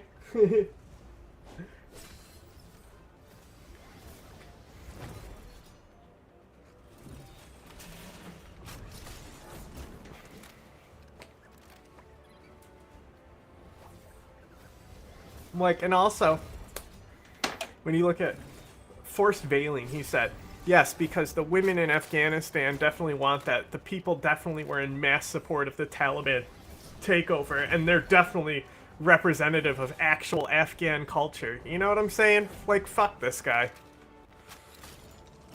veil, forcing women to not speak in public in Afghanistan or to not go to school in Afghanistan. Veiling also happens in Iran. Female genital mutilation, and the list goes on and on. All of those things are consentless. I called it. I literally specifically said FGM. Did I not? Fucking too obvious.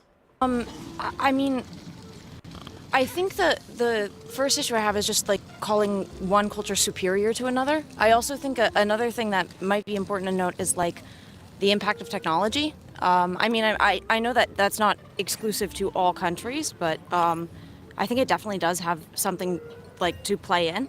So how are you distinguishing like between what is something that's cultural versus what is something that's like circumstantial to like the technology available and the information available? It seems like if something is a practice that is common throughout a specific culture and is generally unique to it or another branch culture. Scarification cultures, cool as fuck. Tattoo cultures, cool as fuck. Wow. Confederal cultures, cool as fuck. Like, Afghanistan is a country, not a culture. Do you know how many fucking cultural and ethnic groups make up Afghanistan? It's dominated by a specific type of person who doesn't even represent fucking the views of the region.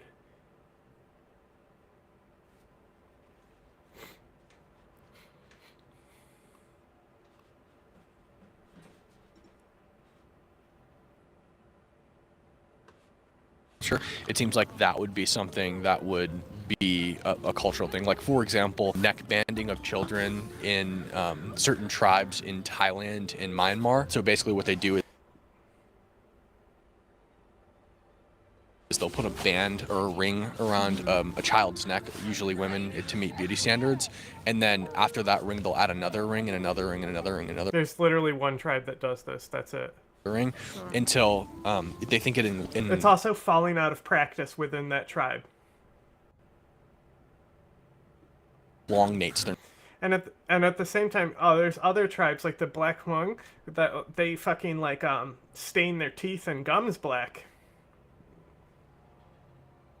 Necks, and it does make their necks appear longer, but what it's really doing is taking their shoulder blades and shoving them down their spinal cord so that they have this super long neck, but it's not actually their neck, it's their spinal cord, and it's really bad for their health. And the children don't have a choice. It's forced upon them by their parents. And so when a culture practices things like this, neck coils are fine unless you're in that specific tribe that specifically elongates them. A lot of people neck coil. They're beautiful. or allows things like this, or it's okay to do these things within their culture, I would say that they're probably inferior to cultures that don't do those things. For example, if you're a culture that practices slavery, I would say that you're inferior to America practices slavery. Cultures that don't practice slavery. I would say that modern day American culture is superior to colonial American culture because we allowed slavery. So I think that there should be a concerted effort to push away from these things, even if they're cultural practices among certain peoples. And that doesn't mean that every person who's, you know, a tribal person from Myanmar. We literally do. USAID. Or Thailand is a bad person or inferior, because you can always pull yourself away from culture and assimilate into new cultures, or ignore certain parts of your culture and not practice them. For example, like abolitionists in colonial America. So I don't think that it's not a race thing, it's not an ethnicity thing, it's specifically related to practices which are practiced through choice. Okay. So I guess, first of all, you would acknowledge that you're part of a culture yourself, right? Yeah. Okay. So I would say that the danger I see is not like in this fucking like Disney music he's got going on is so pathetic. Identifying the wrongdoings or things that might like be harmful in a given culture. The issue I really have is calling one superior to another. I think, you know, like we are really aware of like the neck binding, for example. one thing that's really like apparent in our culture is strong healthcare and like medical knowledge. So I think that makes us very aware of the negative impacts and implications of something like neck binding. I think other cultures have like a lot of things to say about like specifically different practices within our culture in terms of. Okay. And I ask this not particularly to you, Jackson, but did you know there are some people who have armpit fetishes? Oh yeah, oh yeah. It's people got all types of fetishes. Oh yeah. What's up? I didn't know. Let us know Okay. what's up. This is an official TYT brand, and that's what their audio sounds like? Wow. Yeah, I didn't know. Some people like the smell of the scent of an armpit. Others like the hair. Okay. This isn't just for the 70s anymore, folks. Emma Emhoff and her armpit controversy is really taking off. A lot of people interested in this. Are you among them? MAGAverse is furious, this time not because of DEI. They've taken a break from that, but because of armpit hair. How dare you? How dare you allow the overgrowth? Okay, I can't listen to you if this is what your fucking reporting sounds like. Sounds like Well, me it's before I not fix just this us who shit. are panicked and opposed to the Trump administration actions, more specifically Elon Musk's actions in dismantling and attacking, in some cases, unlawful ways, agencies within our government with no regard for the impact of the gutting of these agencies. Now going after, as I'll update you on in this segment, the Consumer Financial Protection Bureau, who protect consumers from powerful folks like Elon. No conflict of interest, though, we're told from MAGA. And it's not just us, though. So many of the very federal workforce members that the Trump administration is targeting and trying to push out of the government, the civil servants who prioritize their job and the Constitution above loyalty to Donald Trump, they're now speaking out.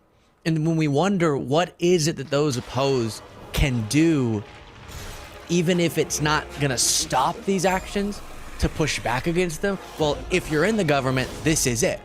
Speaking out, calling attention, and making clear who the American people should blame when they see the impacts in their life. I want to show you a video in just a second here. Out of someone the government, the going on the record on video, which is very brave. But first, someone who did so in an op-ed for Slate titled, "I work in the office carrying out the government purge. Here's what I want you to know. We're as freaked out and angry as everyone else." Annie Porter writing this. So much credit to her. But she writes, "I'm a career civil servant at the federal government's Office of Personnel Management, and I'm sorry. Normally, the only time anyone hears about our agency is when we declare snow days for the DC area.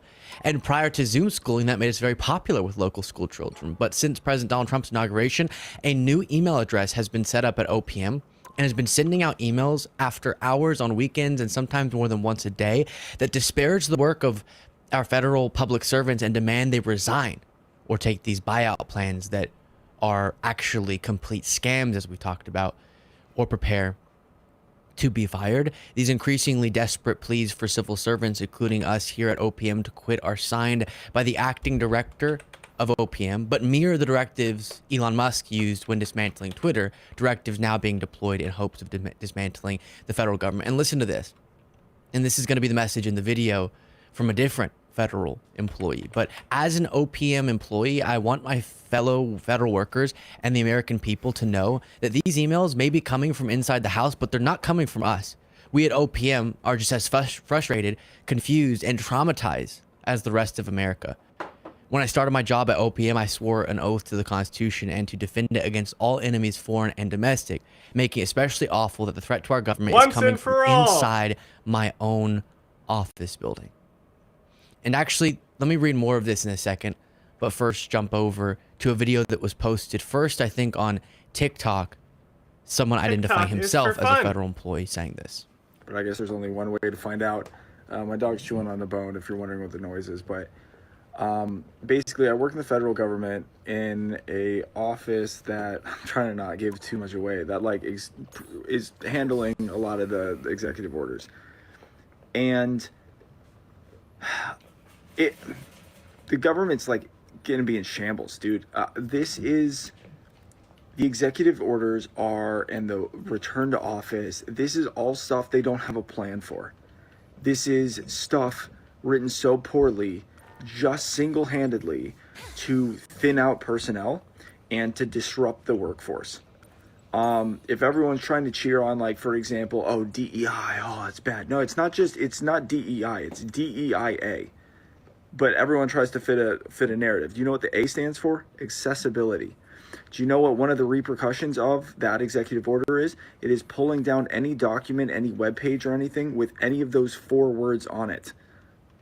That's a part of it. It's not just like any sort of like external hiring path or anything like that. No. It's literally if a form or document that is open to the public and stuff, or internal, like literal policy manuals, for example, has the words diversity or equity or inclusion or accessibility, those sections have to be pulled down, revised, and can only be put up after manual review and legal review.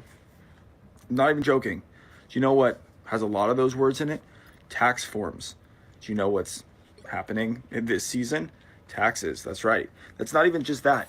The back to work stuff, it is single-handedly, not because of productivity. No. Productivity shot up when we had telework and remote work. It's actually dropping, and it's a problem. I forgot the dog was eating the They bone. don't I was have like, the what is physical that weird space for the staff to return to the sound? office. They are... Point here being, aside from the catastrophic structural changes that will come of getting rid of USAID, getting rid of Department of Education, which is what they're working on now, getting rid of or gutting the Consumer Financial Protection Bureau, the point that he's bringing up is there's not really a plan for this stuff, even as shown by, hey, take down any pages, and I saw rural.gov, resources for folks in rural communities, taken down, no access. We saw the Medicaid pulled down for a period of time. What is this chaos caused by? There's not actually a lot of thought going into it, because they're okay if people lose access to these resources, because there is an underlying belief that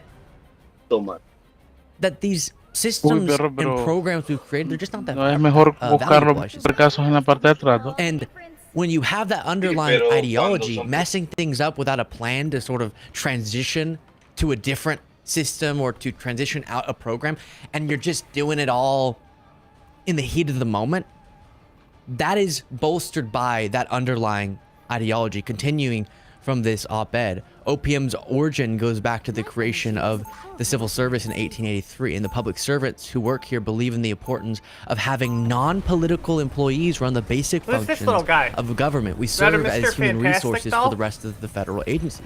But unlike HR, a private company, where HR really works for your boss and not for you, our agency actually does work for the American people and the public servants who serve them, and it really is nonpartisan.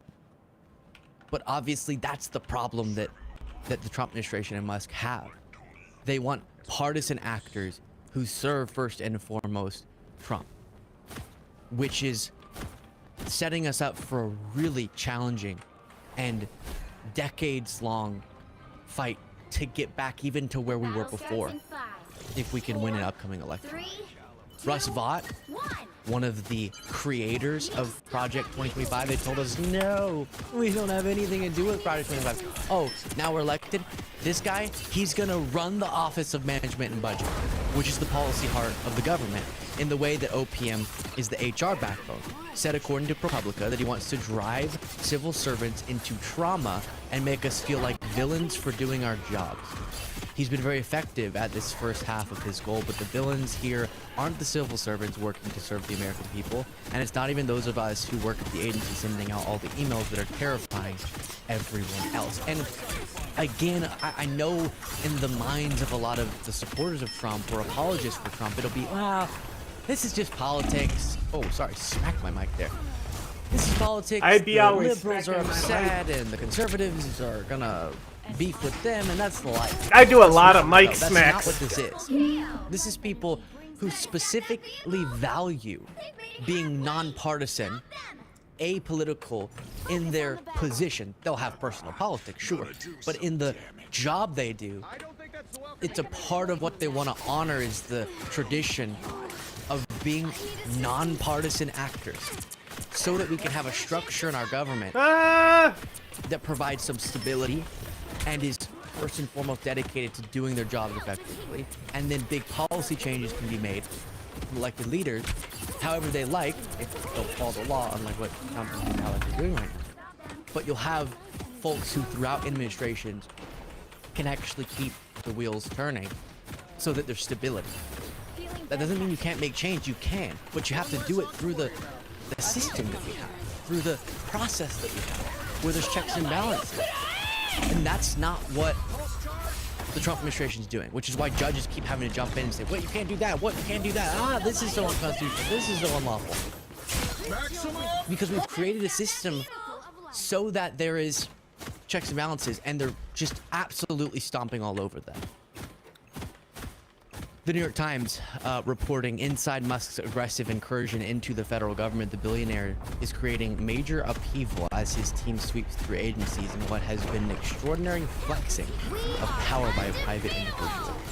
Just not at all leading, even though a lot of the content of this article is valuable, not grabbing the urgency of the moment with that title, I'd say. Mr. Musk, the world's richest man, is sweeping through the federal government as a singular force, creating major upheaval as he looks to put an ideological stamp on the bureaucracy and rid the system of those who he and the president ride as the deep state. The speed and scale of shocked civil servants who have been frantically exchanging information on encrypted chats, trying to discern what is unfolding. And then a really crucial part is here. Senior White House staff members have at times also found themselves in the dark, according to officials who spoke on the Commission of Anonymity to describe sensitive discussions. One Trump official who was not authorized to speak publicly said Mr. Musk was widely seen as operating with a level of autonomy that almost no one can control. And there it is. That's a bombshell in and of itself, which is that, as we've been saying, he's not directing each little action like he wants people to believe. He's not as in control as he wants people to believe. When we make the quote-unquote joke about President Musk, there's a lot of seriousness attached to it, which is that you have an unelected billionaire who only has the influence and power that he currently has because he bought it from Trump by spending hundreds of millions of dollars getting Trump elected and buying a platform to leverage it in Trump's interest. And now he's getting to go around. And even though I'm bummed out that we elected Trump and his administration, the people who were actually elected and given power by our democratic process, they're not even the ones calling the shots. Talk about an unelected bureaucrat. That was their whole thing, was to stop doing that. And he, in this unofficial position, in a way that's having to be paused by a federal judge, is fundamentally changing the structure of our government. The latest being this Common Dreams report. So much for lowering costs. Fury over Musk's death wish for CFPB that returned over $20 billion to consumers. The richest man in the world wants to shut down an agency that keeps people like him from ripping off the rest of us. Defenders of the Consumer Financial Protection Bureau that has returned tens of billions of dollars to dupe and defraud U.S. consumers expressed outrage overnight over this. And this is because Elon Musk is saying, RIP the Consumer Financial Protection Bureau. Let's get rid of it or gut it as well. The very institution that's responsible for making sure that less powerful folk, individual consumers, when they get defrauded, when they get ripped off, when law is not followed in involvement with them, they are protected by someone. As you heard, their $20 billion returned back to consumers who were defrauded in some way by more powerful people like Elon Musk. So Elon Musk is going after the very institutions that hold accountable people like Elon Musk. Elon Musk is going after the institution that sometimes can stand in between the more powerful companies or individuals and just your average consumer. Is it not clear? Is this still the working class hero that MAGA told us that he was. And amid all of this, we keep going back to, well, what are the defenders of these actions saying? What are the defenders saying as to why we need to go after the most vulnerable people? Is what this is. Well, Republican Senator Bill Haggerty tries to justify it here. Appropriator, I've asked them to be very clear about, for example, their role funding Hamas in Gaza. They would not comply.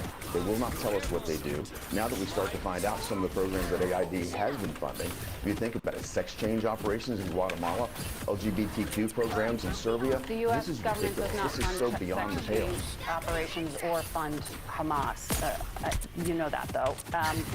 But I like that word. You know that, though. That's important to note. I wonder if they do something. We saw, I forget who it was, Buddy something. Buddy was his first name, but he was on CNN talking about $15 million of condoms to the Taliban. And the thing he was thinking he was trying to say was $50 million to Gaza, which was a complete lie. $0. It was just lie, as we've now mentioned it. But think about that. Think about not just lying, but getting mixed up. So I don't know what Haggerty's saying. He's probably mixing up one of the other talking points. But if you're gonna ruin the lives of so many people, necessary institutions and community, as I keep giving you more and more updates on, are reporting that they've just lost crucial funds. The most recent one that we went over was health clinics. And you better come with a stronger justification than tired, debunked talking points about all sorts of different things. Then take a look at this. Kristi Noem, I think you can best describe this as a short circuit when she's asked by Dana Bash about all of this. I remember a time when Republicans were very careful about and worried about the government, particularly unelected people, we can't trust the government anymore. having access to personal data. Yeah. Oh, absolutely. You are the government. Yes, that's what I'm saying, is that the American people now are saying that we have had... Wait, watch that again, and then I'll play the rest of it, but yeah, that's right, we can't trust the government anymore. You are the government, which is what I'm saying, you can't trust, well, yes, you can't. Wait, we can have your private data because you should trust us because we are the government, but also you can't trust the government, so don't trust it with your private data, but we should have it because you can't trust the government with the other government. I remember a time when Republicans were very careful about and worried about the government, particularly unelected people. we can't trust having, the government anymore. having access to That's our personal data. Yeah. Oh, absolutely. You are the government. Yes, that's what I'm saying, is that the American people now are saying that we have had our personal information shared and out there in the public. Elon Musk has access to it. Yeah, but He said Elon he Musk does. is part of the administration that is helping us identify where we can find... Part of the government. No, but Elon Musk, okay, no, but Elon gets your information because he bought it from Trump. I mean, because he's a part of the administration. What is the administration? The administration in what? The federal government, Kristi. Your justification for him getting access to information illegally, as a federal judge has indicated. The reason that's okay is because he's a part of the government, but you can't trust the government because the government is still your data like Elon Musk did, except for Elon Musk can do it. He has really good rockets. Yeah, but Elon Musk is part of the administration that is helping us identify where we can find savings and what we can do, and he has gone through the processes to make sure that he has the authority. You're totally the president has comfortable with granted him. this. I am today by the work that he's doing by identifying waste, fraud, and abuse. Which he's not finding, which is why you have to lie about it. If there were such egregious examples, as I thought there would be more of, because I understand waste and fraud happens in the government. But you haven't been able to find compelling ones, so you're making up stuff. Share your thoughts in the comments. If you do want to support the show, you can do it by clicking the join button below.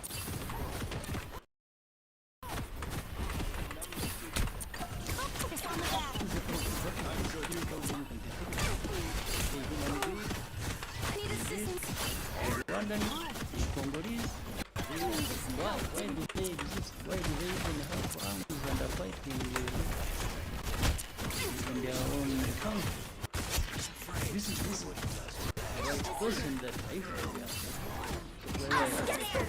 one supports or associated with is actually immaterial. It is irrelevant to the question. Or even if you want to educate yourself or educate the public.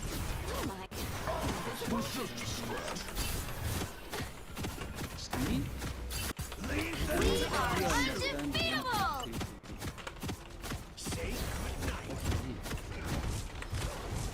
Please me to be helpful. That's the one I would wish to be associated with.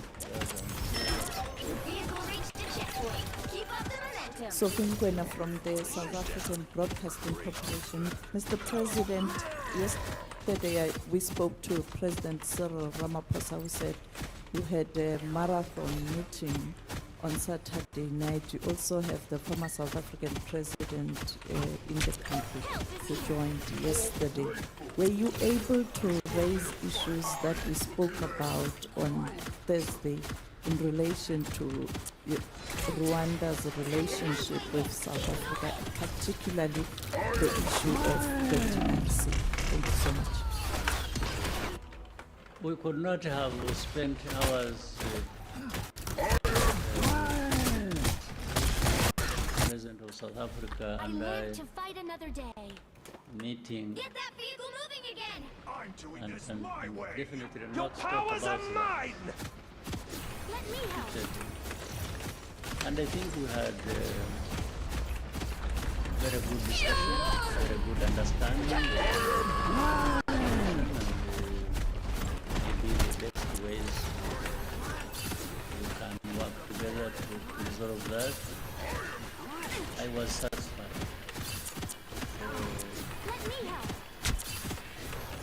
And it seems your interview also helped. The discussion we had and the question we asked informed a lot of us. Hold still, group, for fuck's sake. So we definitely did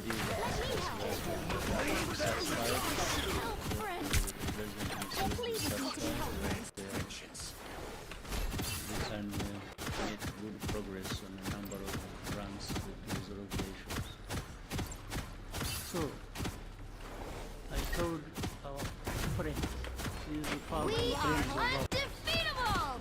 even I have a said it shield. publicly. No complaints. Almost there. Don't turn back When now. it comes, Shake it up. defending this country that has suffered for so long and nobody can do it. We need a mission.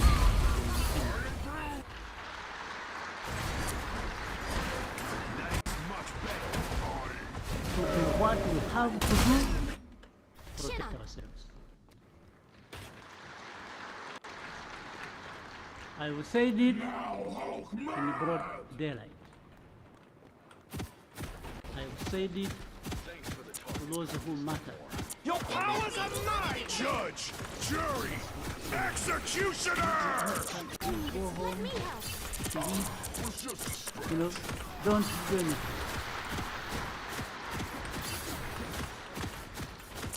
There will be nothing forcing these voters of this small country.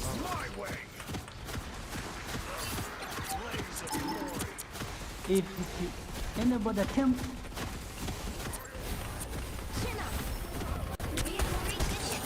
We have decided to bring videos on something nobody talks about: African politics, economy, and increasing power.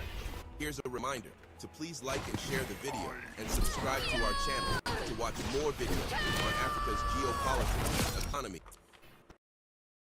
I live to fight another day. Wait. Only one of us gets to play with.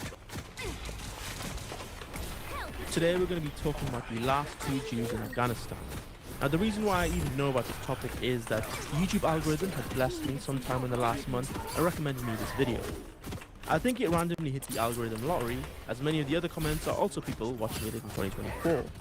Anyway, the video is about 2 Jews, one called Yitzhak Levi and the other I'm doing my Savon part. Samantha. Let me just show you the clip to introduce you to them and how funny they are. For context, there's this Romanian journalist filming for his documentary Cabal in Kabul, and he's interviewing Yitzhak, and you can just see how the conversation goes.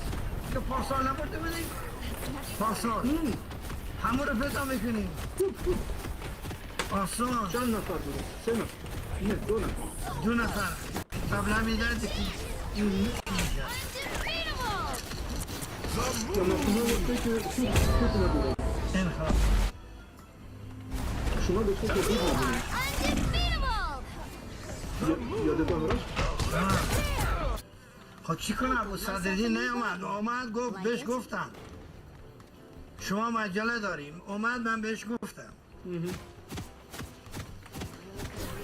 گفت خب زولان باز ریزنی کرد زولان گفتن گفتی بشه از اون رو بشه شما بیا I love how as soon as he's mentioned, he immediately goes to cursing him, no questions asked. It's even funnier because they both live in separate wings of the same synagogue, and they just argue all the time. Because the other guy's a fucking monster.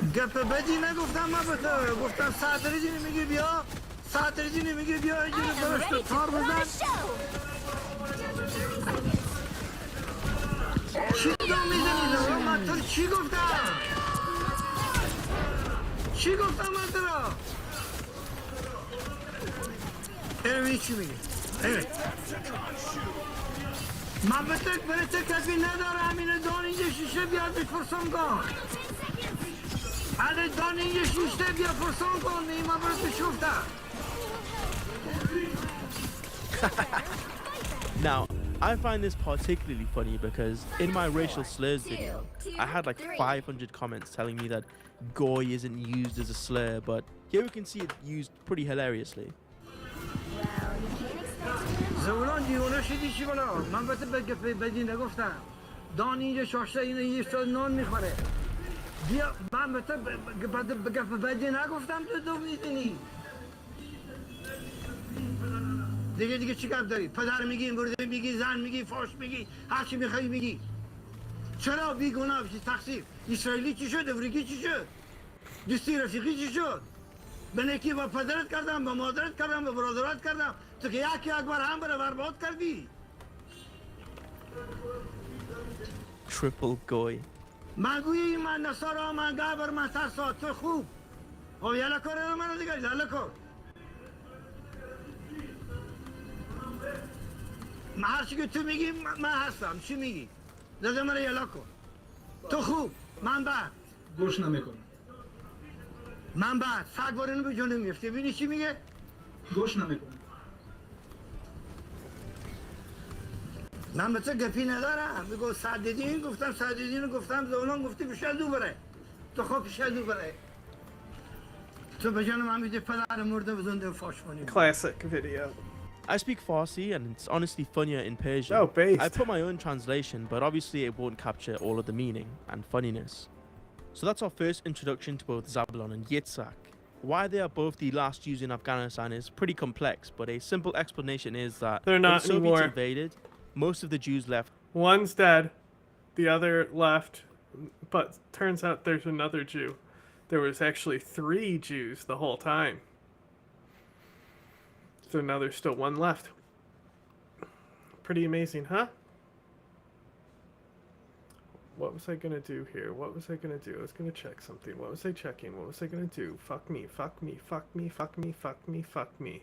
For occupied Palestine and other countries. Zabulon stayed until 1990 when the Taliban took over, which is why he fled to occupied Palestine, but only to return after 2 months. After returning, he found Yitzhak had moved into the synagogue, and they immediately hated each other and fought over who rightfully owned the land. I mean, Jews and fighting over land? Stop me if you've heard of this one before. In 1998, Yitzhak wrote to the Taliban interior minister And that's accusing enough of Zabulon that stealing one. Jewish art.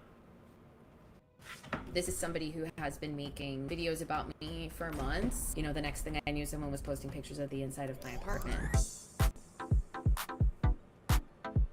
Remember Gamergate? Women speaking out No. online have also been I was met in with attacks Syria. via social media using the hashtag Gamergate. What started as an online spat about the ethics of gaming journalism quickly escalated into a full-blown culture war. It helped catalyze the alt-right movement, which secured power and prominence during the 2016 Audio, elections. a mess. Well, it's happening again. Back in March, journalist Alyssa Mercante wrote a story about how Sweet Baby Inc., a video game consultancy, had been helping gaming companies attract more diverse audiences. Alyssa's story was deeply reported and factually accurate, but the reaction to it quickly took on a life of its own. Within days, Mercante had been threatened, doxxed, and was the target of a vicious hate and harassment campaign that's become known as Gamergate 2.0. Today, I'm talking to Alyssa about what it's like to be at the center of an organized smear campaign, how she's fighting back, and why the mainstream media continues to be complicit in these attacks. Hi, Alyssa. Welcome to Power User. Hi, thanks for having me. All right, so for people who don't know who you are, you're a pretty well-known online culture video game journalist. How did you get started in this space? I've been writing about video games for my whole life, but in terms of it being my career, it's been the last 5 or 6 years. I was at Games Radar, and then I went to Kotaku, which is owned by Geo Media, and my reporting has always been on video games and the culture surrounding it, but only lately has it kind of become the topic of everyone's conversation. So you wrote this article about a company called Sweet Baby that really blew up and proved to be very divisive on the internet. It also seems to have sparked this months-long harassment and abuse campaign. Tell me about the article and kind of what you hope to achieve by writing it. What was the crux of that story?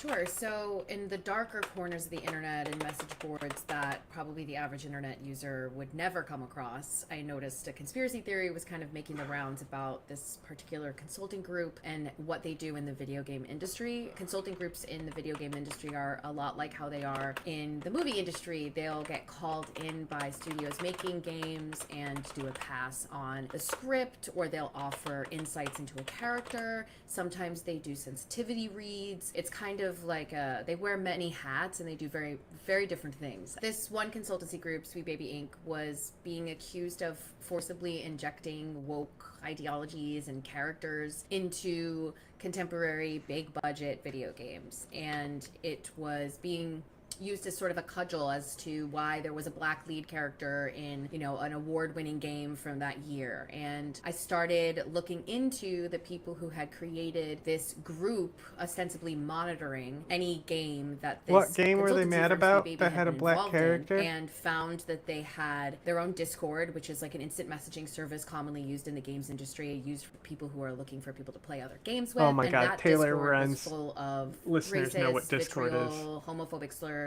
misogyny, all the kinds of stuff that I hadn't really seen in that at that level online in a while. So you noticed that Sweet Baby, which is this consulting firm, had been increasingly involved in all of these video games that were being, it seems like, the target of backlash, like you mentioned. So you kind of dug into what was fomenting that backlash and found this group of people that were really dedicated to tracking this consultancy firm, Sweet Baby, and it seems like producing coordinated harassment campaigns against any game that, I guess, deigned to partner with this consulting firm. Yeah, and honestly, once the piece that I published went live, and that piece also included interviews with the people who work for Sweet Baby Inc., because the goal of the piece was to sort of tell you exactly what a consultancy firm does and what it doesn't do, and try and debunk this theory in the clearest terms possible. Unfortunately, the moment that piece went live, the new conspiracy theory cropped up, which was that games journalists were running defense for this company, and then it just kind of, the attacks spun off of that and just started getting worse and worse. So any game that was even remotely connected to Sweet Baby Inc., anybody who worked at Sweet Baby Inc., a lot of people who were just women or people of color or queer folks who were writing about this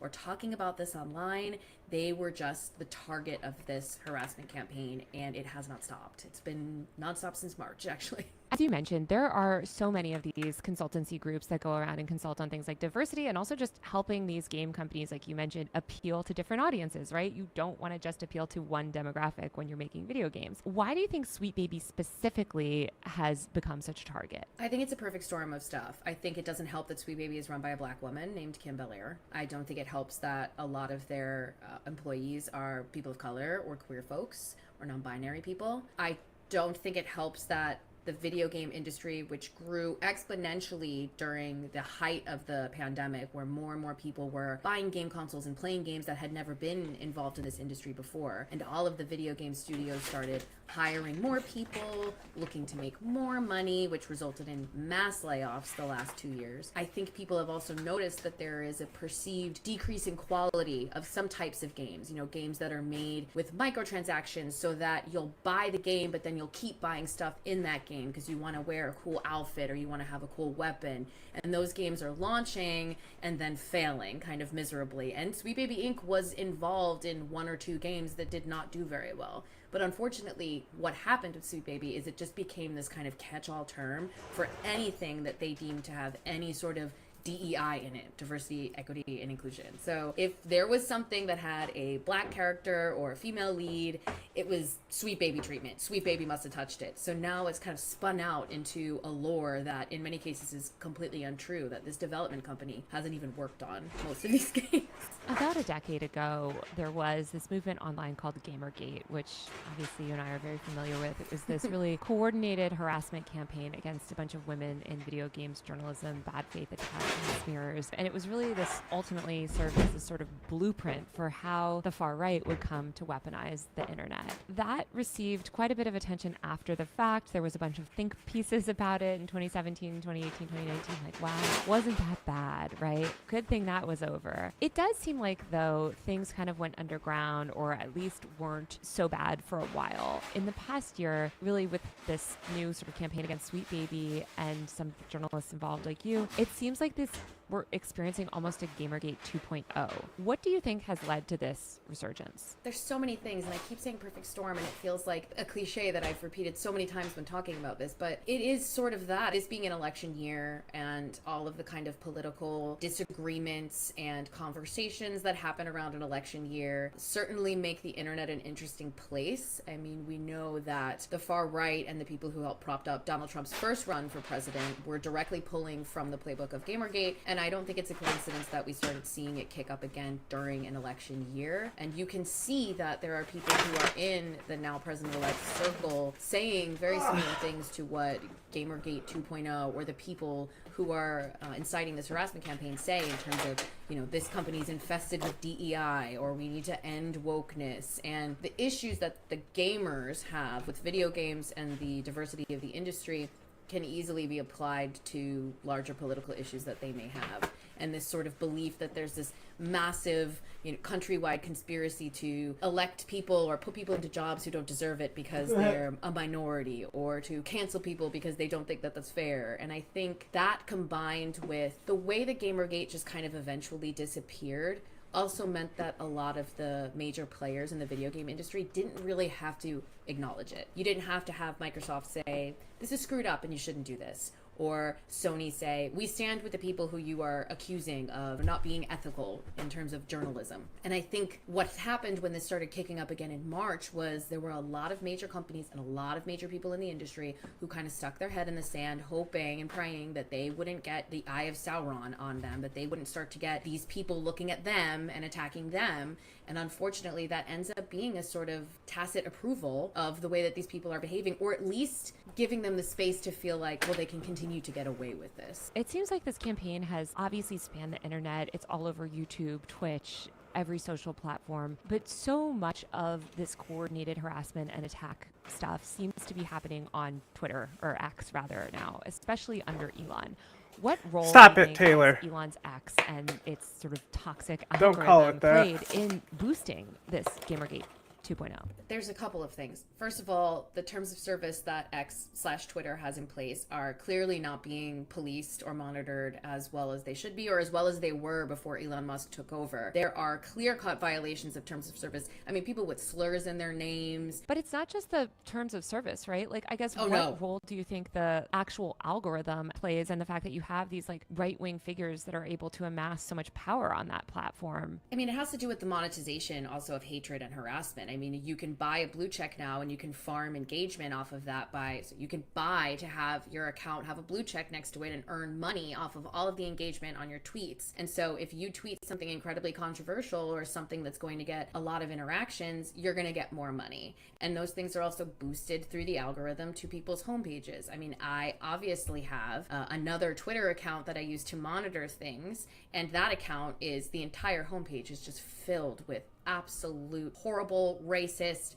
homophobic, transphobic, harassment, abuse, all of these things. And it's just not stopping. It's not being taken down, and it's being pushed to the top of the page and pushed into people's eyes. And they're rewarding that by giving people monetary payouts for when their tweets hit big. Talk to me about the structure of these harassment campaigns, because I feel like there's a few big people at the top that are these mainstream content creators that are sort of instigators, but they love to how you wipe their hands create of it. these things and say, well, I didn't do anything. I didn't personally call for, XYZ. Can you sort of walk me through the hierarchy of how these different sort of harassers operate and where they land? There's usually always, in this instance of harassment campaigns, a few leaders who are most of the time very careful with what they say and what they share. You're rare that you're going to see someone who has 150, 250,000 Twitter or X followers outright incite violence or threaten someone or anything like that. But what they will do is they will point ceaseless harassment at, or they will point endless fingers towards specific people in a way that they think is coy by saying, oh, well, I know this person, and here's a picture of clearly a person of color is involved in this game that didn't do well, and they probably don't like you, the gamer, and they rile up a base of smaller content creators who tend to be a little bit more loose with the stuff that they say, a little bit less careful with what they're inciting, a little bit more harassy with their videos and their comments. And then below that, you get sort of like anonymous foot soldiers that are just in droves. And those are the people who often or not are the ones in my inbox or in other people's inbox with outright threats, or in my emails, in my Instagram, finding my family's information. Those anonymous people who are watching all of this content, taking in all of this content, and being pointed towards people that they should be angry towards for some reason. They're not sure why. And that's when you end up getting this sort of wave and crest of harassment, because the leaders are just innocently pointing out people, but the undertones are very clear what they want to happen there, and it's the foot soldiers that will always carry that out. So you wrote this story on Kotaku, and it kind of blows up. It becomes this viral piece of journalism that, of course, all of these awful people hate. Tell me what happened next to you. Part of the reason why it got so bad for me in terms of harassment was because I refused to back down, and I refused to apologize for nothing that I had done wrong, but just for being who I was. And in the immediate aftermath, there was a lot of finger pointing that this piece was untrue or purposefully leaving things out or none of this is correct. And when I was pushing back at that, that started kind of the waterfall of harassment. So I started becoming this kind of stand-in for everything that was wrong with games journalism. My face is plastered over hundreds of YouTube videos, watching my every move. I was getting threats in my work email and my personal email. I had to warn my parents to be careful because their address was circulating the internet. And it was just kind of your bog standard harassment campaign. They go after every piece of social media you have. They try and find every bit of personal information they can. And they're kind of obsessing over everything you do. I was joking that they probably had my menstrual cycle charted, but it really feels like that at a certain point. It is nonstop, and it's every breath you take. Somebody is archiving it and putting it in these darker corners of the web, which eventually bleeds into the more typical places that people would go, like Twitter and YouTube. And how has that affected your ability to do journalism and to further cover these issues? I mean, it does feel in some ways like you're a pariah. There's a lot of people in the industry who have been incredibly supportive to me in private, but not as supportive as I'd like them to be in public. And, my company, when I was at Geo Media, was very clearly unhappy with what was going on and very clearly unhappy with the way that I was reacting to it. And it ended up reaching a head where I could no longer work there. It wasn't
Come on, everybody, do a little clap.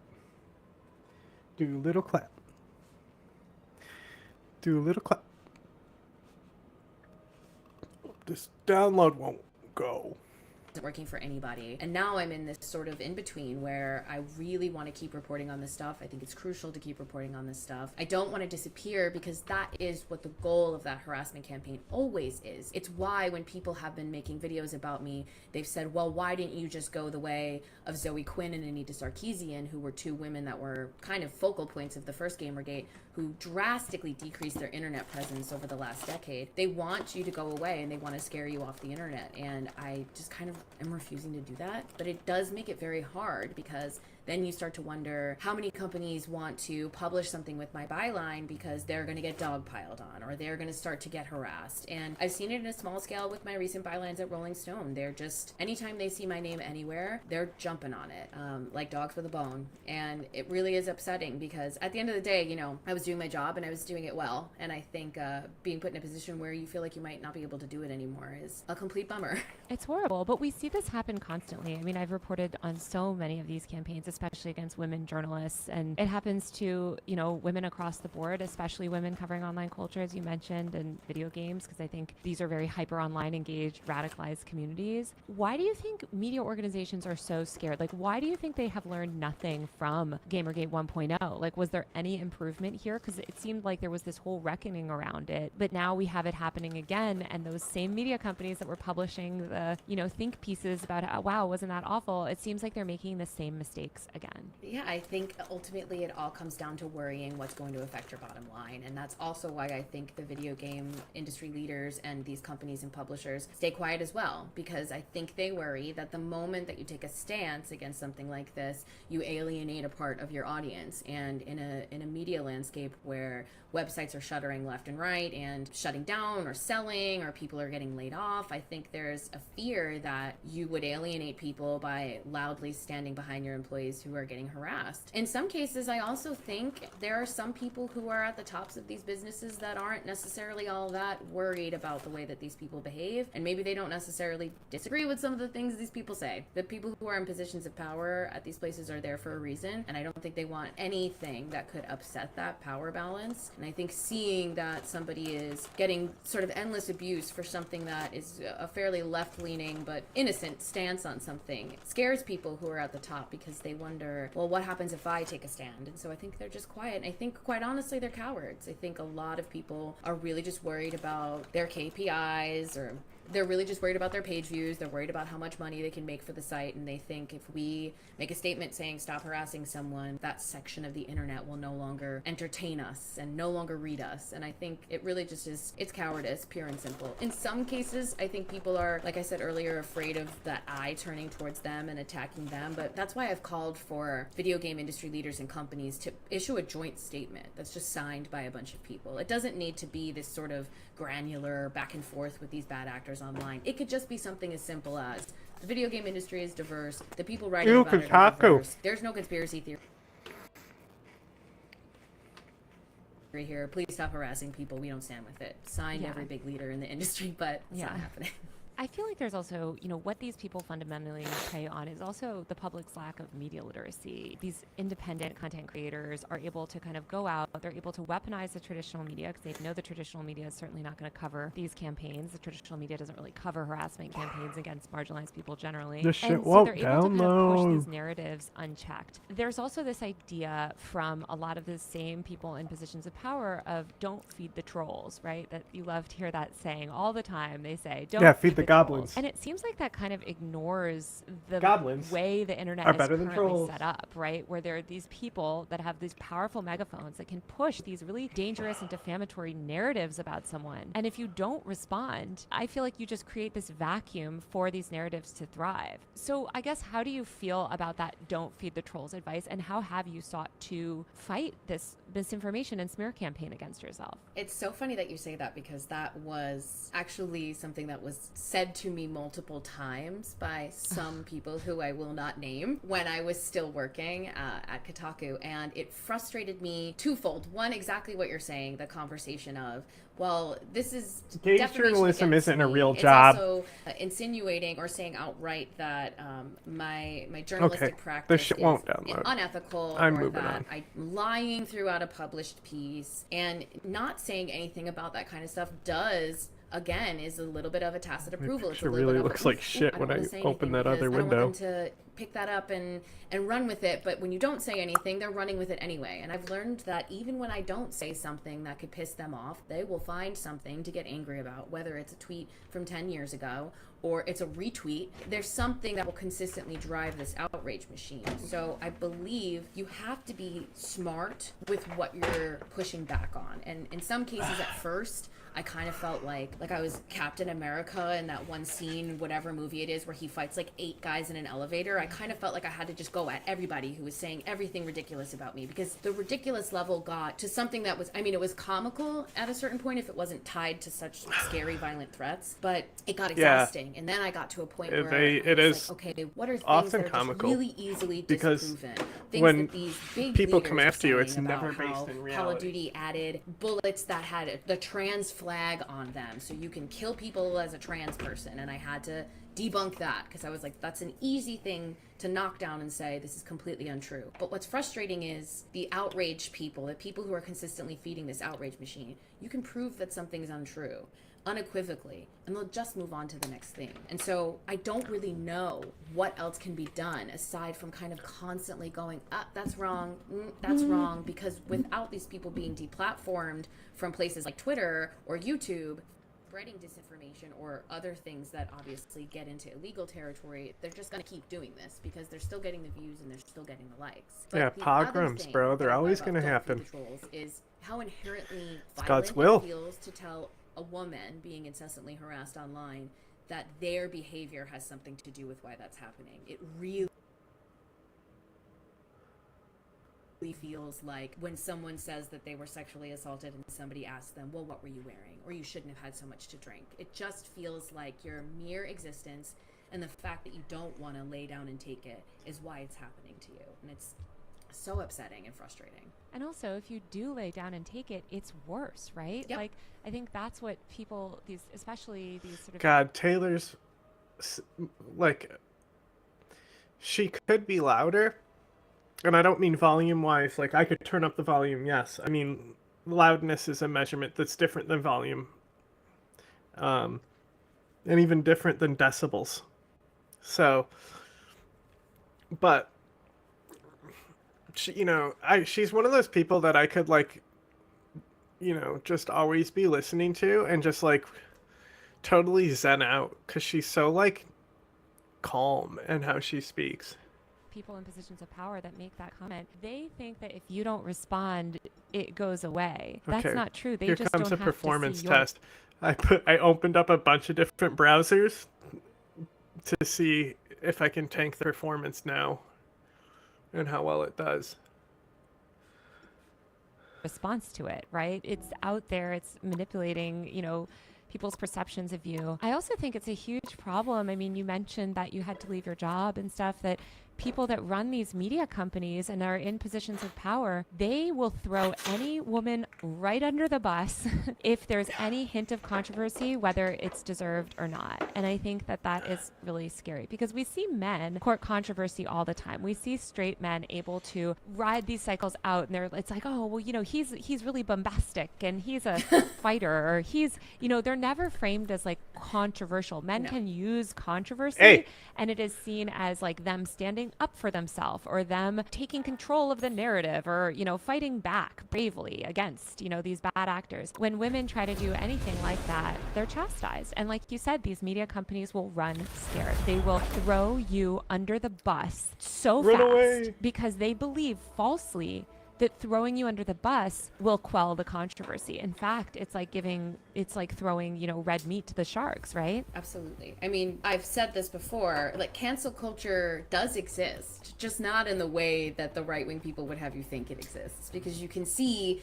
someone like Johnny Depp and that entire case against Amber Heard, oh no, it's going to ruin his career, oh no, she's trying to cancel him. Well, who is still doing, Dior Sauvage commercials for cologne, and who is living a quiet life in another country with their kid? And I think, I saw that firsthand. I saw how quickly this bombardment of people sending emails to my job and sending emails to places that I'm freelancing at, this clear attempt to deplatform me, which is so ironic considering how often the right wing screams about cancel culture and how it's ruining everything. But the only time I've ever seen someone actually suffer from cancel culture or have any sort of ramifications for anything has been a woman or a person of color or a queer person, because they dared to push back against the ruling elite and the other people around them. And I just think it's ironic that we're sitting here worrying and bleeding about that when the only people who have suffered from it are the ones who are already in a bad enough position. It's incredibly frustrating. Yeah, well, I think one way, at least I found, to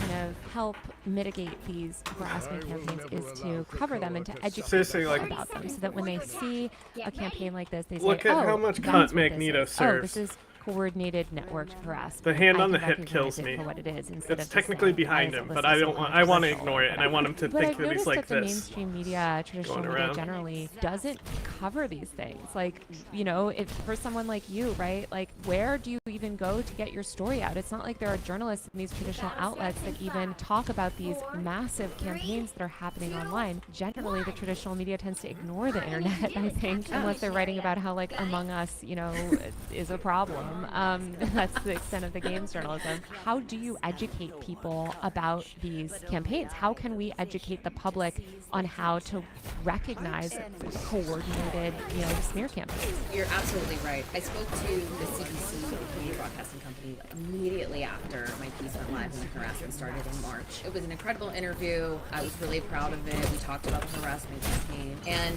then it was very clear that some people did not want me to continue to talk about this anymore, so I kind of went quiet in terms of going and looking for places to have this conversation. But I kept having it on social media. I kept having it on TikTok or in my Instagram stories, just showing people just kind of the massive amounts of harassment and abuse that I would get on the daily. I mean, today somebody sent me a picture of their penis in an Instagram message saying, since you're such a whore, you're gonna have this in your mouth. And I think people don't realize that when it happens like this and when it happens to you, it is kind of a non-stop barrage that anytime you pick up your phone, it's a very likely chance that you have something in one of your inboxes that would make my grandmother faint at the dinner table. I would love for traditional media to cover this more. I've seen actually a bunch of the content that you posted. I think you posted a great TikTok recently, sort of documenting your emotions and going through this over the past few months. And I feel like you've done a lot to raise awareness about this on your own channels. You're also pursuing legal action, which I think is something that most people don't do. Can you tell me about your lawsuit and how your decision to pursue justice for this? Yeah, I mean, the first time Gamergate happened in 2015, the internet was such a foreign concept to most lawmakers, judges, attorneys, that most of the women who have raised these issues, even with the police departments, when they would call and say, hey, somebody's threatening to come to my house, the overall response would just be kind of one of confusion. What do you mean there's someone online is threatening you? They're not there in person, right? So you're fine, right? It's not an issue, right? On a legal end, it was very difficult to kind of nail down exactly what these people were doing that was illegal, because there just weren't very many instances of lawsuits happening or proceedings going through that made it very clear that this kind of behavior was unacceptable. That has changed somewhat in the last 10 years. It's gotten a little bit easier to pinpoint illegality on the internet in the obvious ways of death threats and things like that. I kind of agree with you in some of these points, just dealing with my own harassment. Like, sure, police understand the concept of the internet a little bit better. You might get a judge that understands how Twitter works. But I don't think there's any sort of real comprehensive legal precedent for holding these types of campaigns accountable. So how are you approaching it with this suit? So I'm suing one of the people who have been making content about me since March. His name's Jeff Harzia. He's a content creator who primarily makes videos on YouTube. I'm suing him for defamation, domestic terrorism, organized harassment, a couple of things that we kind of went through at length, you know, the benefits to any of these points. Alyssa Mercante has filed a lawsuit with me. It's a very frivolous 54-page attempt at doxing me and attacking me and silencing me that isn't gonna work, and it never does. This is somebody who has been making videos about me for months, many of which include thumbnails of me and interesting photos taken from, I don't know where he found them online, and a lot of them contain pointed language that is technically legal, but some of them contain outright defamation, and obviously he is one of those below the big guys in terms of the organizers of this harassment campaign, but he is someone that has quite a large following, and a lot of the people who have seen the videos he's made about me have echoed the things that he said about me in my DMs and elsewhere, and it's just been very clear that there has been a lot of slandering of my name and my character and my ability as a journalist. And so for me and my legal team, it was the best case scenario of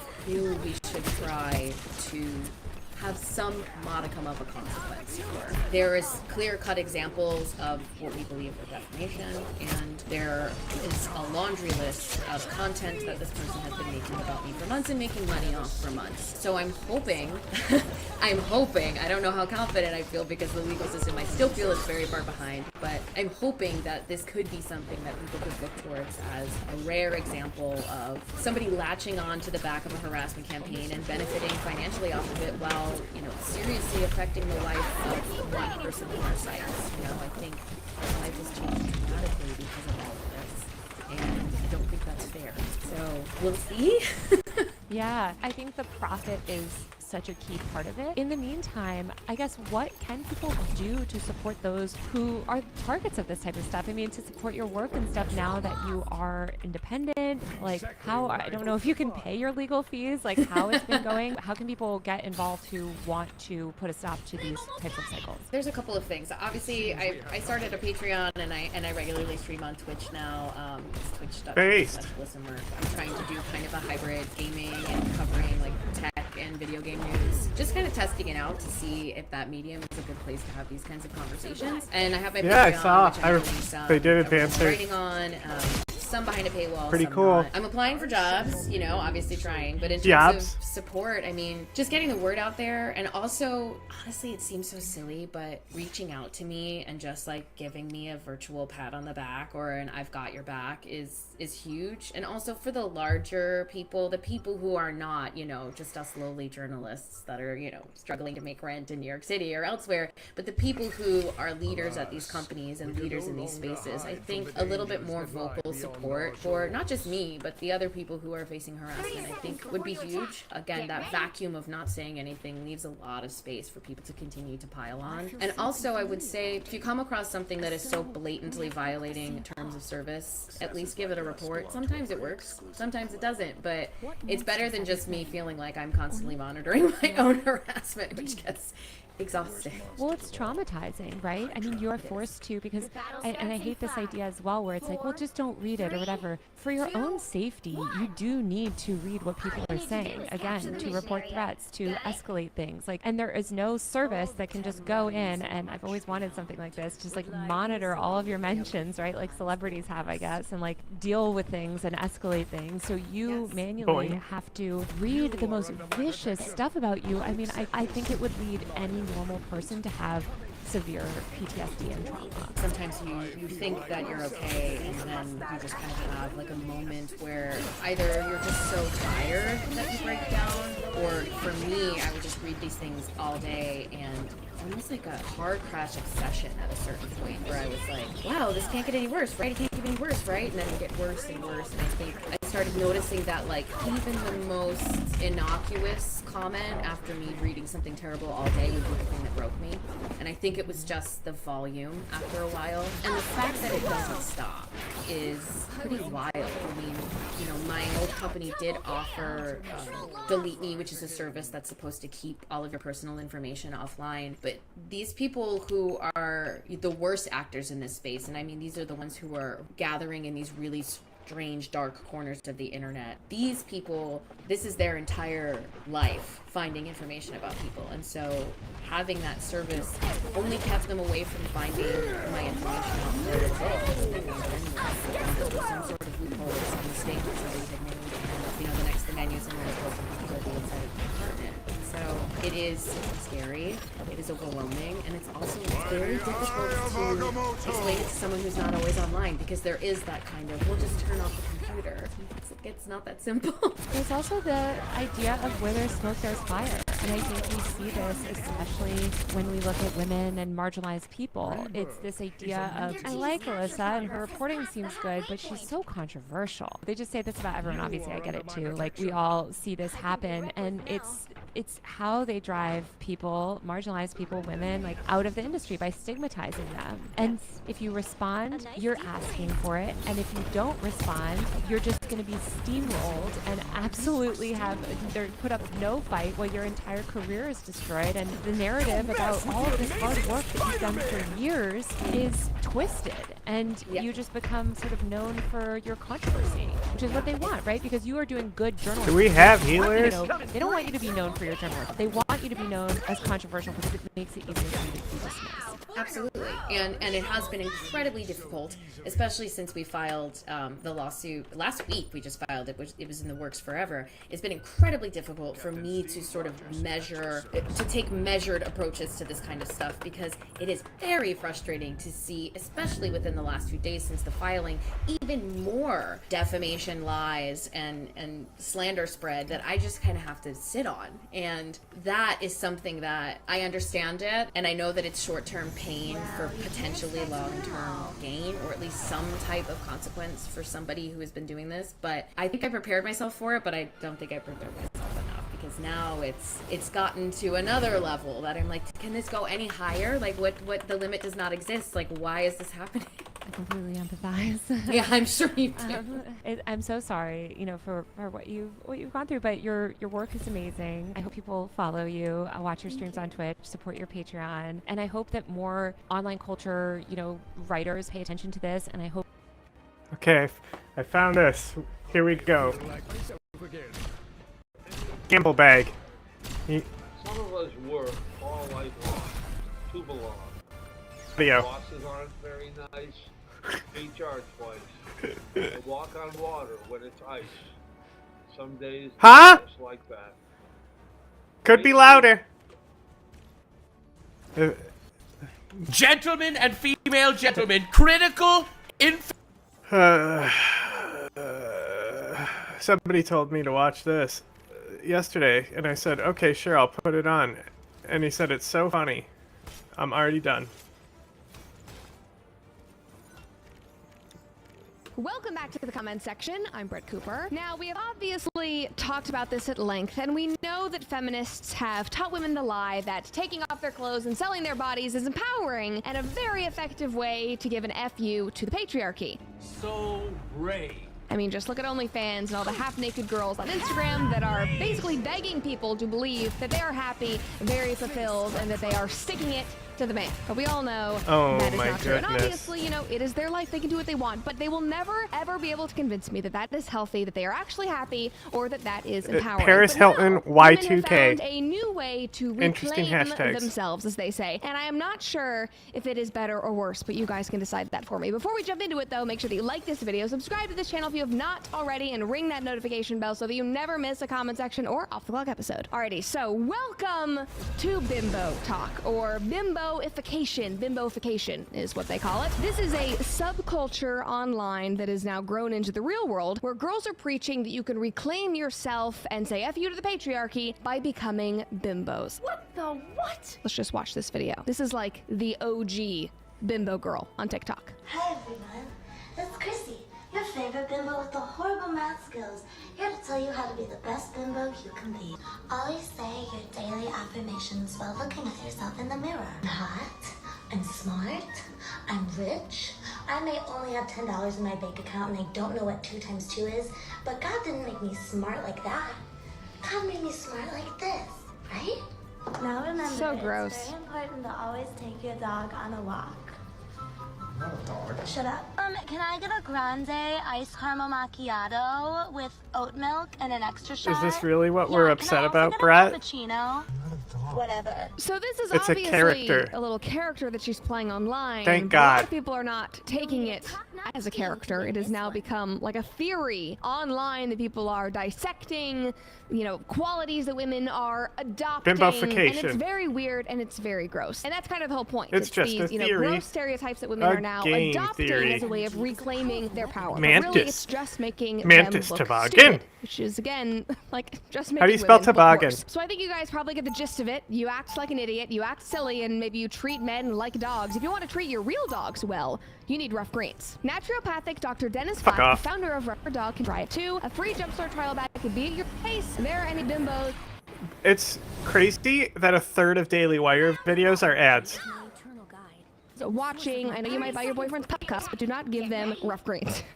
Give them a human grade greens. Now, there's an article on Medium actually written about this specific creator and about Bimbo TikTok, and it says it's all about radical self-love, challenging gender stereotypes, hyper-femininity, and doing hot, dumb girl shit. Wearing cute outfits and embracing your hotness, not for the male gaze, but for yourself. Where have we heard that before? Ladies and gentlemen, where have we heard that before?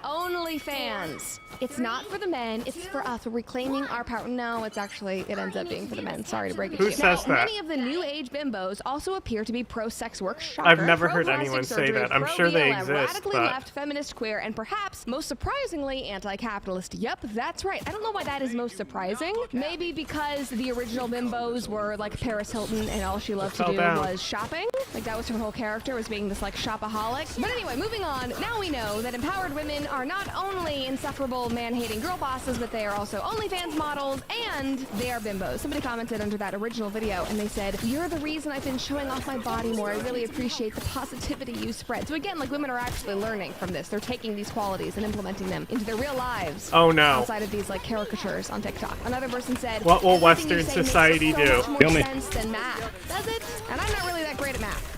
And I think that's a bit weird. Here's another bimbo TikTok video. I feel like no one wants to be a bimbo these days. Like, get the fuck out and be a bimbo. Wear your little tiny clothes. Literally, I'm a bimbo. Literally pretend it's 2004. Have no thoughts in your head. It's summer. Get your ass up and be a bimbo. How is that empowering?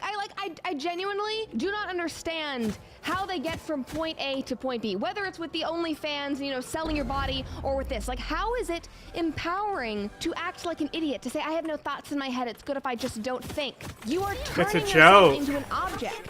You are making yourself weak. That is everything that feminism supposedly stands against. But of course, in modern day, third wave, fourth wave, whatever wave of feminism we're in, it's not actually about equality or empowering women at all. It's about things that are utterly backwards and actually end up hurting women in the long run. That is my analysis of intersectional feminism. Somebody commented and said, "You are so right. This gave me strength today." And somebody else said, "No thoughts, just vibes." And that's a comment that I saw on a lot of these bimbo videos. Now, I found this video where somebody is stitching one of these bimbo TikToks, and then she's going to try to explain it and intellectualize it. And at first I was thinking, okay, this makes more sense. I'm sort of getting it. And then it just made me more confused. So let's just watch it together, because it kind of takes us on a totally different path, but I think it is worth talking about. We are undefeatable!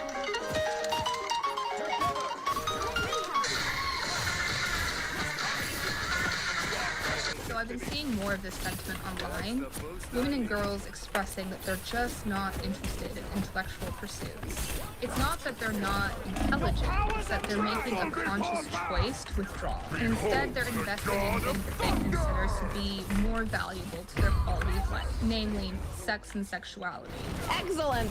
We know where this is going. I'm just thinking of like Susan B. Anthony rolling in her grave watching what feminism has become. It's so sad. And I don't really even love Susan B. Anthony. Maybe the better person to equate that to like use in this scenario would be Mary Wollstonecraft, who wrote The Vindication of Rights of Women, where they were actually advocating for women just to be able to, have an education and go to school. And that was like the original piece of feminist literature. And it's so good. And if she could see women now going, I don't really care. I'll let men dominate me. I'll let men, take everything that we've built. I'll let them shatter the glass ceiling for me. I'll just go back to being dumb. I don't really want to do it. It's like, oh my God, what did we spend, literally hundreds of years fighting for sex, for being slutty, basically. The first wave of feminism really was about women getting the right to vote, but it was also about women entering education. after the Wollstonecraft. first wave, and it was considered normal and socially valuable for women to be educated. After the Second World War, once everyone had lived through this collectively really traumatizing experience, there was this regression where women went back into the home. Betty Friedan in 1963 wrote a book called The Feminine Mystique, and it was one of the books that really kicked off second wave feminism. And her theory was that because people had lived through this collectively traumatizing experience, they wanted to have like nice, cozy experiences of domesticity in the home. And the housewife archetype was very much part of that. So women would attend universities and become educated, but they weren't really interested in the content. So Betty the MRS degree. visited. Haven't we all gone through a collectively traumatizing experience recently? So this argument is that we have all been through this collective trauma, and as a result, women are feeling overwhelmed and they want to regress to something that is comfortable, that is less strenuous, so they're going back to being silly bimbos. Obviously, I don't think these women are going back to being 1950s housewives, and maybe they are going back to being the 2004 Paris Hilton archetype, which is so fun, silly, not a care in the world, shopping, having fun, being silly, because that is easier than actually facing what is going on in the real world. So this is what this woman is arguing. Somebody said, nobody listens to us anyway. Well, I don't think this person is a bimbo because they're obviously thinking too much and they're a bit too depressed. But obviously, again, we're seeing the feeling of hopelessness. Somebody else said, seriously, I was so passionate about my feminist views when I was 15 and now I'm exhausted. Good, continue down that path. You don't need feminism, I promise you. And then I saw comments like these. Somebody said, I think the hopelessness that comes from the knowledge about terrible things makes us regress to the basic stereotypic roles that are appreciated. Now, this is interesting, but before I dive into it, I do think that everybody needs to get back on the same page about what this bimbo culture actually is. Now, obviously, this is just one girl giving her analysis of it, and I think it's really interesting, but that original article we read and many of the other ones that I saw were saying that bimboification was challenging gender stereotypes. But now, in this sense, they are reverting back to earlier stereotypes. So it's very confusing. Maybe they are challenging current modern woman stereotypes. I'm not sure. It's all over the place. But anyway, these commenters, like the one that I just read, seem to think that this is the woman's traditional role, being dumb, ditzy, and sexual with no value and no autonomy. That is the stereotype that they are reverting to. And that is just so twisted and sad. And it also makes me think, like, if this is what women think that they actually are, if this is the assumed stereotype of women, then no shit. That is how men are presenting themselves if they are, you know, trying to be a woman. It's like, oh my god, that is the character. Like on Friday, we talked about this woman who was desperately wanting to find a more traditional, more conservative man, but one who was not politically conservative and would not force her to give up her autonomy and stay at home and have no voice because, you know, she's a girl boss and she deserves to have her opinion heard. That is what people think that traditional women are resigned to. They look at the traditional, you know, gender roles and they think that you are basically a slave to the home. You have no voice. You have no autonomy. But like, that's so upsetting. It's like, that's so offensive to women like my mom, who chose to walk away from a very lucrative corporate career to raise 4 children, and still, while she was a stay-at-home mom, she was able to start businesses and run organizations and write for newspapers and start extracurricular programs for her children. Or women like Candace Owens, who obviously have very, very important careers and important things to say, but will still always say that raising her children is the most important and meaningful job that she will ever have, and who still believes that her husband is somebody who protects her and leads her and who, you know, she respects. It does not have to be one or the other. But in reading these articles and watching these videos, it's so sad to see that this is what women apparently think regressing to something traditional actually is, that this is how men really view them. Another commenter said, embracing the fact that as a woman, men want to take care of me. Yes, please. And it's interesting that even though they're really not doing it correctly or traditionally, in times of crisis or stress, like this TikToker was arguing in her analysis, these women feel like they need to do something to get protection and security from men. Almost like that is the natural order of things, even though they are doing it by being a bimbo and making themselves look like idiots. These commenters are saying that's what they're needing, that's what they're desiring. But for most women, I don't think it is actually about wanting to have the protection of men or anything like that. I think it really is just about reclaiming a word that used to demean them, like how they've tried to reclaim and make words like slut and queer and babe positive rather than derogatory, which they've been doing, you know, for the last 10 years or so. But in classic feminist fashion, this bimboification does nothing to actually empower bimboification. If you are taking your clothes off and dressing skimpily and being provocative, bimbofornia calication. the patriarchy will be angry because that is natural. The only thing that you are doing by becoming a bimbo is being annoying and looking dumb. That is not cute. Women are worth so much more than that. Grow up and be better. Okay, that was fun. and those people are crazy. If you want to see more videos like that, make sure you subscribe to this channel and like that video. And if you want even more content, you can follow me on Instagram at I'm Brett Cooper. Oops. Well, today, Doesn't matter. we are going to learn to make biscuits because I feel like biscuit making is a lost art, and I think that every American family should have a biscuit on their table during Christmas dinner. Mira here is going to help me. She is always my sous chef. We're going to start with 2 cups of flour. Mira. My great-grandmother, Mama Blanton, taught me the trick to a good biscuit is frozen butter. So we have a frozen stick of butter here that I'm actually going to grate with a cheese grater. 2 scoops of sugar into the flour. How about we just put it on his biscuits? Well, that would be the sugary biscuits, right? Is that copyright music? Palestinians I swear. already God. have a country. It's called history. Listen, everybody is losing Cringe. their minds because Trump suggested relocating Palestinians from Gaza, willingly by the way, to neighboring Arab countries. But let's calm down and look at some facts. Jordan is their home, and here's why. Let's start with 1920, the San Remo Conference. The world powers carved up the collapsing Ottoman Empire and handed Britain the job of governing Palestine. It wasn't some free-for-all. There were agreements. One part of Palestine was meant for a Jewish state, as confirmed by the Treaty of Sevres and the League of Nations mandate. But then, Britain decided to placate the Arab tribes. In 1921, without historical basis or real ties to the land, they sliced off 77% of Palestine and created Transjordan. This was the birth of modern-day Jordan, a gift from the British to the local Arab rulers. Now guess who the majority of citizens in Jordan are today? Palestinians. Over half of Jordan's population identifies as Palestinians. They are the same people demanding a new state in Israel, even though they already have one. Now, let's talk about 1948. King Abdullah of Jordan invaded the newly born state of Israel, seizing Judea and Samaria, also known as the West Bank and Eastern Jerusalem. His goal? To crown himself ruler of a so-called Greater Palestine. He didn't even try to hide it. He admitted that Jordan was Palestine. That's why, when he occupied those areas, he treated them like extension of his own kingdom, not an independent entity. Jordan was Palestine, and he knew it. Now, fast forward to Six-Day War in 1967. Their Mantis is also Israel really good. liberated its ancient lands from illegal Jordanian occupation. But here's where things get interesting. Until that point, the Arabs living in these areas didn't call themselves Palestinians. Nope, they were simply Arabs.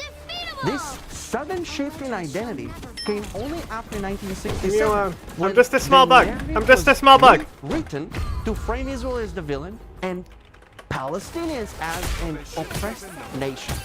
Talk about political theater, right? Now, after that, a whole new concept was born, the so-called Palestinian nation. Funny how that only started when Jews returned to their homeland. Suddenly, this new identity emerged with demands for a state within Israel's borders, contrary to every historical treaty and agreement. The history of this land has been Jewish for thousands of years. The Bible, archaeology, and ancient records all confirm it. The 12 tribes of Israel lived here long before Palestine was even a political slogan. Jerusalem, Jericho, Hebron, every ancient city in this land is filled with synagogues, Jewish inscriptions, and artifacts that scream thousands of years of Jewish presence. Even when the Romans destroyed the Second Temple, Jews never abandoned this land. Small Jewish communities in places like Tzfat, Tiberias, and Jerusalem survived for centuries under brutal regimes. And no, there was never a Palestinian kingdom here, not even once. The Palestinians were handed Jordan on a silver platter, yet they still cry victimhood. They don't need another state carved out of Israel. They already have one. Facts don't care about feelings, and history doesn't lie. It's time the world wakes up. Jordan is Palestine. Palestine is Jordan. Period.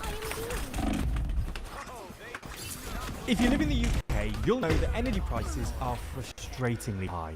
Even though we're through the worst of the cost of living crisis, energy providers are still trying to charge more for energy, and data suggests that the UK has some of the highest energy prices in the Western world. In fact, in December, polling from YouGov found that 23% of people reported that most days they avoided turning the heating on, and 14% reported they have not used electrical items as often as they needed to, presumably to save on electricity bills. Considering that the UK is the 6th largest economy in the world, it's remarkable that this is the case. So in this video, we're going to have a look at the UK's energy prices currently, why they're so high, and ultimately what needs to happen in order to bring them down.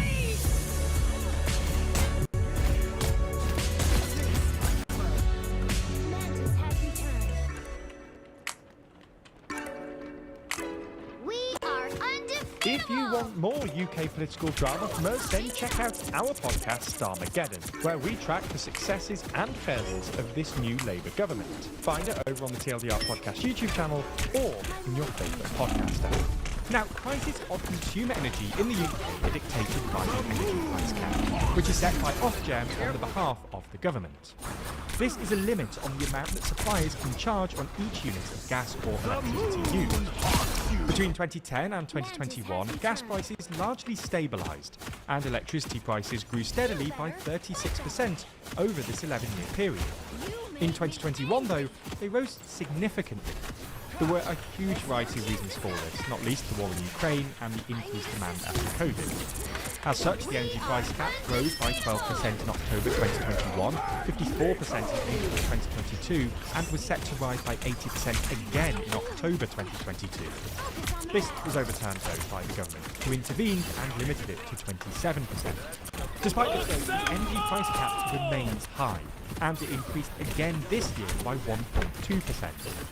It's expected that it will rise again by between 3 and 6% in April. The point is, while these increases seem small, they contribute to the persistently high prices that British consumers pay for energy in the UK. To understand why prices rose so much, specifically in the UK, we need to understand exactly how the prices were set. Essentially, Ofgem looks at how much energy providers have to pay. This includes the cost of the energy on the wholesale market, network maintenance and green levels, and sets the cap accordingly, while giving them a profit margin of around 1.9%.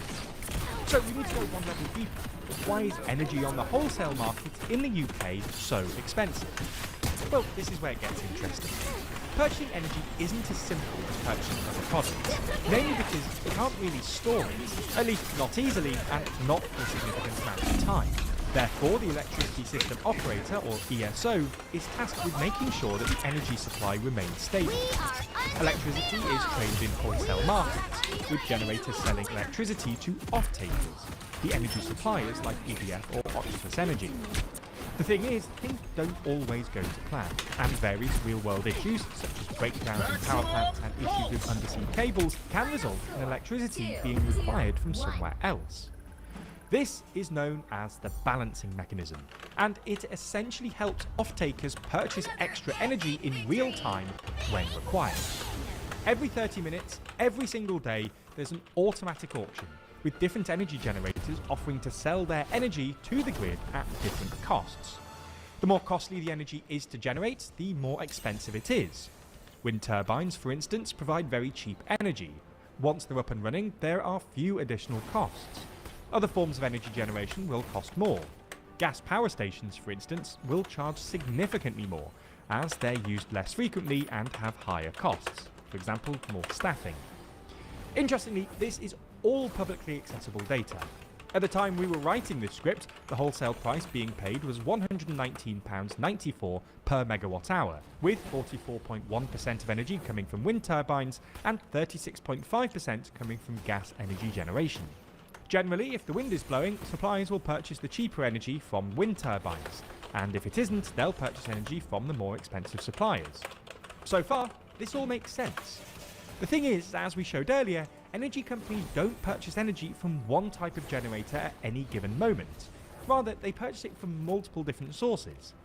The issue is that the UK operates something known as marginal cost pricing, so the operators pay for the most expensive unit needed to meet demand at any particular moment.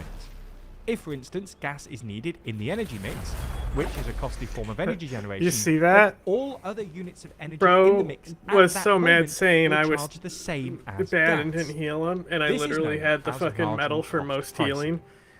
The problem is, Sounds like although the you, UK is a certainly you moving problem. towards renewables, Like, it still I was relies healing the heavily on rest of the gas. team. You were So much off so, in fact, dying on your that own. for 98% of the time, it's the more expensive gas generators. And that we set had a the player overall price drop of out at energy. one point, and we Now, still there are won many because complicated reasons my for healing why the is system like set up fucking this way. god tier, But bro. essentially, one of the big pros is that it results in low carbon electricity producers being paid more.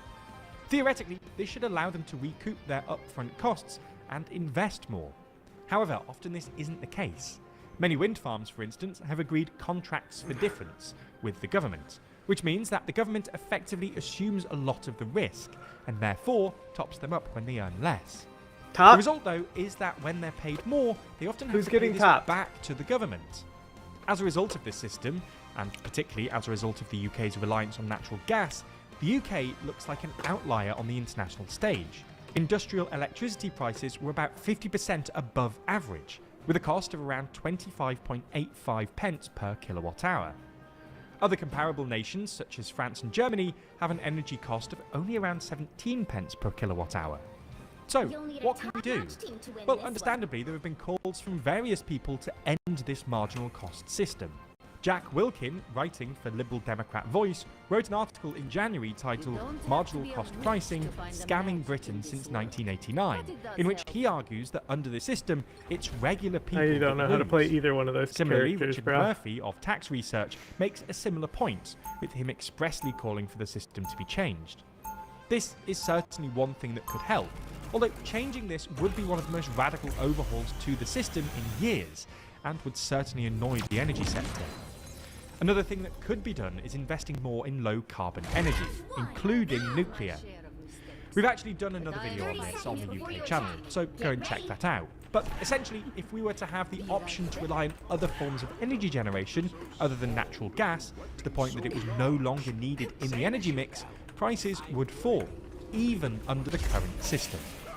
Whether Labour has the political and economic capital to do this, though, is another question. That's not the end of this story, though, with 2025 already shaping up to be a rather busy year for news. In fact, there's so much going on that we don't have time to cover it all. Just in America, there's everything from the question of whether Trump's becoming an imperial president, to America's wild history of territorial expansion, to questioning if the US is actually an oligarchy. All of these things could lead you to say WTF USA, which is appropriately also the name of the series I'm literally telling you about now. WTF USA takes a tongue-in-cheek look at the weirder side of US politics, unpacking what Trump's really up to, and why Trump's kind of weird decision could end up being incredibly impactful. WTF USA is released every other Friday only on Nebula, a streaming service we co-own with a bunch of your favourite creators. Those creators also make a ton of other exclusive Nebula content, like Real Life Law Team's War Room. That's the show where every month the Real Life Law team breaks down all of the ongoing wars and conflicts around the world to keep you up to date and informed on what's happening and why, which in an incredibly complex world could prove to be a very helpful summary. It's not just original content either. You can also watch every normal TLDR video on Nebula ad-free, and in some instances before they land on YouTube. If you're not a member already, click our link in the description to get 40% off, which brings the price down to just $36 a year or $3 a month. That's yours a year, considering all of the original content on the platform, and the fact that signing up using our link directly funds the channel and allows us to get more content going forward. So thanks for your support, and please do join us over on Nebula.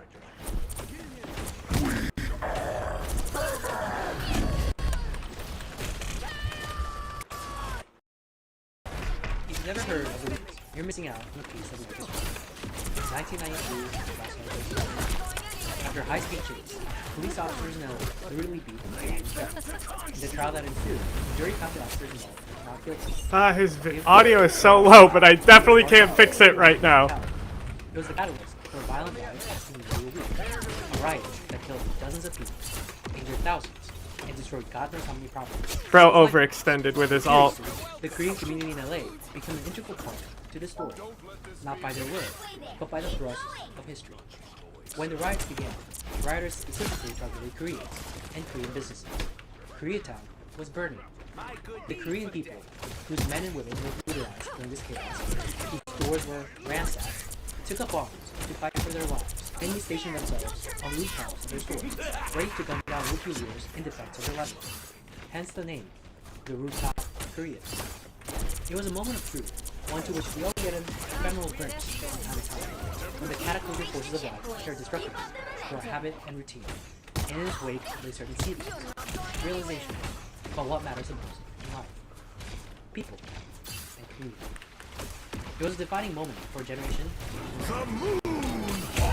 The story of Rooftop Koreans is many things. I itched my face one time. Of the Second Amendment. When the government, egged on by your fellow citizens, seeks to infringe on this fundamental right, you can go ahead and relay the story of the Rooftop Koreans. The Korean Americans of LA were obliged to take up arms because, amidst the deluge, the overwhelmed LAPD retreated to wealthy pockets of the city to defend the glitzy areas of Beverly Hills and Century City, leaving them to fend for themselves. Where their government was incapable of protecting them, the Constitution did. Reflects a certain wisdom of the founding document, whose reluctance to see government as the solution to the ailments of the people was clear. But more importantly, at least to me, it was a story of a great people confronted with the tide of history, taking their fate into their own hands. It characterized the fighting spirit of Asian Americans and our willingness to guard what is ours, our people, our neighborhood, our property. Fast forward to today, Koreatown in LA stands as the largest one in the world, whose booming businesses are enjoyed not just by Koreans, nor just by Asians, but by people of all races who have come to regard the neighborhood as an indispensable staple of the city of Los Angeles. That is the legacy of our forefathers. Yes, the Rooftop Koreans, but not just them. All of our antecedents who drew their own blood, sweat, and tears to better their lives, improving the material conditions of their existence, and thereby laying the foundation for the prosperity enjoyed by their progeny. That be us. It was a running theme in that generation of Asian Americans, who are now in their 60s and 70s. Sacrifice. Sacrifice everything, not just material goods, but also the serenity of their hearts and minds, to give the next generation a fighting chance at gaining respect, not just within the four corners of their world, but out on the world stage. But as our generation of Asian Americans reaps the fruit of their toil, I sense on our part a degree of complacency and capitulation, ceding to the dominant ethos of our time the greatness of the accomplishments of our forefathers. Some Asian Americans of today believe it is wrong to have an unabashed, unreserved, don't tread on me attitude as against the group who holds the most sway over the racial discourse in this country in our time. That's not the white community, it's the black community. Here's the dominant ethos of our time, as faulty as any in history which carried the iron will of a stubborn collective. The story of our time is that the black community is this protagonist in a revolutionary fight between good versus evil. And that evil, they say, is white supremacy. Did I nail it? Not white supremacy, the belief system that white people are inherently superior, but white supremacy as in that dude, the this guy results we see today is made an the ruling awful of a video quote-unquote on immigration. unfair system. He's like a lawyer, And the and rest of everything us he was saying was wrong. stand alongside That's the black amazing. community as dutiful, loyal allies. But you see, They're the main like I character. literally came And in, we I'm like, oh, just the Rooftop fall for the Koreans. ride. Oh, And where interests Koreans diverge, out in LA. I'm we like, cannot they also acknowledge that hate black fact, people. much less have a discussion. Yeah. If our interests diverge, Especially well, the main Americans guy as a whole, who's it's on, because who's we're a siding with the fucking system. We're siding right-wing with fucking white supremacy. We're agitator. siding with white people. Is he really? That's It's not Yeah, that yeah, we're yeah. people with a discrete identity with our own interests. Wait, I had someone It's drop not that the, these disparate results the are in Wagner actuality caused info by op. real intergroup differences with regards to attitude, behavior, and culture. They can't stomach that. So when we advocate for our interests, instead they say, you're letting yourselves get used by white people. They tell us that as they defend affirmative action, an institutional form of racism that harmed our young Asian students. They look with disdain at the They started phenomenal crying 'cause they called socioeconomic them a rise cunt. of Asian Americans within the span of 2 generations. They lecture And I'm like, to you're us. not special. Don't get too I prideful literally now. called That has everybody nothing a to cunt. do with the You're just sacrifices another your parents stupid made. Marxist It's because Leninist that I you're, called a cunt. get Grow this, up. white adjacent. You're perpetuating about the you. myth of the model minority. Now, I quite lament this is how we talk about the rise of Asian Americans, but part of the fault lies within us. Thanks to the Asian Americans in the public eye who purport to speak on our behalf in public discourse about race, Asian activists, heads of organizations, academics, politicians, Hollywood actors, the whole lot of them, who appear on our behalf and say things that are directly adverse to our interests, are more preoccupied with saving their own necks and maintaining their own reputations and saying things that are difficult but needs to be said. Because they were During talking COVID, about when Asians were being attacked, they were talking none about of how our so-called Asian leaders the said PKK anything was in more public about effective them when they were making truth. Marxist. Had an And I'm like, yeah, they probably was because there was disproportionate more to number do of at the people time. punching random Now Asian that they've elderly actually people on got the an streets established were black. thing, They said nothing. the when day PKK after doesn't day need this to was be happening. Marxist anymore. People They've got saw a it different with their own purpose. 2 eyes. And people were It's dismayed like, at the members of the news like, media if who we're tried if to we're actually obfuscate going to the have truth this with some discussion, anti-white propaganda. Of course, they you gleefully can't jumped at the be- chance.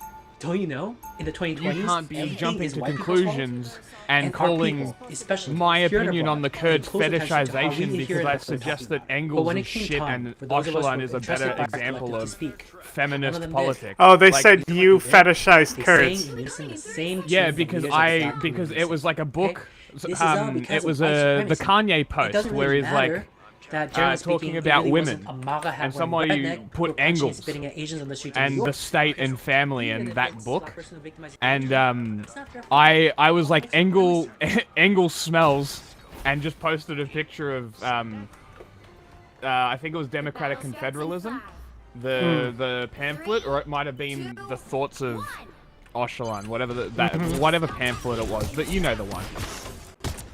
And then instead of instead of actually saying, like, it was such an innocuous post, and then this fucking person comes in and is like, I don't even need to look to see that this person's a white anarchist with their fetishization of Kurdistan. I'm like, cunt, I'm just talking about the ideology of democratic confederalism and the general idea of gender abolition is a good thing. I don't, like, my comment was irrelevant to the Kurdish people. Completely and utterly irrelevant to the Kurdish people, but they project and say it's fetishization so they can mount an argument. They're literally abusers.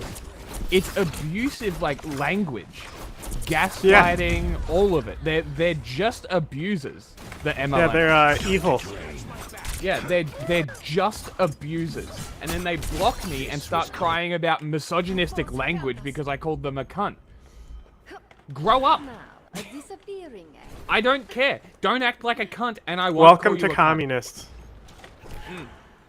They think they're gonna take over by whining at things. No, literally, name an ideology that whines more. Conservatives. I don't think there is one. Like, conservatives complain a lot, but man, it's not to the level of fucking Marxists. It's gotta be the whining, you know? It's like, oh my god, you didn't explicitly mention us in your post. Wah! Shut up. How about that? Armed and dangerous. I'm sorry, Alan. I just fetishize you so much. I'm sorry. Fuck! And it's the funnier part still is that I didn't say anything about women. I simply said that Öcalan has better ideas for women. That's what I was implying by my post. Yeah, and then, but he also lives in the current era and doesn't fucking apologize for Stalin. It's Yeah, almost that's true. like they fucking still write the philosophy to this day. Yeah. And this is why I say that if you are going to read theory and you're a feminist, like, this is a much better avenue to take than fucking Marxism. Like, why would you want to be put in another hierarchy where instead of actually being treated like a human, you just get treated like a fucking slave, like a worker. You're just a part of the puzzle. Like, you can't eliminate individualism entirely. This is the thing about communism. Conservative feminism called? No, TERFs. That's what the conservative feminists are. I'm so glad people are catching on with this, calling TERFs conservatives. I swear I'm the only one that's doing it. But I'm hoping that more people are, because that's what they are. They're conservative feminists, just like the Marxist-Leninists are conservative nationalist Kurdish. Like, I will die on this hill. The people who want to return the Kurdish areas to Marxist-Leninism of the I love Soviet this era fetishization thing because it's like, oh my god, I don't want women to be honor killed in the Middle East. And I'm even beyond that. I'm like, I want women to read this so that they understand what the world is doing. Like, things that the world is pushing. Things that other people in the world are looking at. Because right now, global North feminism is a joke. It's an actual fucking joke. Like, I live in a country where the idea of fixing women's problems is giving more money to government NGOs. It's the second fucked all I just did. I don't know why I pressed it.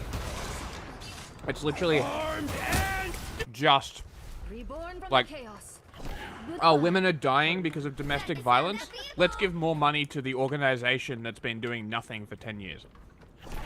Thanks, liberals. What are we doing here? We just standing around? Maybe it's time to look at things other than fucking liberalism. And then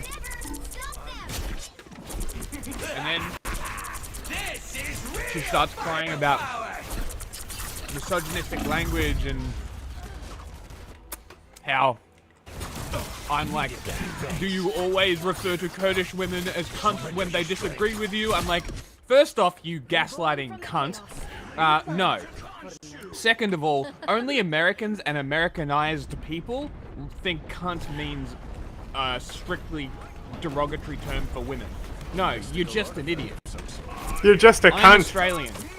Exactly. You're just a cunt. I don't know how else to say it. I'm Australian. This is my language. Cry about it. Like, I don't know what you want me to do. And then because they always gaslight you and are abusive behind a block, I made sure that any time that I retweeted something, it's stacked with evidence showing that they're gaslighting.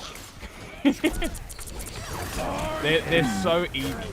It is. What a cunt country. I agree. Fuck this country. Full of cunts. Bro really had to Donkey Kong me there. Sorry I was late, by the way. Oh, he Donkey Konged like our whole team. That was a really good ult. The current score is 3-2-3. Get away. Time to switch things up, including which side you're on. But it's like, You'll need a top like you can't. to win this one. You don't have to be a You can't. witch to find the magic Oh, in this world. talking about But it does help. fucking Iran. She had an Iranian flag in her fucking profile. So either she's a Iranian diaspora, or she's a regime. Bro, I can't even use a V. A what? Got it. There was also, I was trying to say Jeff was a little cunt. I'm not sure. 30 seconds before you attack. Oh, Get ready. I was gonna say something else, but I lost it. Oh. A symbiote. And then she drops the screenshot of you To find the magic in this world. But it does. saying Such the an model emotional chick was time. thick. I like it. That's a yeah. Which I was doing as a joke to It's other always Kurdish no people.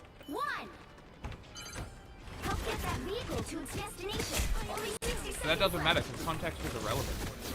Uh-huh. You know,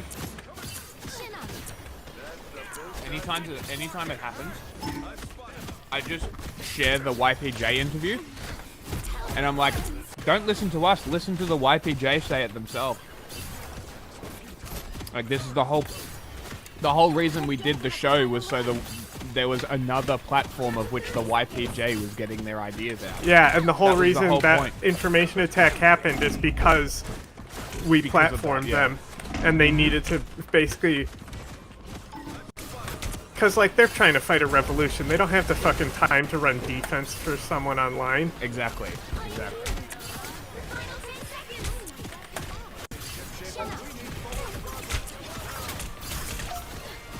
And it's like, they always go, oh, but the YPJ denounced you. I mean... They didn't denounce. They said they don't work with us. Yeah. And they're not a part of us. That's not a denouncement. Yeah. It was just a distancing because they were getting harassed. Yeah. Like, that's a basic distancing thing. Like, it literally still follow our page as well. Like, yeah. If they also wanted to, they could easily just, again, like, unfollow the page. it's not the YPJ. It was They're the specifically internationalists. a fucking German girl who's not even in the forces anymore. Yeah. I mean, they were the PR, not PR. Yeah, they were two PR the people. propaganda They team, literally the were propaganda not, team. like, they did not speak for the YPJ whatsoever. No, it's literally basic sort of interview them. They tell you what they're about. They're not. Like, I don't think they were frontline fighters. I think. No, she actually. If you look at it's funny because I recognize her when I see her in What videos. happens is when you get But off if the you point, go man, look at the YPJ's channel, that's how the game is played. huh? Who's yelling? If you Look at go the look at the YPJ's channel, You don't have to be a witch to find the magic in this world. But it does help. like for a few years, she was the main person who would be in the video. Healing is not a problem here. Internationalist. It's what are you talking about? Both Cloak and Dagger and I are carrying. I've watched entire realities consumed. Healing's not a problem. I won't let that happen again. If you don't understand, if you get off the point when there's 0 time left, you lose. I don't know what your guys' problem is. Professor Dice over here got off the point, and that's how we died. That's how we fucking lost, because fucking our idiot tank got off the point. This guy. And then we have a 19 and 12 fucking Scarlet Witch. Hey, that's you. I played healer too. The battle starts in 5. I switched to healer. No, we had 2 tanks. We have 2 tanks, and you got off the point. I'm just saying, that's why we lost. So don't say, what the fuck, why? I can tell you why, because I was right behind you. And you ran away into the fucking building to the right. That's why we lost. And look. Yeah, I mean, I think the SDF could definitely benefit from some propaganda lessons, or even just like. Well, I think she was increasing their very good at it. propaganda. Oh no, they were great. They were fantastic. I'm talking just like in general, the SDF should definitely increase their propaganda war, right? You can't just fight it while Turkey is gaining the control over the information narratives. I just don't see the SDF coming out on top if Turkey has the information. If Turkey controls the information. Because anything that the SDF say, they just say, oh well, these guys are PKK affiliated fucking terrorists, right? So I don't know.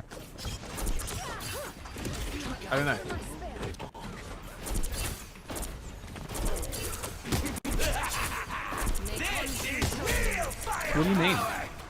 If nobody Raise wants to the standards, fucking help me respect with this is Captain allowed. America, they're Captain America who's carrying them. The moon haunts you. Are we doing Mass Effect, or are we gonna watch F2 to get shot? Oh, let me finish this game first.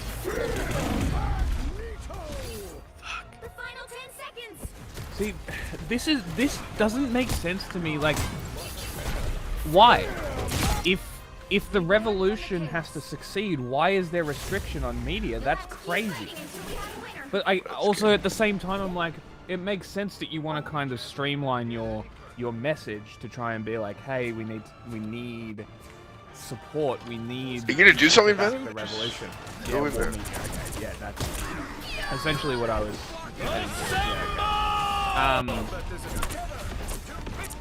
It makes some kind of sense. So in that sense, sure. But Oh my god. I'm not familiar enough with Kurdish media I swear to to God. be able to make an appropriate comment. I would need to do a lot more research into it. This is real firepower! Because like this is why I don't really comment on like the specifics of internal I think our politics of professor Kurdistan. dies. I don't fucking know. Right? I Which is do why know. it's so absurd Fucking that this game person was so angry about something that was so mundane. Team Like, Big Angry. Posting the pamphlet in response to Engels. Like, grow the fuck up. What I said was not crazy or out of left field or anything. I just said Engels smells and posted a picture of an Öcalan pamphlet. Like, and then they're like, oh, do you think this is exporting Kurdish ideology? I'm like, no. I said, I advocate for the exporting of Kurdish ideology. This is a good start. And, like, ridiculous fucking people. It's just, I don't understand. I don't understand why people are so against letting people just do whatever the fuck they want. Why? I don't care about your fucking team. Fuck Engels.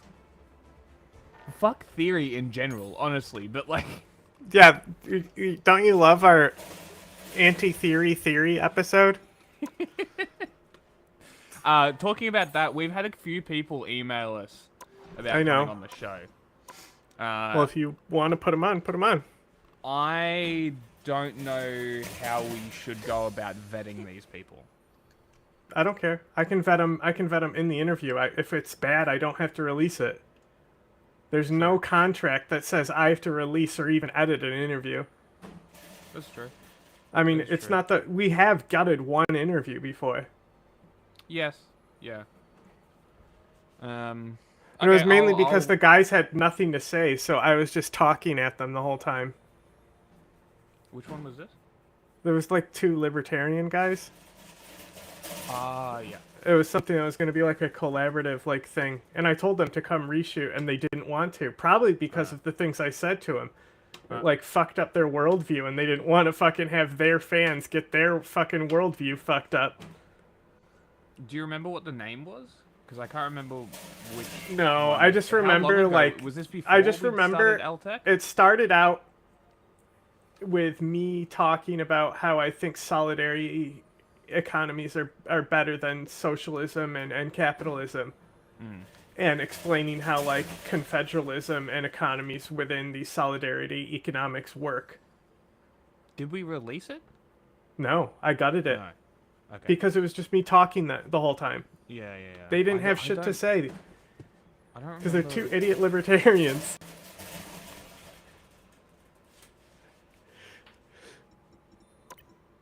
Was it the Break the State guys? I don't know. It's, some libertarian thing. I just need to- genuinely can't remember. I just want to check my highlights real quick. See if I need to save any of these.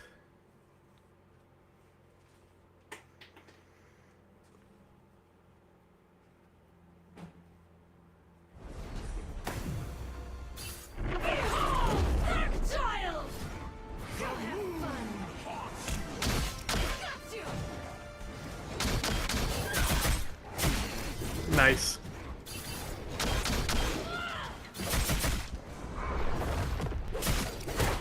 One more for the soul food.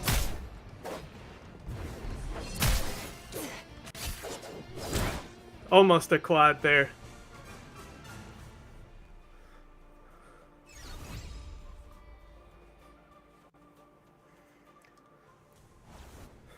I realized exactly how Scarlet Witch's ult works by getting killed by Scarlet Witch several times. That's funny. And I realized it's an orb around her. I thought it was a projectile that she's shooting. No. I couldn't figure out how it worked. It'd be like a D.Va ult where it kills everybody in sight. Yeah, no, it does. I'll show you. Maybe even this one will have me doing it. It doesn't just kill them, it vaporizes them. Yes. But it's so as far as ults go, it's the most telegraphed one in the game, I think. Yeah. So it's really easy to counter. Well, I think that's because it's a very, as John pointed out the other day, it's a Chinese art style, and that's very Chinese art style.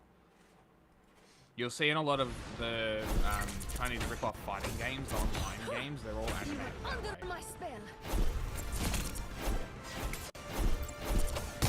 Oh, yes! Stylization. This is fucking great.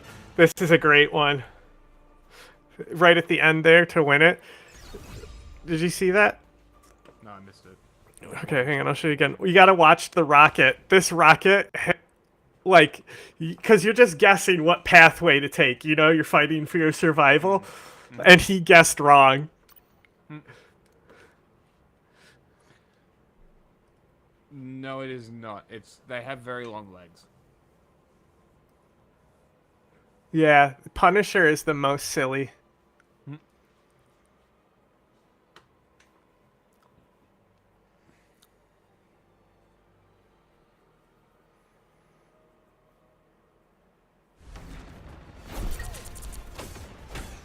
You're looking down. So you missed it. Now you have to watch it again because you have to see it from the beginning.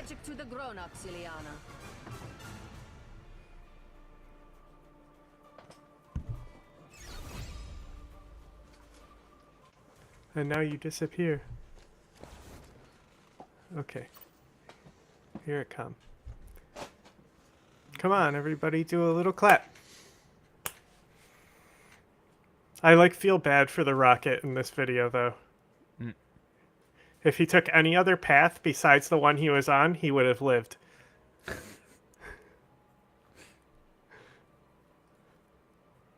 The Illuminates suck, by the way. Yeah. They're awful to play against. You see that? He goes up there, and I'm like, okay, fuck it, I'm not chasing him, I'm going back. And then, boom, rocket! And it's like already half dead. Like, okay, see you later, buddy. Sucks to suck. Killed 3 of your teammates there.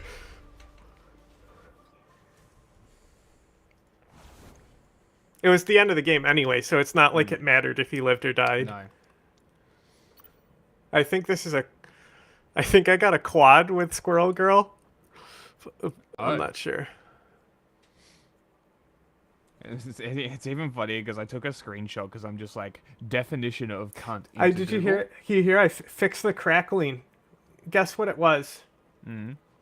This game specifically, because of how badly optimized it is. It has memory leaking and all this shit. So I actually went in and I had to change the graphics card settings. Now it sounds great. Look at this idiot. What? Boom. You just lost to Squirrel Girl. It's point blank, Thor. Oh, and Captain America wants one too? Okay. Okay, boom. Triple. Suck my dick. I'm a fucking squirrel, bro. And Jeff, you can get fucked too. A quad with Squirrel Girl. That was totally on them. There was zero reason I should have lived there. Both the tanks being fucking rushing me and I'm in a tiny room with no way to use my fucking jump. It's funny, it shows recent highlights. Maybe if I don't open them, maybe they don't save. Maybe. Because I did more matches, you know? But Mantis is my new love, Mantis Toboggan. Mantis, interesting.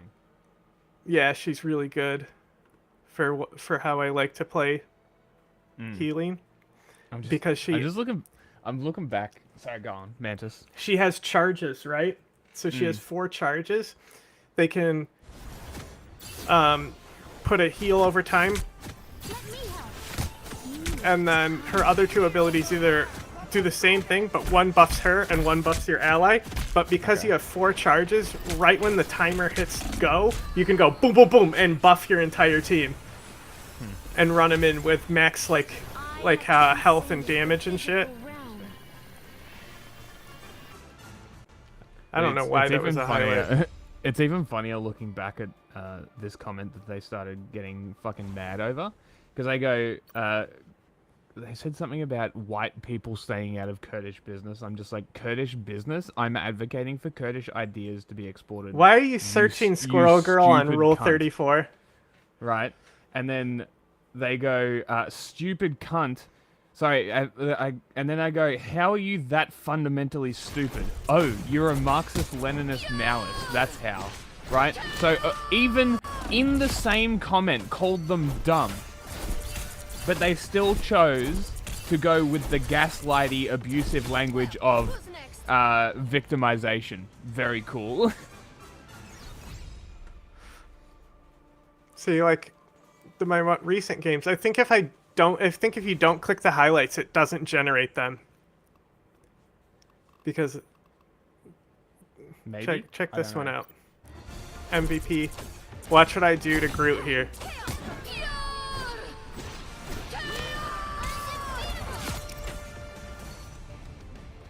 See, that was a triple right there. I killed their entire team with one chaos control thing.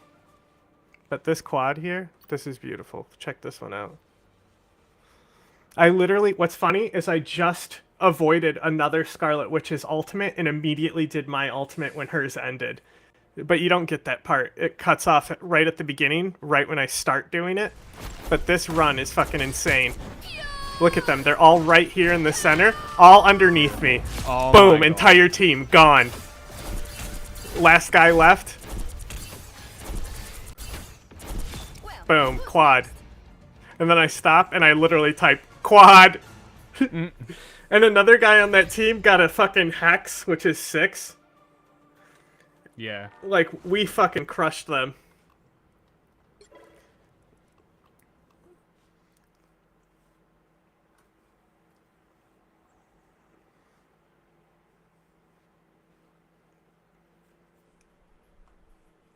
Species.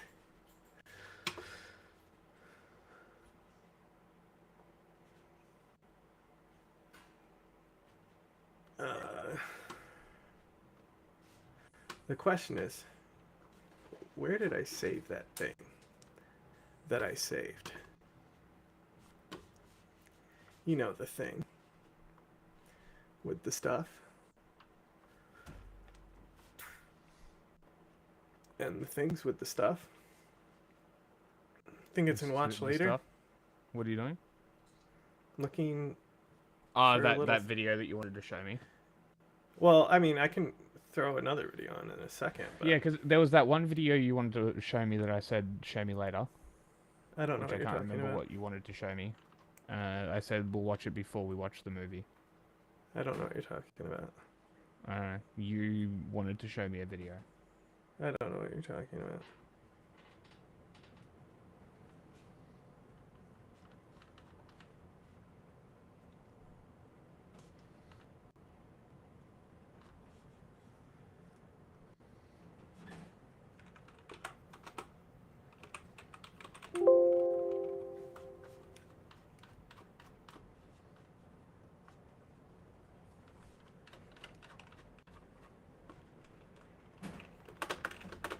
Okay, it's not there. Where did I put this little guy? Stop that. Hello. I'm large. Come on, everybody, do a little clap. Show me your genitals. Do a little clap. That's Come a lot on, of do a little nuts! clap. Do a little clap.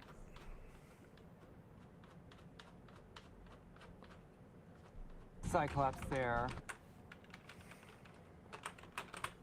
Well done. Got it. Okay. If anyone's on YouTube, we're about to stop streaming to YouTube. Come to Twitch. because we're gonna look at some secret stuff. Super secret. That will change how you look at Patrick Bet David. Oh, I'm so excited. Arms need to be bigger. Not